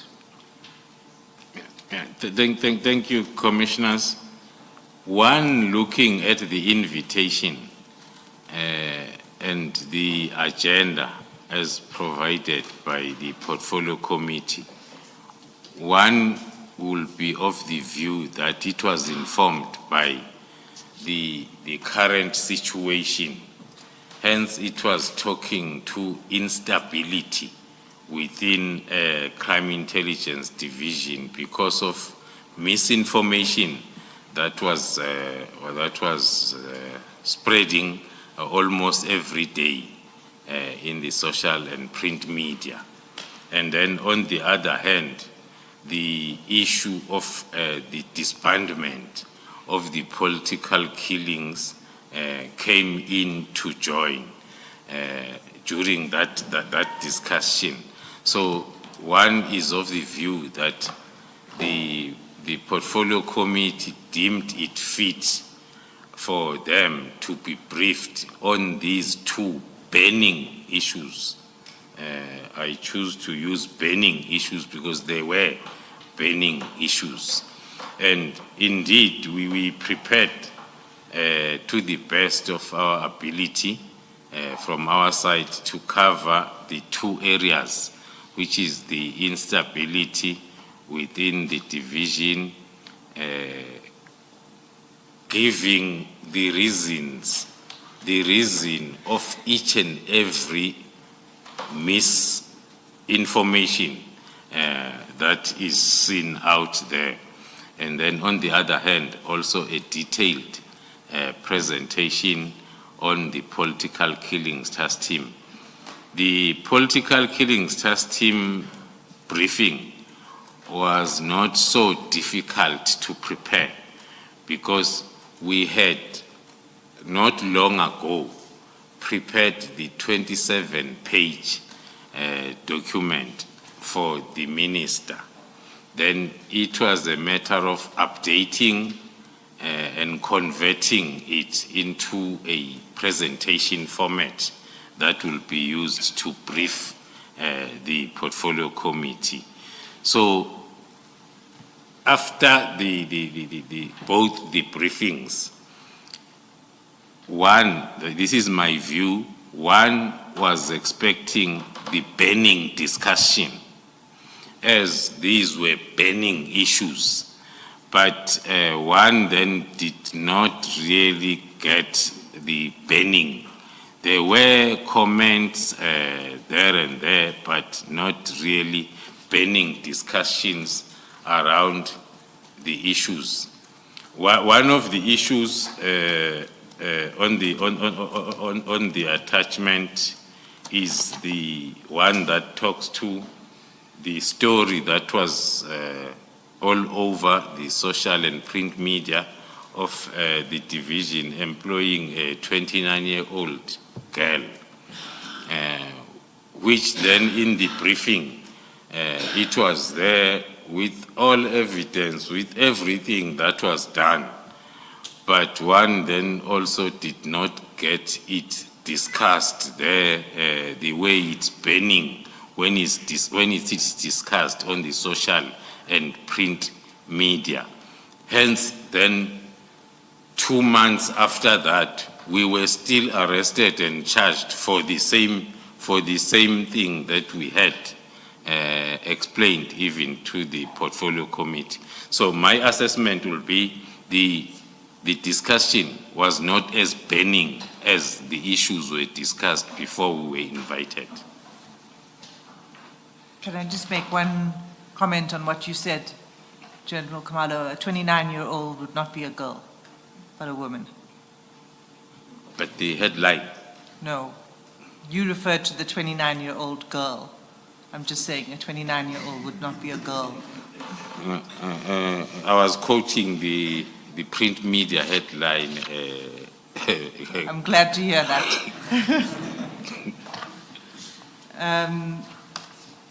Okay, so that was the 5th of March, and then as I understand, still on the 5th of March, you moved from the portfolio committee to a briefing with the minister. Yes, after the disbandment discussion was not as burning within SAPS now by then it started to burn a day after presentation to the portfolio committee. Hence, then we received the invitation for a meeting in Cape Town for the 6th of March. Oh, it was the 6th of March. Yeah. Okay. Just so that we track your statement as far as possible, we were at paragraph 157, and from there until paragraph 159, you deal with a correction you wanted to make to something that General Sabia said. I think you've covered it adequately in the statement. Unless there's something specific you wish to say in addition to what's here, could we just move on? No, there is nothing else that I would like to add. I was just correcting that misquoting of the information that we presented on the 5th, that the team operating in silos was the then provincial team. It was not this team that was being disbanded, but in this affidavit, we are misquoted as if we are saying this team is working in silos. Thank you. Thank you. There's also, with that correction, there's also a part of this where you've quoted the very last paragraph. Do you want to correct that, or is that a correct representation of what you said? It says, due to the task team failing to deliver on their mandate, is that you, is it supposed to be you, or is this General Sibia providing an explanation why the minister disbanded, made the decision? Thank you, Commissioner. This is the misinformation and misquoting by General Sibia in his affidavit. Yes.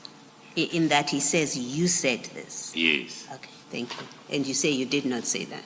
I did not say that. Thank you. I did say it in the briefing to the portfolio committee, but I was referring to the then provincial task team. I understand. Thank you. Thank you.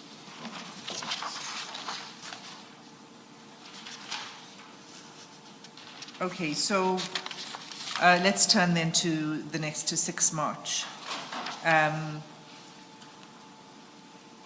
That's on paragraph 160 of your statement.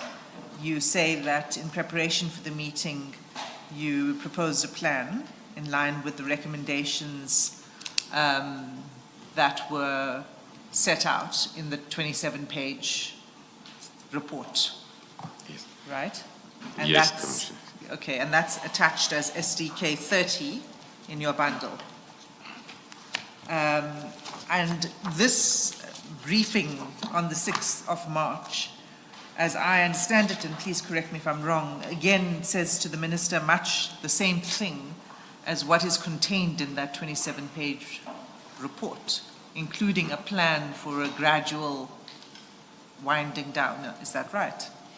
That is correct, Commissioners. We were guided by the invitation. The invitation was not saying, I need a briefing on PKTT.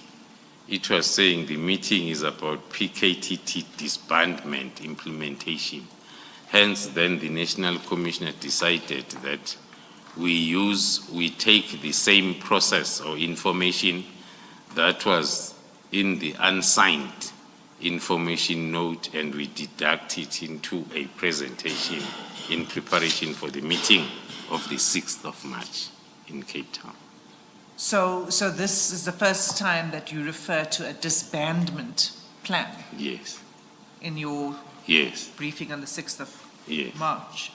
And the plan is, you've reproduced it at page 66 in the table. The overall activities that would have to happen to implement that plan. Yes, Commissioners. And the first row says approval of disbandment plan as an activity, and the responsibility is the Minister of Police, and the due date is 6 March 2025. Can you explain that?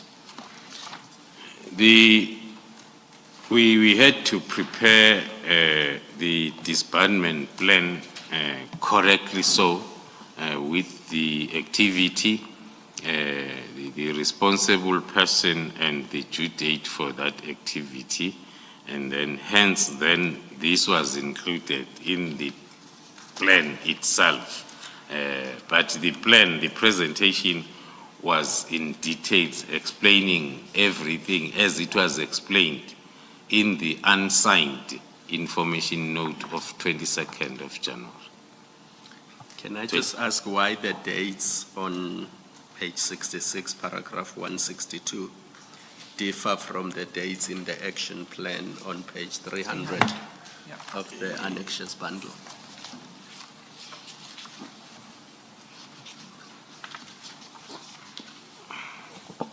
Sorry, Commissioner, can you remind me of the page number? Page 300.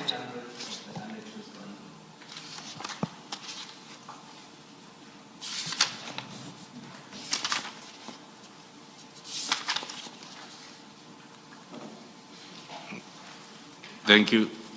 And while you're there, General, that all of the dates differ, so you Yes. might want to explain this table. Yeah, the explanation was going to be covered as I move on with this affidavit, but to explain, these dates were informed by the meeting date, that as we meet on the 6th, we present, and then the minister approves on the 6th of March. Then, unfortunately, it was not approved.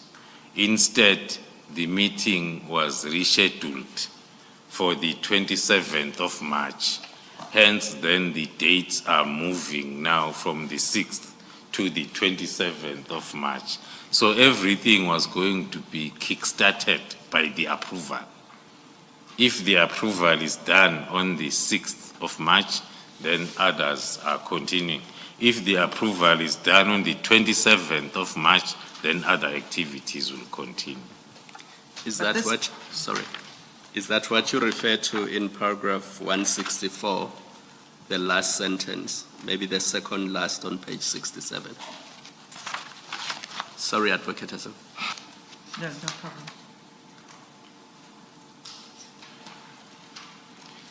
That is exactly what I'm referring to, Commissioners. The way I understood it was to mean then the absence of any agreement or approval on the way forward, there will be no movement of dockets or personnel because nothing is approved.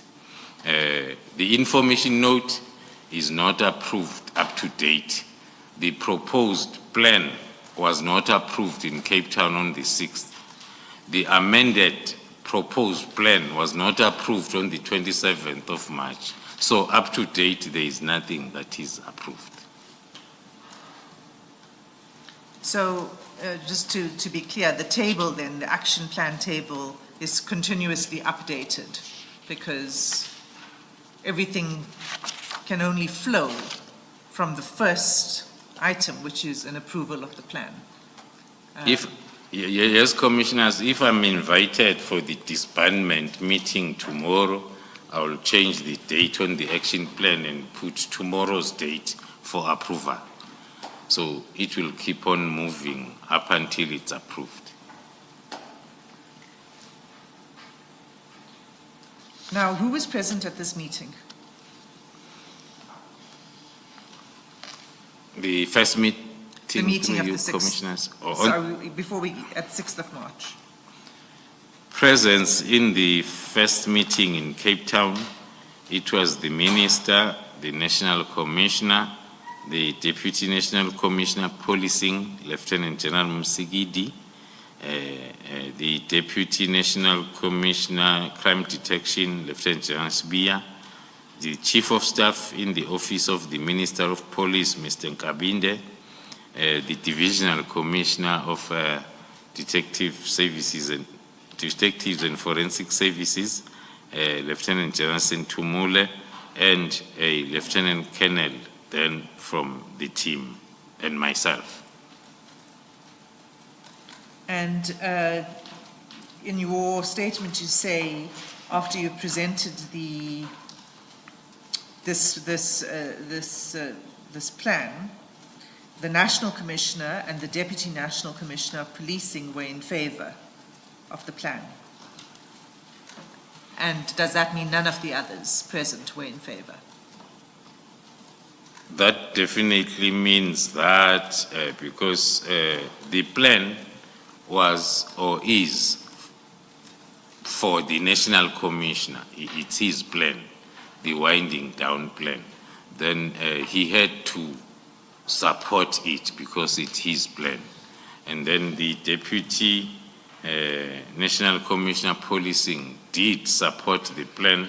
I remember very well even her words, and one of the reasons, because she said, if we disband now, as the letter says, and we say all the members must go back to their respective stations, then a member from Cape Town, by the time he arrives in Cape Town, he gets the subpoena to go to Mtuba KZN to attend the court case. And then he comes back. By the time he arrives, then General Musigiri said that will be not so nice or good or possible for the members to continue with these cases whilst they are back to their stations of origin. So indeed, It wouldn't be cost effective either, would it? on top of that, not cost effective and dangerous and impossible. The whole idea of having coordinated work won't be there. So you say that you mentioned particularly General Sabia and the Chief of Staff of the Minister as being against the plan, and they favored immediate disbandment. Did they say why? The main reason, because I was part of the meeting, then everybody, after I presented, especially if you are a presenter, you listen attentively when your audience is now asking questions, because you want to do whatever, to understand whatever input they are going to have. Hence, then I still recall most of the inputs that were made there. The main point that the Chief of Staff as well as the Deputy National Commissioner Crime Detection, they were against, was in the plan, disbandment plan, not to show the immediate. In other words, they were against the whole plan because the plan has got the winding down thinking. But then they will even, one of them will even say, it means you are defying the instruction of the minister because the minister says disband now. So that was the main point. And also somewhere in the plan, we had referred to the dockets under investigations to remain with the political killings task team. You see, so they were against even the alphabet PKTT. It was supposed to not to be there, and then replace it with someone else, something else. And also the other issue was the destination of the dockets. The proposal was talking to the dockets moved to the provincial office, so as the provincial commissioner can decide and design the way he is going to continue with these dockets without much of the damage caused. But then the points against was these dockets must go back to their stations of origin, where they were picked from without being investigated. General, was it proper for the Minister's Chief of Staff to participate in these discussions? In my view, also looking at my experience, Commissioner, I will definitely say it was not proper. I've sat in meetings where the chiefs of staff are sitting. According to me, it was not proper because they don't normally take part in the decision or discussion that is there during that meeting.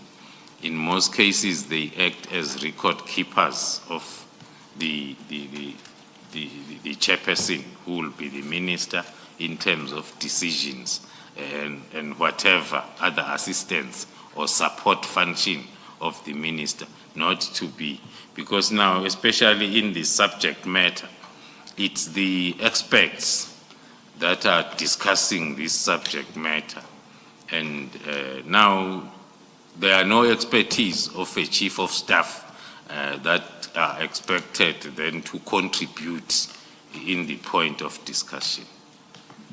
And what was the alternative name they were suggesting? If my memory serves me well, instead of saying PKTT, it was just say investigators, so which will be open to any other investigator. Thank you. General, am I correct to describe, would I be correct rather, to describe the discussion, the plan about winding down as an operational matter and decision? How you're going to wind down and where dockets will go, does that fall in the category of operational decisions? Thank you, Commissioner. It's pure operational. Maybe what makes it looks like administrative is the use of the term winding down. The proper and correct term or word that is used in an operational environment is demobilization. It took us 4 years to mobilize. Now, it cannot take you a day to demobilize what you mobilized for 4 years. So the winding down is also talking to that operational understanding, yes, because you have to demobilize resources, which will take you at least half a time that took you to mobilize, yes, if you are not having bad intentions. Yes. And is it appropriate or regular for a chief of staff who's not a member of the policing environment as such, if I'm using the correct word, to have input into decisions that you describe as demobilizing, for example, a plan, how it's going to unroll? Is it appropriate? Is it regular? I'll choose inappropriate, Commissioner, because the benefit of doubt one can give, because the chief of staff, we know and we are told that he is a former police officer. So maybe that might have contributed. I'll make an example. If the chief of staff was a former teacher, definitely the chief of staff won't be tempted even to comment, because the subject for discussion, it's something that has got to do with the support functions of the minister as well as any other administrative functions. It's pure operational.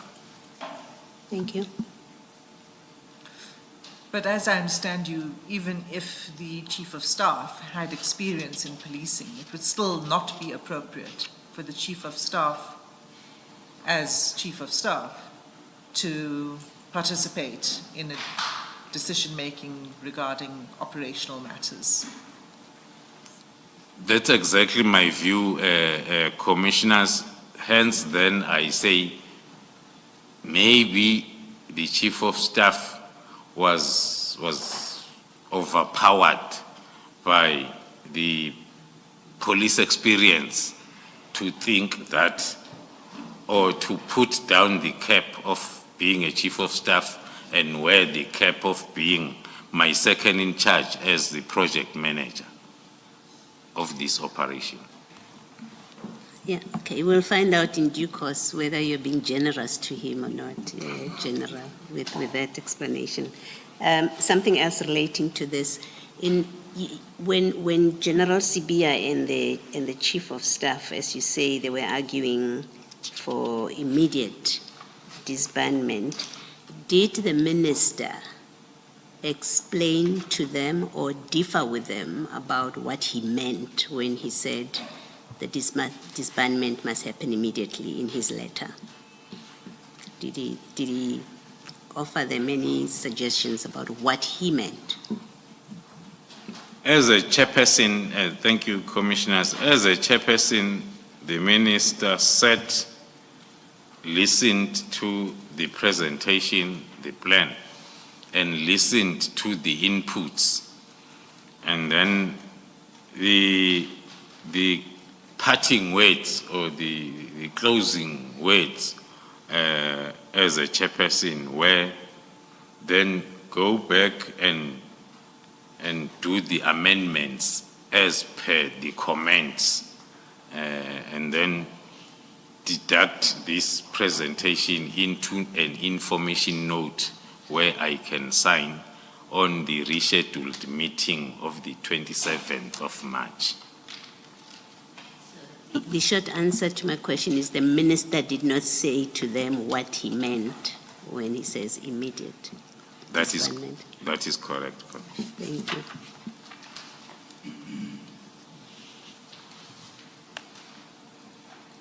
Can you, I mean, there are two things I think that emerged from what you were saying in this paragraph. The one is the pushing back against something that is gradual, wanting the disbandment to happen immediately. But the second is that it was about the PKTT itself, that was the concern, that the longer it took, the longer the PKTT would be in existence. So that was the real nub of the objection, isn't that so? Yeah, one can add that, as it's reflected also in my affidavit, that the winding down was going to prolong the lifespan of the PKTT. There are cases that will be at court for the next 4 or 5 years. So that will mean it will be maybe after the end of the term of the minister who disbanded, and then the disbandment will not have happened. I'm making an example. So the winding down plan had that as an issue, that it's not going to talk to the immediate.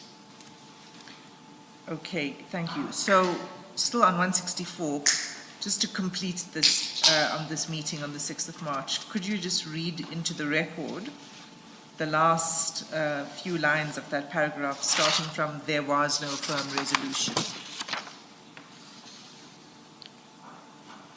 Senior Counsel, paragraph? It's paragraph 164. It's From the beginning. No. From the bottom up 5 lines. Just if you could read from where it says "there was no firm resolution."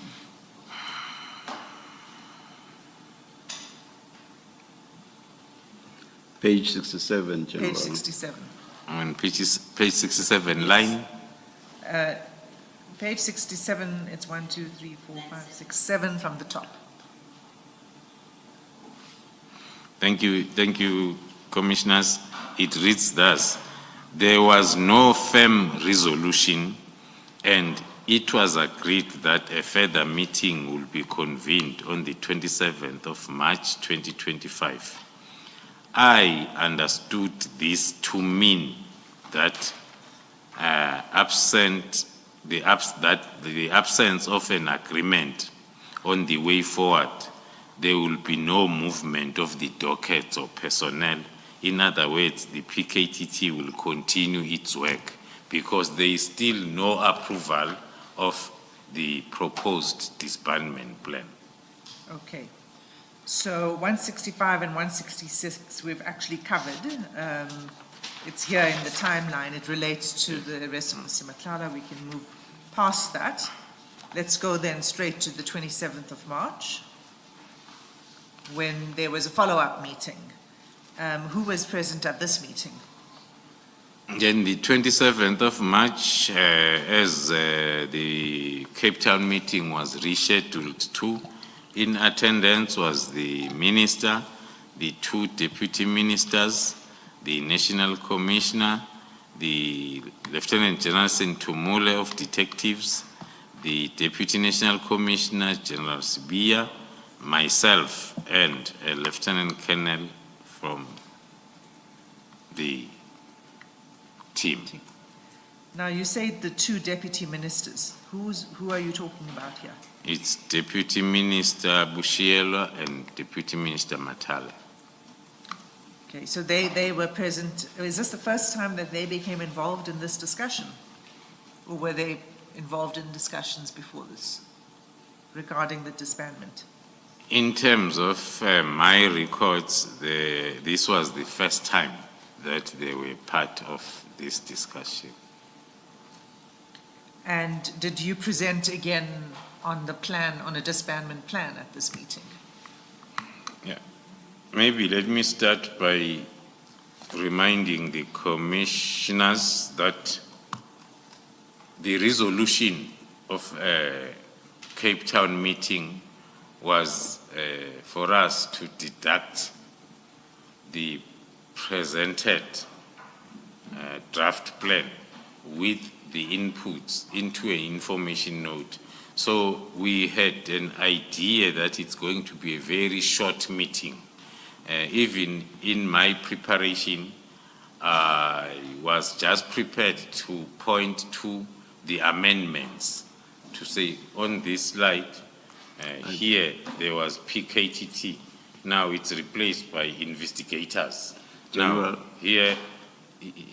General, I did not want to stop you mid-sentence, but that's the longest sentence I've ever had to listen to. Sorry to interrupt you.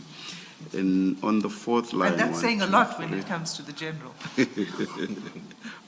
Fourth line, General, you referred to Lieutenant General Kumalo, and then Lieutenant Colonel and me. Is there another Lieutenant General Kumalo? It's a typing error, Commissioner. There is one Lieutenant General Kumalo. It's me. Thank you, thank you. Thanks, General. In this process. Thank you. Thank you, Chair. So you were, sorry, I was asking the question, you were answering the question of whether you were presenting the revised disbandment plan to this meeting. Yes, according to our understanding, attendees, the follow-up meeting was for us to point out on the changes made on the presentation and submit the information note format for approval. So when then we were about to start that presentation, and then the mistake, I call it a mistake for the lack of a better word, that happened is on the number of dockets, there was already a difference from one of the categories of the number of dockets between the 6th of March in Cape Town and the 27th of March, because the team was still operating. So there will be changes, especially on the part where you report the number and categories and status of dockets. Now, it happened then that the first slide was showing that different number, which then made the meeting not to be to continue as planned, because one had to try to explain why there is now a new number, and then the new number, according to us, was on the positive, because it was talking to a case that was previously under investigation. Now it was at court, but then we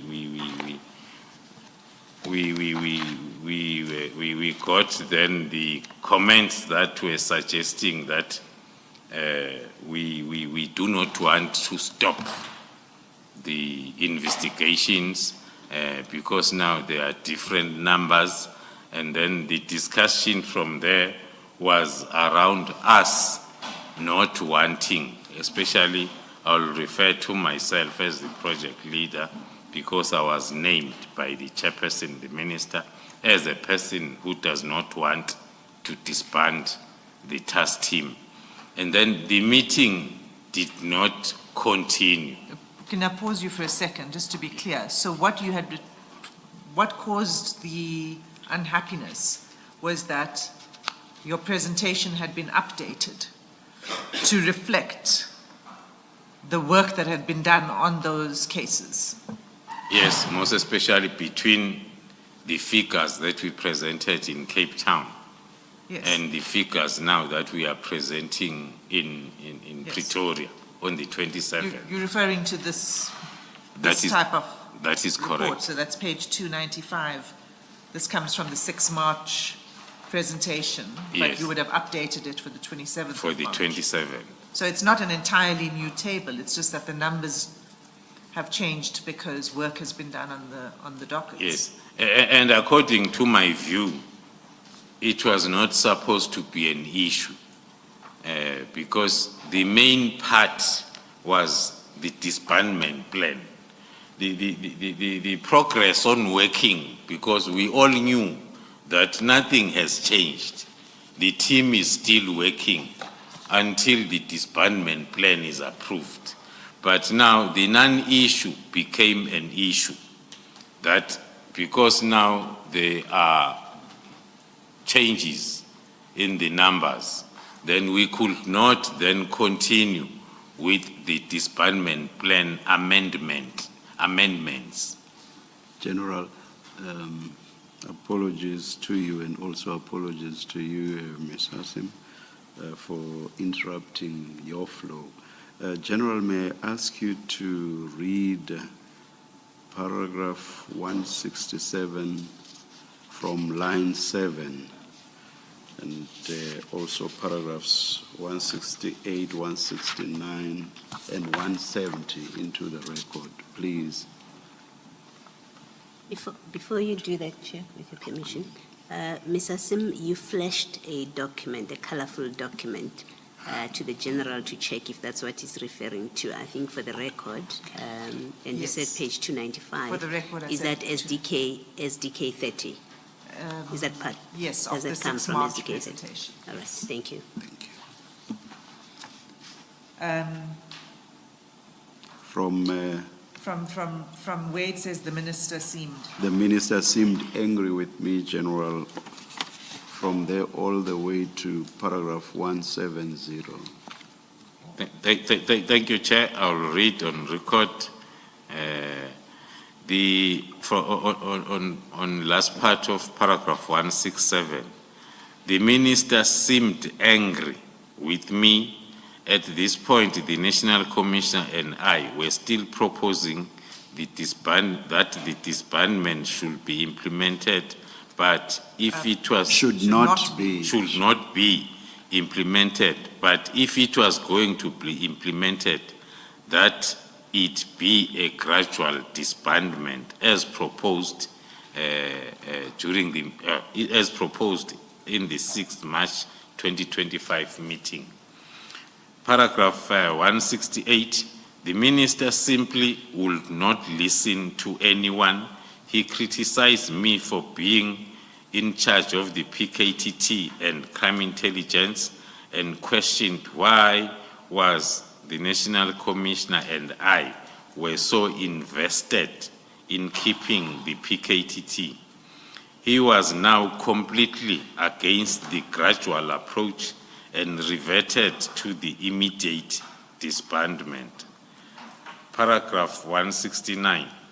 When the minister was reminded that the PKTT was initiated in part by the president, he said that we should not mention the president and mention that he was tired of hearing about the president. Then he said that the president was in agreement that the PKTT be disbanded. I was shocked by this revelation, since the president was briefed about the work of the PKTT after it was deployed to assist in the Fort Hare University murder investigations. 170. The minister also stated that it took a political decision to establish the PKTT. Therefore, it will take a political decision to disband it. The minister said that there will be no further meetings regarding this matter, and any further engagements will be held with the National Commissioner and the meeting agenda. Thank you, General. Thank you, Chair. Before we deal with what you say in 170, did anyone else speak in this meeting? Did anybody else weigh in and express a view on the disbandment? It won't be easy to... I mean, other than you and the National Commissioner who were proposing the plan. Yeah, no, it won't be easy to recall, commissioners. It was one of those meetings that one won't want to think about even when you are on retirement, because it was not a nice meeting, especially at the level where we are. We think we understand and we prepare, but then when you get to the meeting, So in terms of comments, and because this happened as I was starting with the briefing, so one was not really paying attention that much to whatever comments that will come from any other attendees. So what was your response to the minister criticizing you for being in charge of the PKTT and crime intelligence? It's a discussion that now and again will come from the same, I will say, individuals, which is not, according to me, necessary, because in the SAPS, especially as you move up the levels, you are expected then to have so many different roles that you play. And currently, I am the Divisional Commissioner of Crime Intelligence full-time, but then I'm also overseeing the political killings task team, not involved full-time like I was. There are commanders, there is everybody doing whatever that they need to do. But if, for instance, there is a need that there is a document that needs to be prepared for the principals, then the team will prepare and submit that document to me. So I'm only dealing with very high-level documents like the extension documents, which is once a year, and whatever other strategic issues that needs to be attended to. So that is the current situation. And what is the substance of the criticism? Why is it being suggested that you cannot be the Divisional Commissioner for Intelligence and at the same time do work related to the PKTT? What's the substance of the criticism? At first glance, Commissioner, thank you. At first glance, it would look like maybe not understanding what I was explaining. But then when you, because the other reason why the National Commissioner kept, maybe let me say, Commissioner, the two current interventions or task teams that are still in place were started and established by myself. The other one in 2017, I think the other one also in 2018 in Western Cape.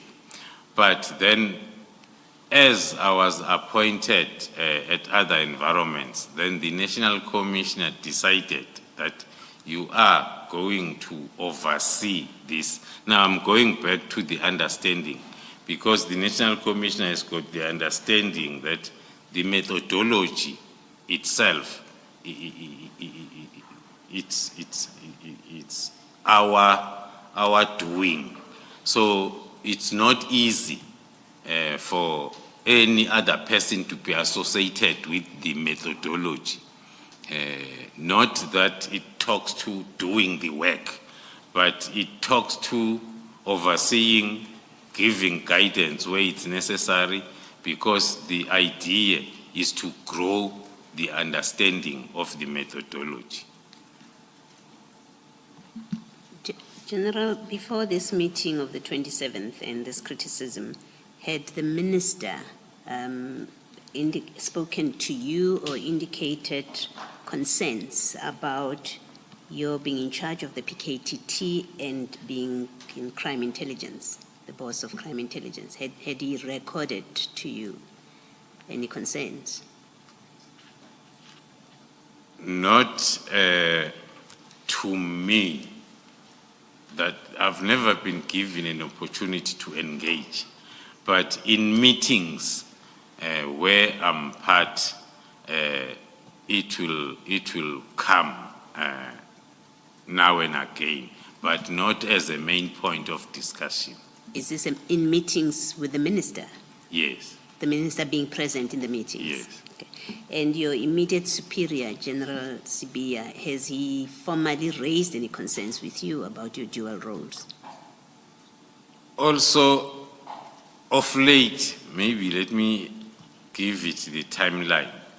This is the comment that started to be popular of late. Not because, if we may recall, my immediate supervisor recommending the extension done by me in March 2024. So I will say everything was rosy up until a particular time towards the end of the year, when then we start experiencing these comments also. General Sibia? Yes. Thank you. Sorry, General, you mentioned two other task teams. Are these task teams also national task teams? They are multidisciplinary task teams of the police, SAPS. And what are these other two that you're referring to? The other one, the names of the task teams. the names, the other one has got a very ugly name, a Zulu name, Umkoti Wemvubu, which is in... Wemvubu. What name? Can you repeat it? Umkoti Wemvubu.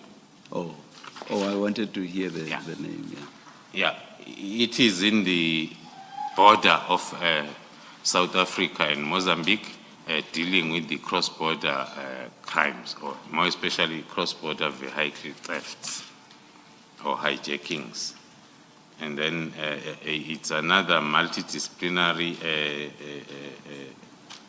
project or task team with investigating officers, combat, LCRC, some of the expertise. Also, the other one is formerly Operation Thunder in Cape Town. That was later in 2018 changed to Operation Lockdown. That is still on. Okay, so when was the first operation task team established? Operation Ngodi? Yeah, in 2017, I don't have the specific month. Okay. By you? Yes, And the second task team was also started by you? in Western Cape, yes. That's in the Western Cape? Yes, And when? 2018. 2018. And are they still in existence?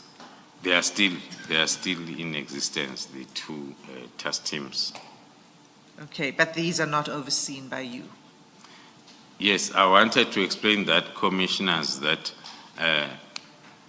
when I was introducing myself, more especially at the level of a brigadier, this was my line function to plan, coordinate, and implement national intervention operations, in short, task teams. So during those years, 2016, 2017, 2018, I was a brigadier doing exactly that.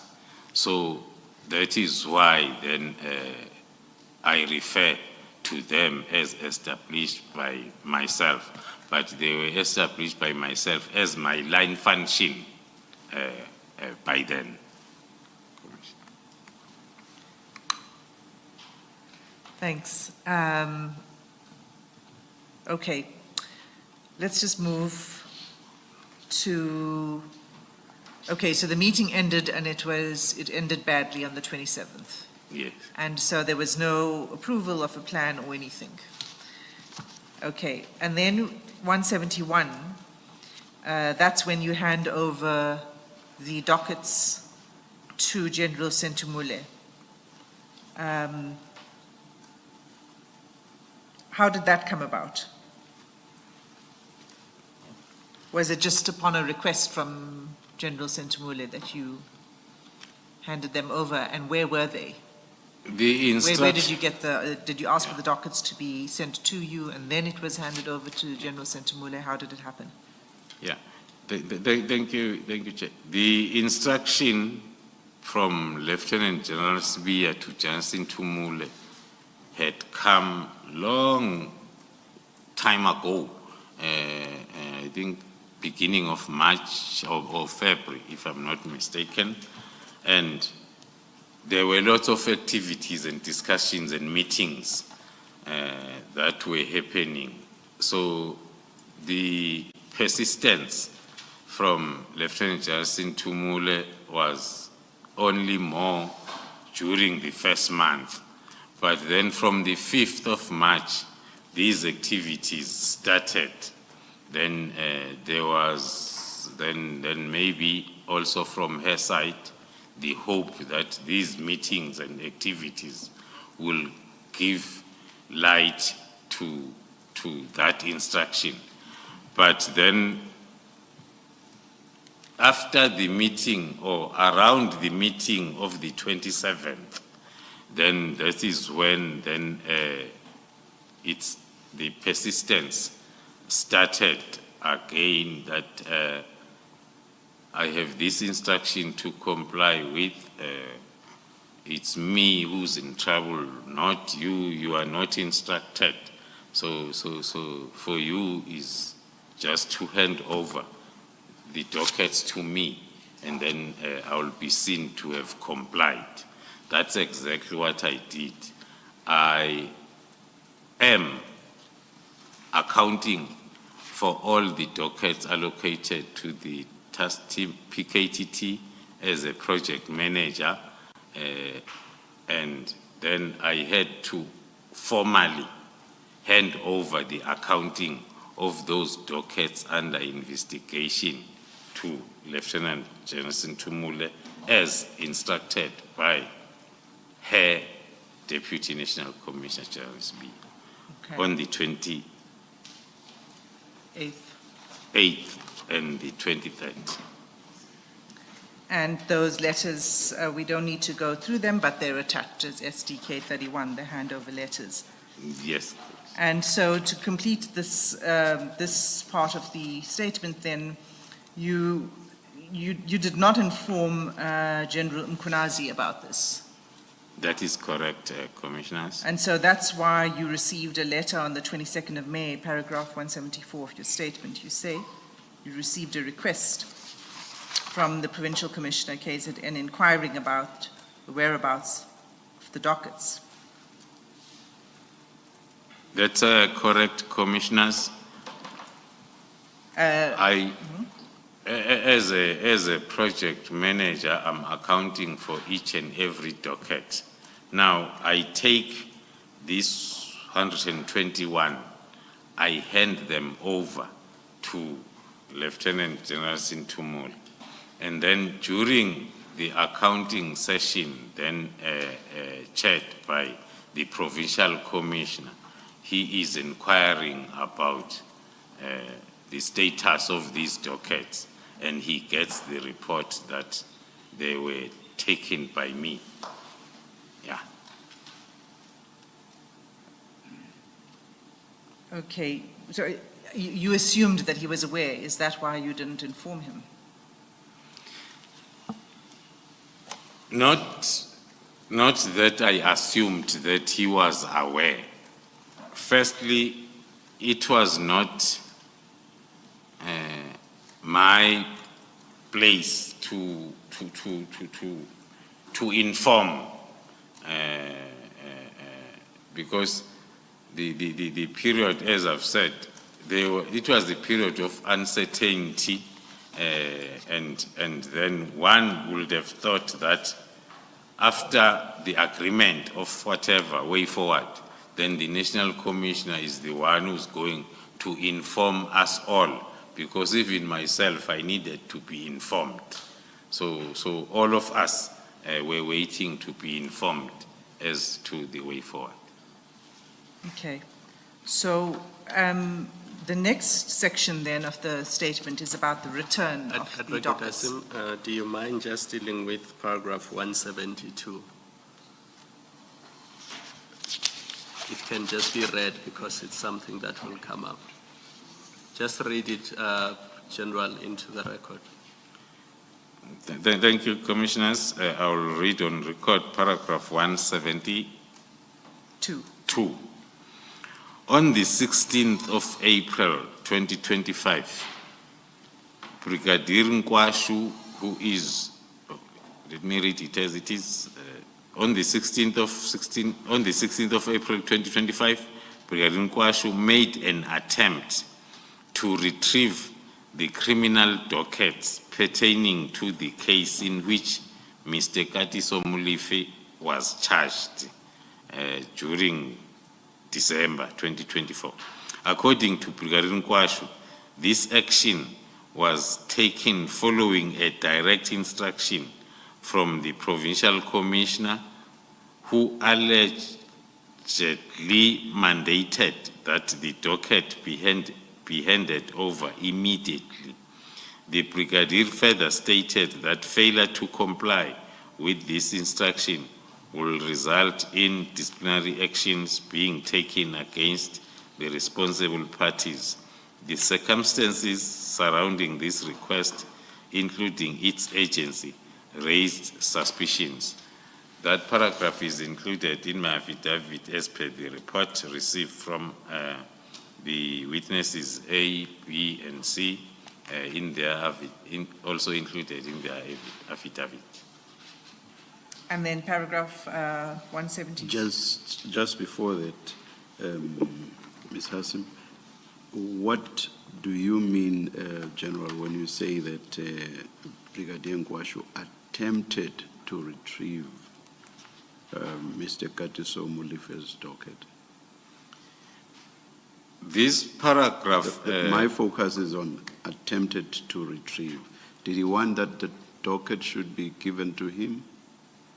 That's exactly what we mean. He was instructing that this docket be given to him. and then it was an attempt because we did not approve. It did not happen. Did you make any inquiries that the provincial commissioner had indeed given the instruction that Brigadier Nkwashu was referring to? Commissioners, no, I did not. My approach in situations like this, if a very junior member that is reporting to me is giving me a request from another senior officer, my response will be, tell him to call me. So I said they must tell Brigadier Nkwashu to tell the provincial commissioner to call me, and it did not happen. Thank you.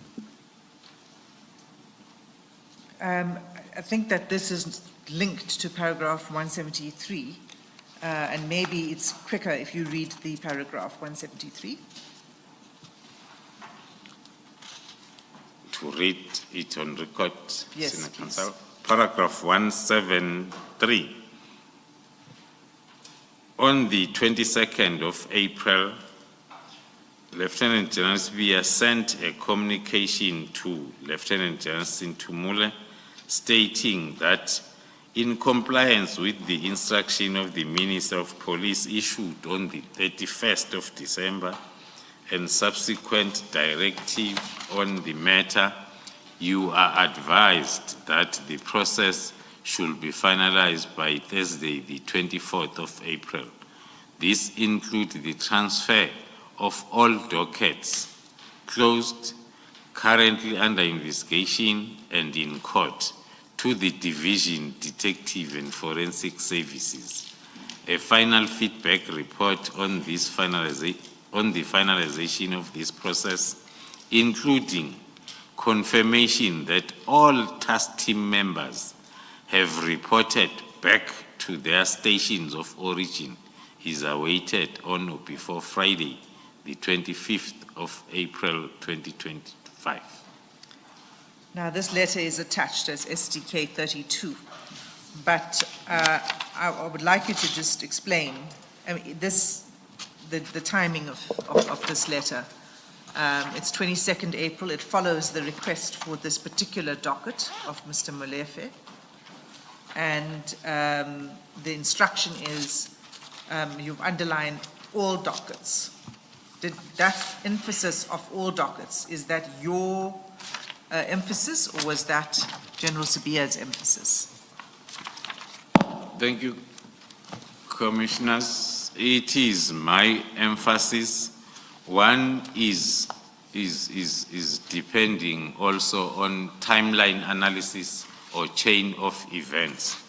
There was a time in my testimony where I referred to a period between February, March and April when the investigation was at an advanced stage for us to continue with the second phase of takedown on GCI ops. And we were in and out of NPA offices discussing, trying to get our way. And then during this period, we see now the revived efforts that are talking to the dockets, more especially now the dockets of GCI ops. We have delivered on the dockets of PKTT, but still now the approach is direct, that it's talking to the GCI ops dockets. Hence our view that the closure or the disbandment of PKTT was a mistaken identity, because the dockets are handed over. Then soon after that, there is direct now attempts through Brigadier Nkwashu. There is a letter now on the 22nd of April that now demands all the dockets, meaning others have been received, but there are those that are still outstanding. That is what informs then our mistaken identity of the closure of PKTT. General, in that paragraph, you say the letter of the 22nd was addressed to Lieutenant General Sintumule. But when you look at that letter, DSK 32, it seems to be addressed to you as well. Is it a mistake in the paragraph, or am I reading it wrong? So right at the top, it says Divisional Commissioner, Crime Intelligence, and then in the second line, it says Detective and Forensic Services. Yes, Commissioners, then I will apologize for that typing error. The letter was addressed to both of us.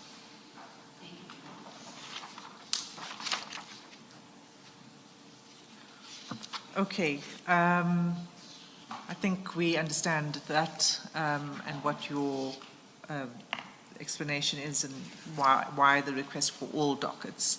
And just to cut to the chase, is this because there were members of the PKTT in GCI Ops and that hence the confusion? Yes, Commissioners, the process, as I explained during my testimony, that as to how the GCI Ops came about, it came about with the combination of counterintelligence investigation and Gauteng organized crime investigation assisted by the PKTT. So out of all these three environments that were involved in the GCI Ops, it's the PKTT that came out as a target to neutralize whatever that the GCI Ops was busy with. General, how did you and General Sintumule respond to General Sbia's letter of the 24th of April? Thank you, Commissioner. My posture has never changed since the 7th of January. So one will say maybe that's why there will be an activity or a response if the letter is not addressed to me. So I will take it that the writer would have realized that for something to happen on my directive or instruction, I must address it to Lieutenant General Sintumule. So with this attempt on the letter addressed to both of us, my posture remained the same. No response, no nothing, no activity from my side. So the same posture from the 7th of January up until to date, maybe. Oh, just for the record, I must correct myself. I said the letter of the 24th. It was the letter of the 22nd April. I think, the 24th was the deadline. Yeah. Thanks, Chair. Yes, Ms. Hassim. Thank you, Chair. So now we go to the section of the 121 dockets return. Now, this section from page 70 until page 72 is going to be the subject of evidence of another witness still to appear before the Commission, a detailed presentation of the process of the return of the dockets, meaning the receipt of the dockets back with the PKTT. And that took place on the 27th and 28th of August, correct? I confirm, Commissioners. I don't think it is going to assist us to go in detail through this section because we are going to get more detail in near future, but do you confirm the contents of these paragraphs up until 184?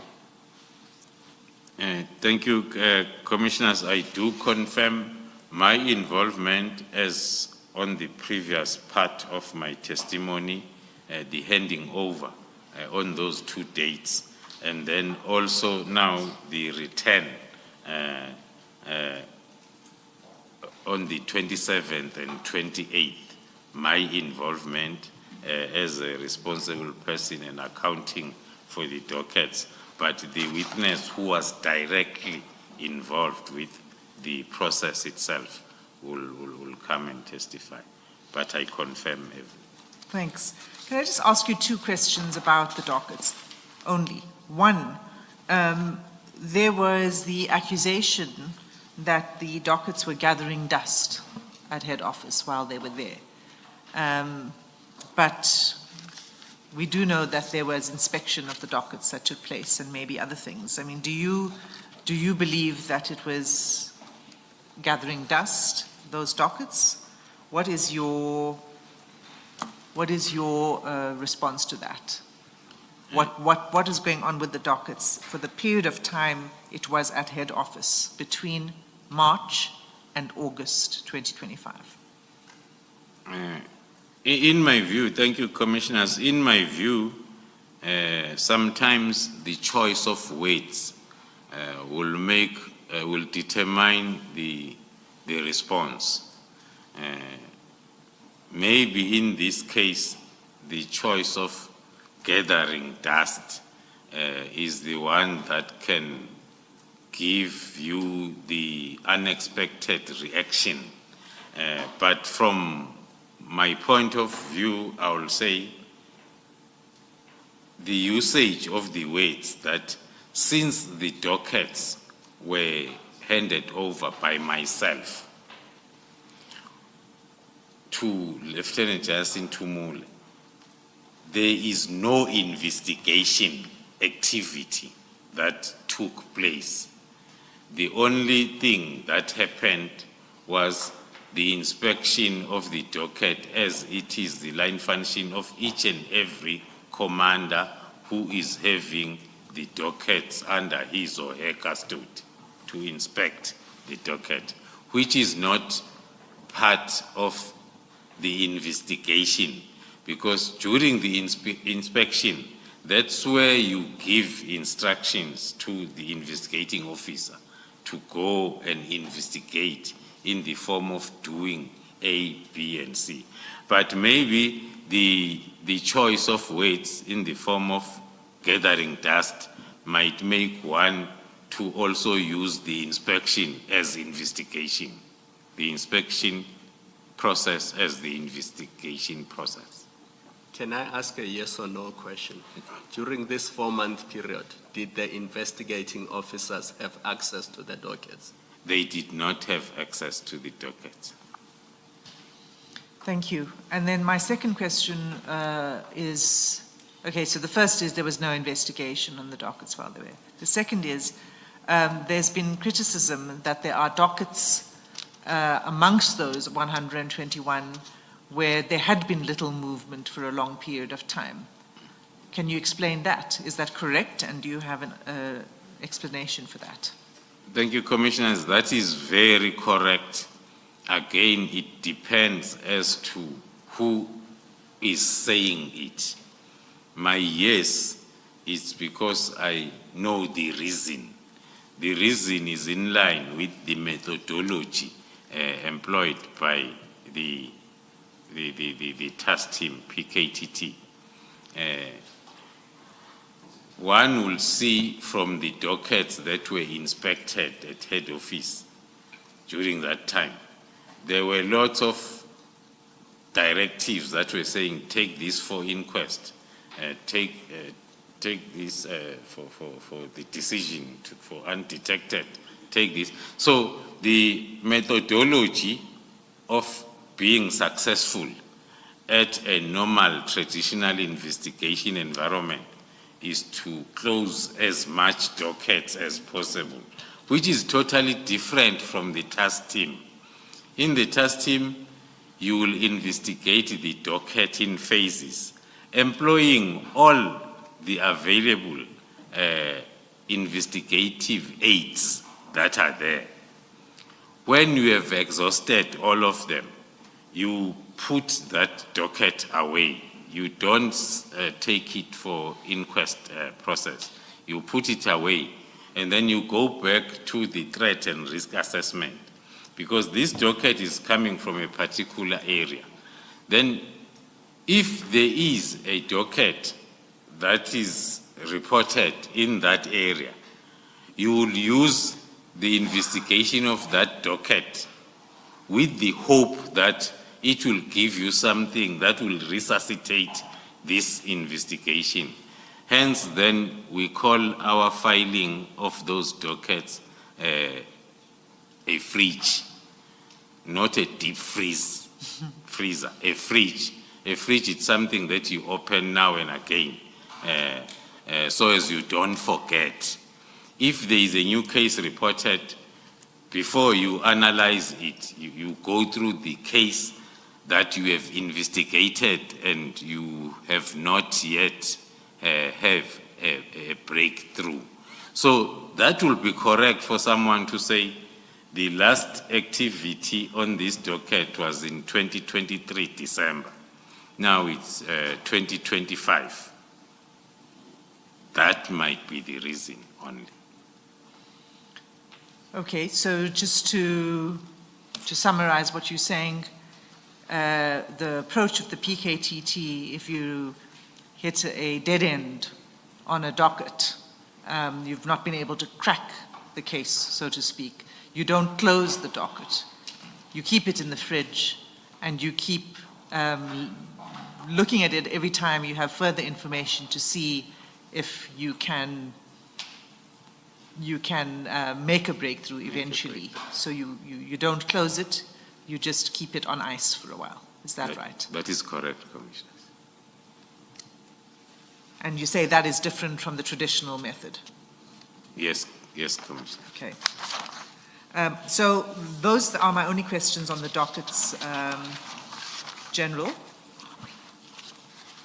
As I said, we will be dealing with that in future in more detail. So the last section then of your statement starts on page 73. And it's what you describe as the retaliation against the PKTT. And in this section, you explain what you understand to be retaliation through several cases that have been brought against members of the PKTT. Are you able to summarize what you wish to say in this section for the Commission? Thank you, Commissioners. I will indeed summarize this by just pointing to the fact that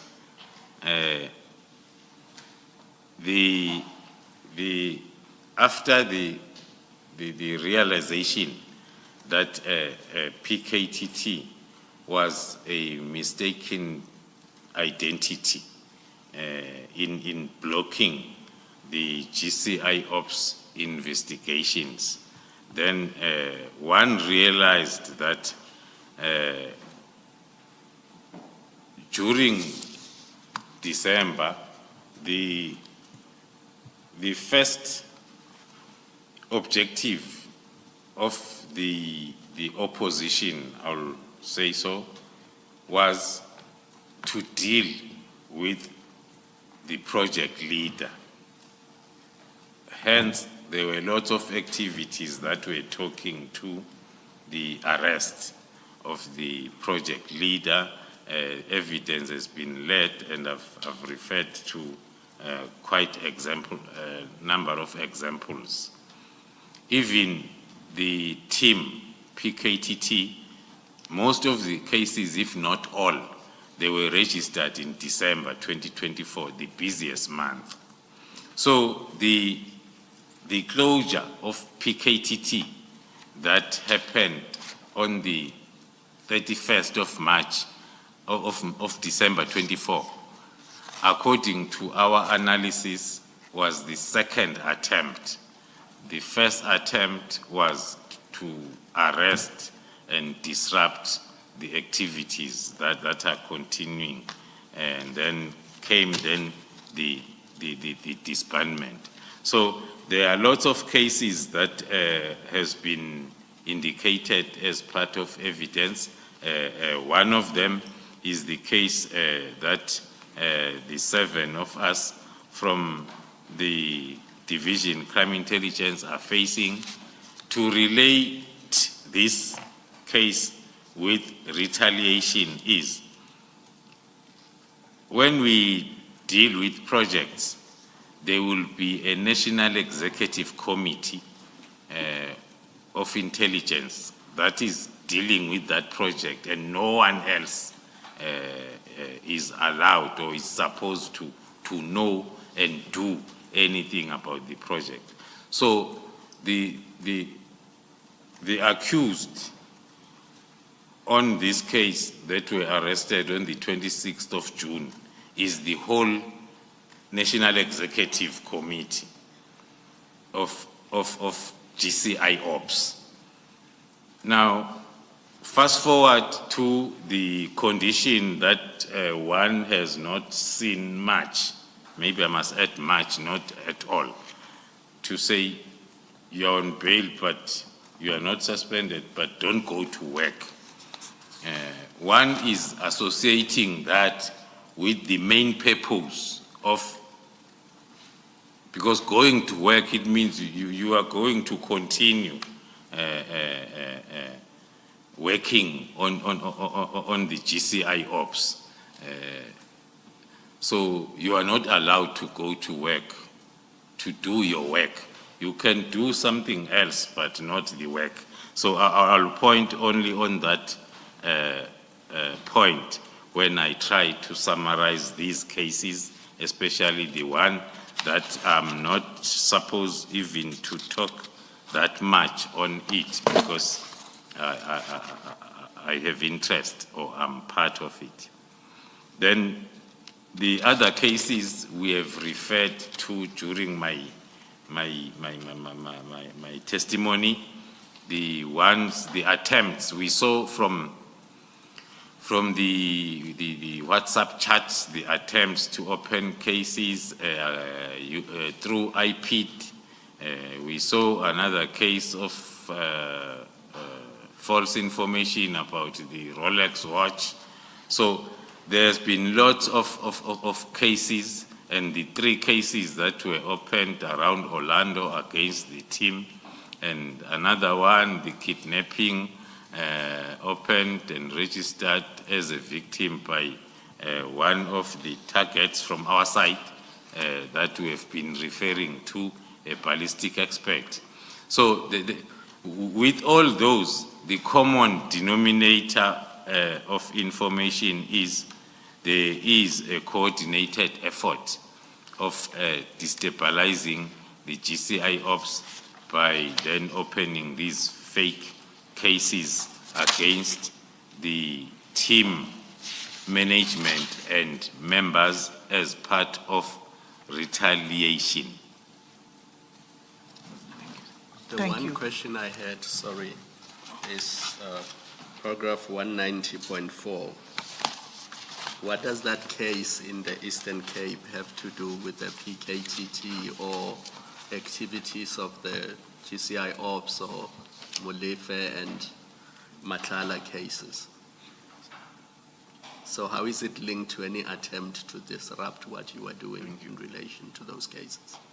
Thank you, Commissioner. When we were requested or instructed to intervene in the University of Fort Hare, we sent the best of PKTT.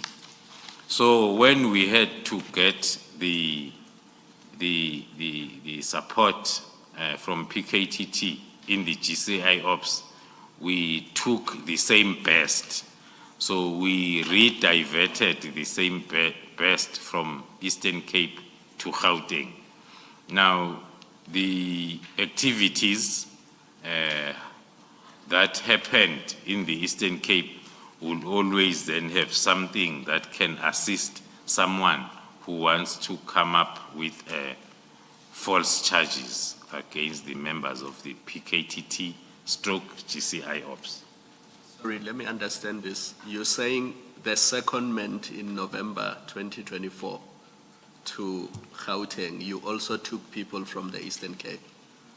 Yes, Commissioner.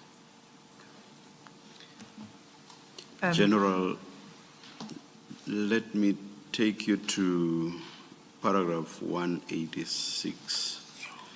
And that's the paragraph concerning the appointment of Brigadier Mukwele, who used to work for BMW before her appointment. Am I correct that she was appointed directly from BMW That is correct. to be a brigadier in SAPS? That is correct, Commissioner. What were the advertised requirements for the position? We were looking for the head of our technical support services. Without detailing it that much, so as we don't expose our covert methodologies, but it's a person, firstly, who's qualified in mechatronics, a person who can combine both mechanical engineering and electronical engineering to suit our covert activities needs.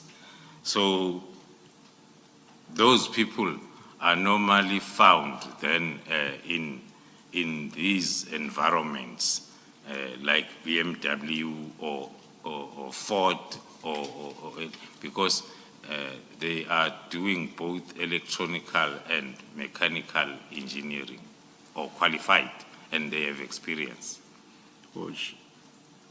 Was she based at the manufacturing plant, not at a dealership?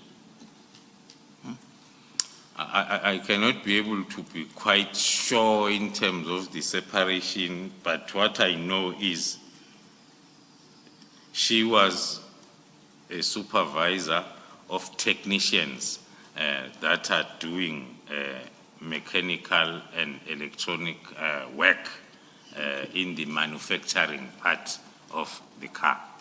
And so do you say that she met the advertised requirements?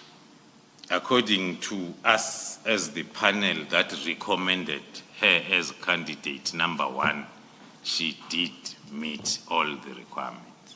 Thank you, General. General, I had a question on this, which is the appointment was made from someone outside of the SAPS into the SAPS, and the appointee was given the status of a brigadier, which is, as I understand it from the rankings, fairly senior. And would it be, can you explain how somebody from outside of the police service with no experience in policing would be brought into the service and given a fairly senior rank from the outset? Yes.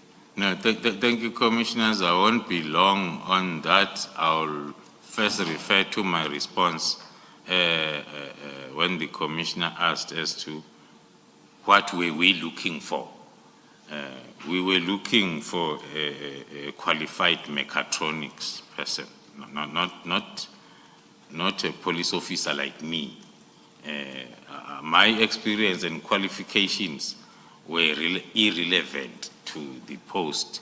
So we first advertised the post internally, and then the process moved on until the panel by then could not find a suitable candidate, which is a policy within SAPS. And then that panel recommended for the post to be advertised externally, so as then we can get people that are qualified for the work that for the person that you are looking for. That's how then, once the post is externally advertised, it's not only limited to brigadiers and generals. There are posts that are advertised on newspapers of a qualified Reverend Muruti. And those people then, because we are not Barutis, police officers, then a Muruti who's qualified and registered with a particular Baruti organization then will apply and qualify, come in and be given that rank that was advertised. So in the police, it's not something that does not happen.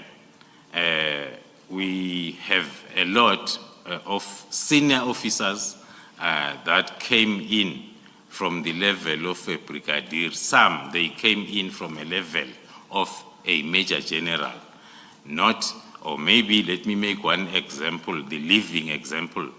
The current divisional commissioner at the level of a lieutenant general, who is a lieutenant general, is from the National Treasurer Department. 2 years ago was appointed by SAPS as a divisional commissioner, who is a lieutenant general. It's another fresh example that we can see, because SAPS was looking for particular qualifications and experience that SAPS could not find within SAPS. So the Lieutenant General you are referring to had no policing background whatsoever? Not at all. He was, I think, after 2 years of being employed, he was then sent to a basic police training, which is normally not for like a full period, because you are called a lateral entry level and you are a senior officer. So you will just go there and get the basics, so as you are able to know how to salute. So this post was advertised at the level of a brigadier? Of a brigadier, yes. General, just one question about the bail issue. Your bail condition is that you may not go to the office. Do your bail conditions prohibit you from speaking to members of the intelligence division of crime intelligence? I was hoping that I won't I'm not get so asking you to many explain in full. questions. I'm not asking you to give an explanation. I just want to know whether your bail conditions include that you may not speak to employees. No, it does not, Commissioner. Talk to speaking. Yes. The only condition is we must not go to our offices to do our crime intelligence work. Yes. We can do whatever other work as long as it's not crime intelligence. All right, thank you. Thank you, Commissioner. Okay, General, please, can I take you to page 77? Please. Yes. And I think that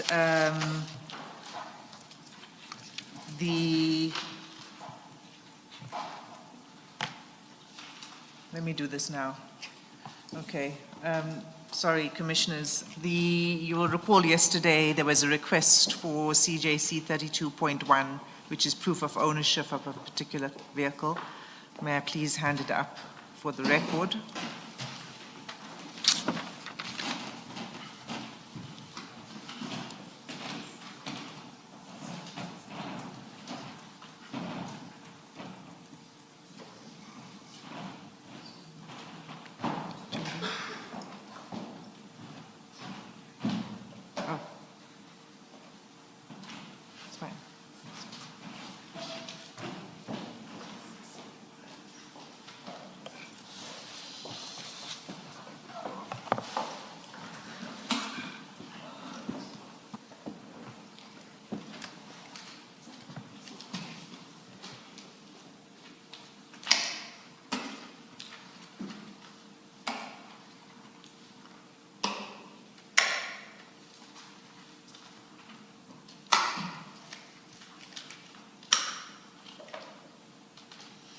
Thank you, Chair.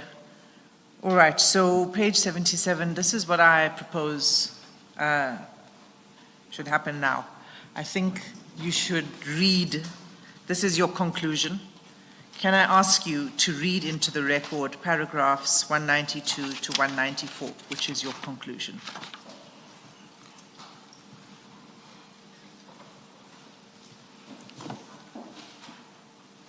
Thank you, Commissioners.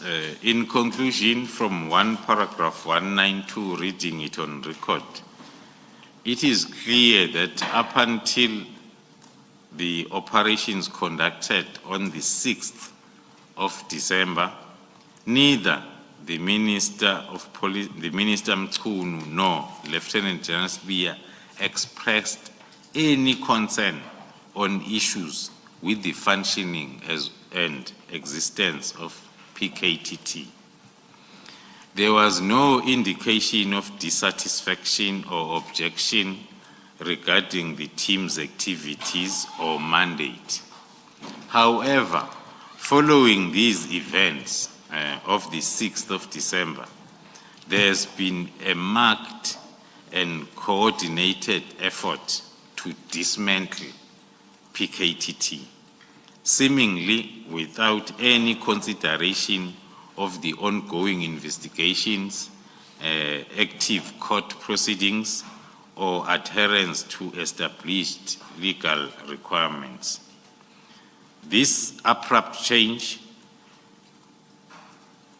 instead suggests that actions taken by the PKT during the 6th of December operations triggered a targeted campaign to undermine and ultimately disband the team, regardless of the broader implications for justice and the due process. General, before 31 December 2024, were you aware of any attempts to disband the PKTT?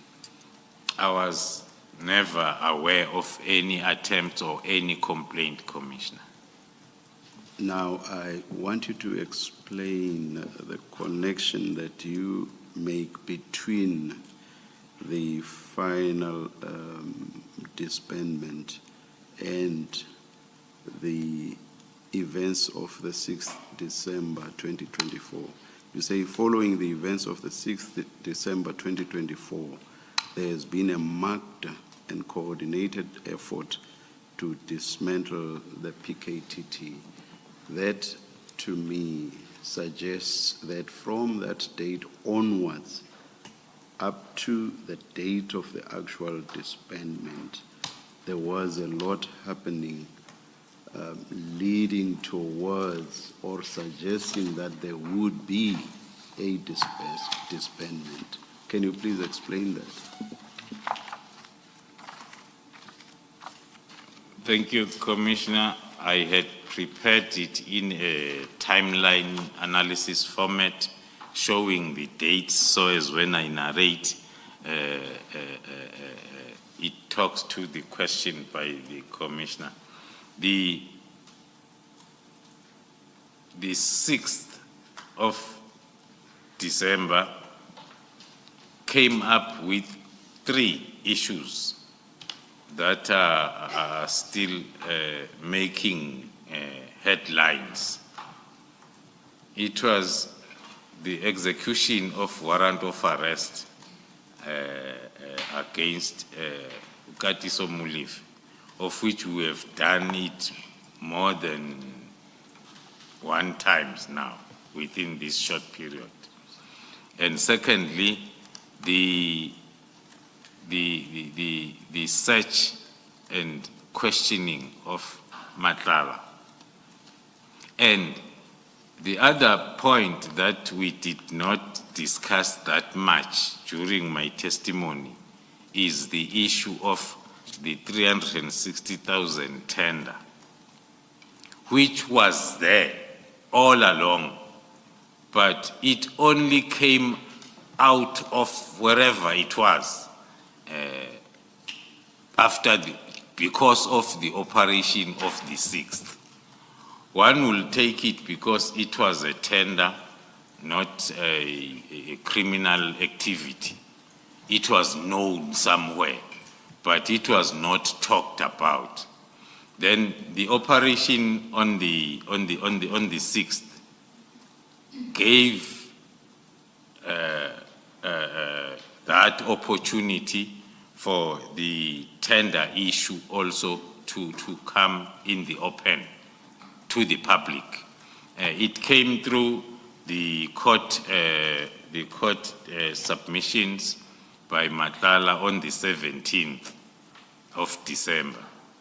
And then, because we have active media, then the media then took it up until the minister called the meeting on the 24th of December for that reason, to say, hey, what's happening with this tender that is now all over the show, and it's also associated with the Tembisa Hospital fraud and corruption investigations. So that's what was also brought in by the 6th of December. So from where we are sitting, now looking at all the evidence that we have led, starting from the 6th of December, making an example on both operations, I said yesterday the minister's name is dropped, because indeed by that time we looked at it as name dropping on the 6th of December. Now, the activities of from the 6th of December, going in and out of courts, cases opened, sometimes against us, sometimes there is an attempt using IP.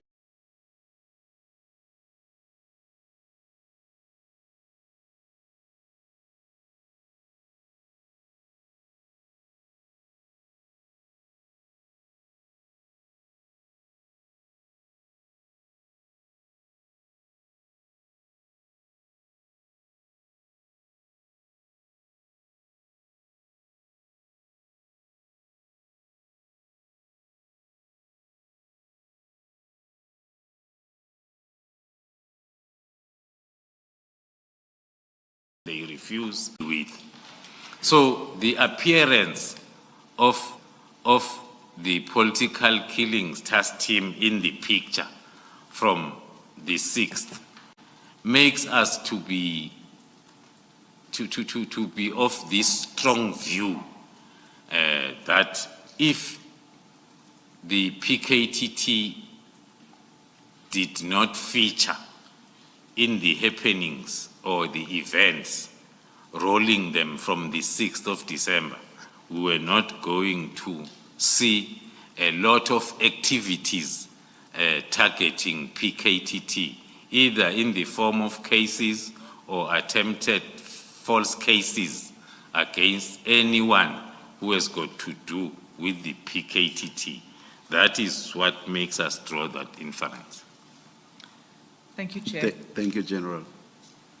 Okay, so it's 193. Can you take it from 193? Alongside the attack on the PKTT, its members have also been targeted with criminal cases, something that I've explained right now.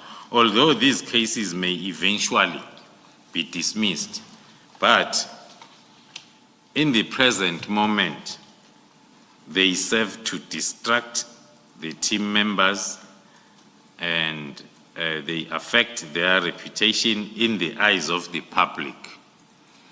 I've made an example even of us as the NEC of the GCI Ops. How difficult is it to continue with our oversight function of such a delicate project?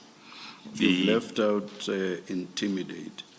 In the present moment, they serve to distract, intimidate the team members, and their reputation in the eyes of the public. Thank you, Chair. The cumulative effect of these actions has been to create an atmosphere of uncertainty and apprehension, making it increasingly difficult for the PKTT members to carry out their duties effectively. Such tactics not only undermines the morale, but also it erodes public trust in the integrity and the purpose of the team.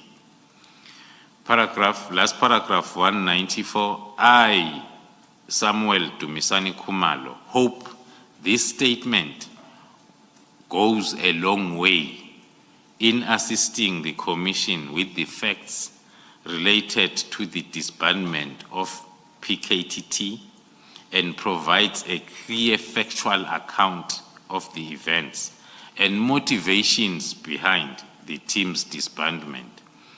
My intention is to ensure that the Commission is fully informed of the circumstances so that the truth may prevail and that the critical work of the PKTT is properly understood and considered.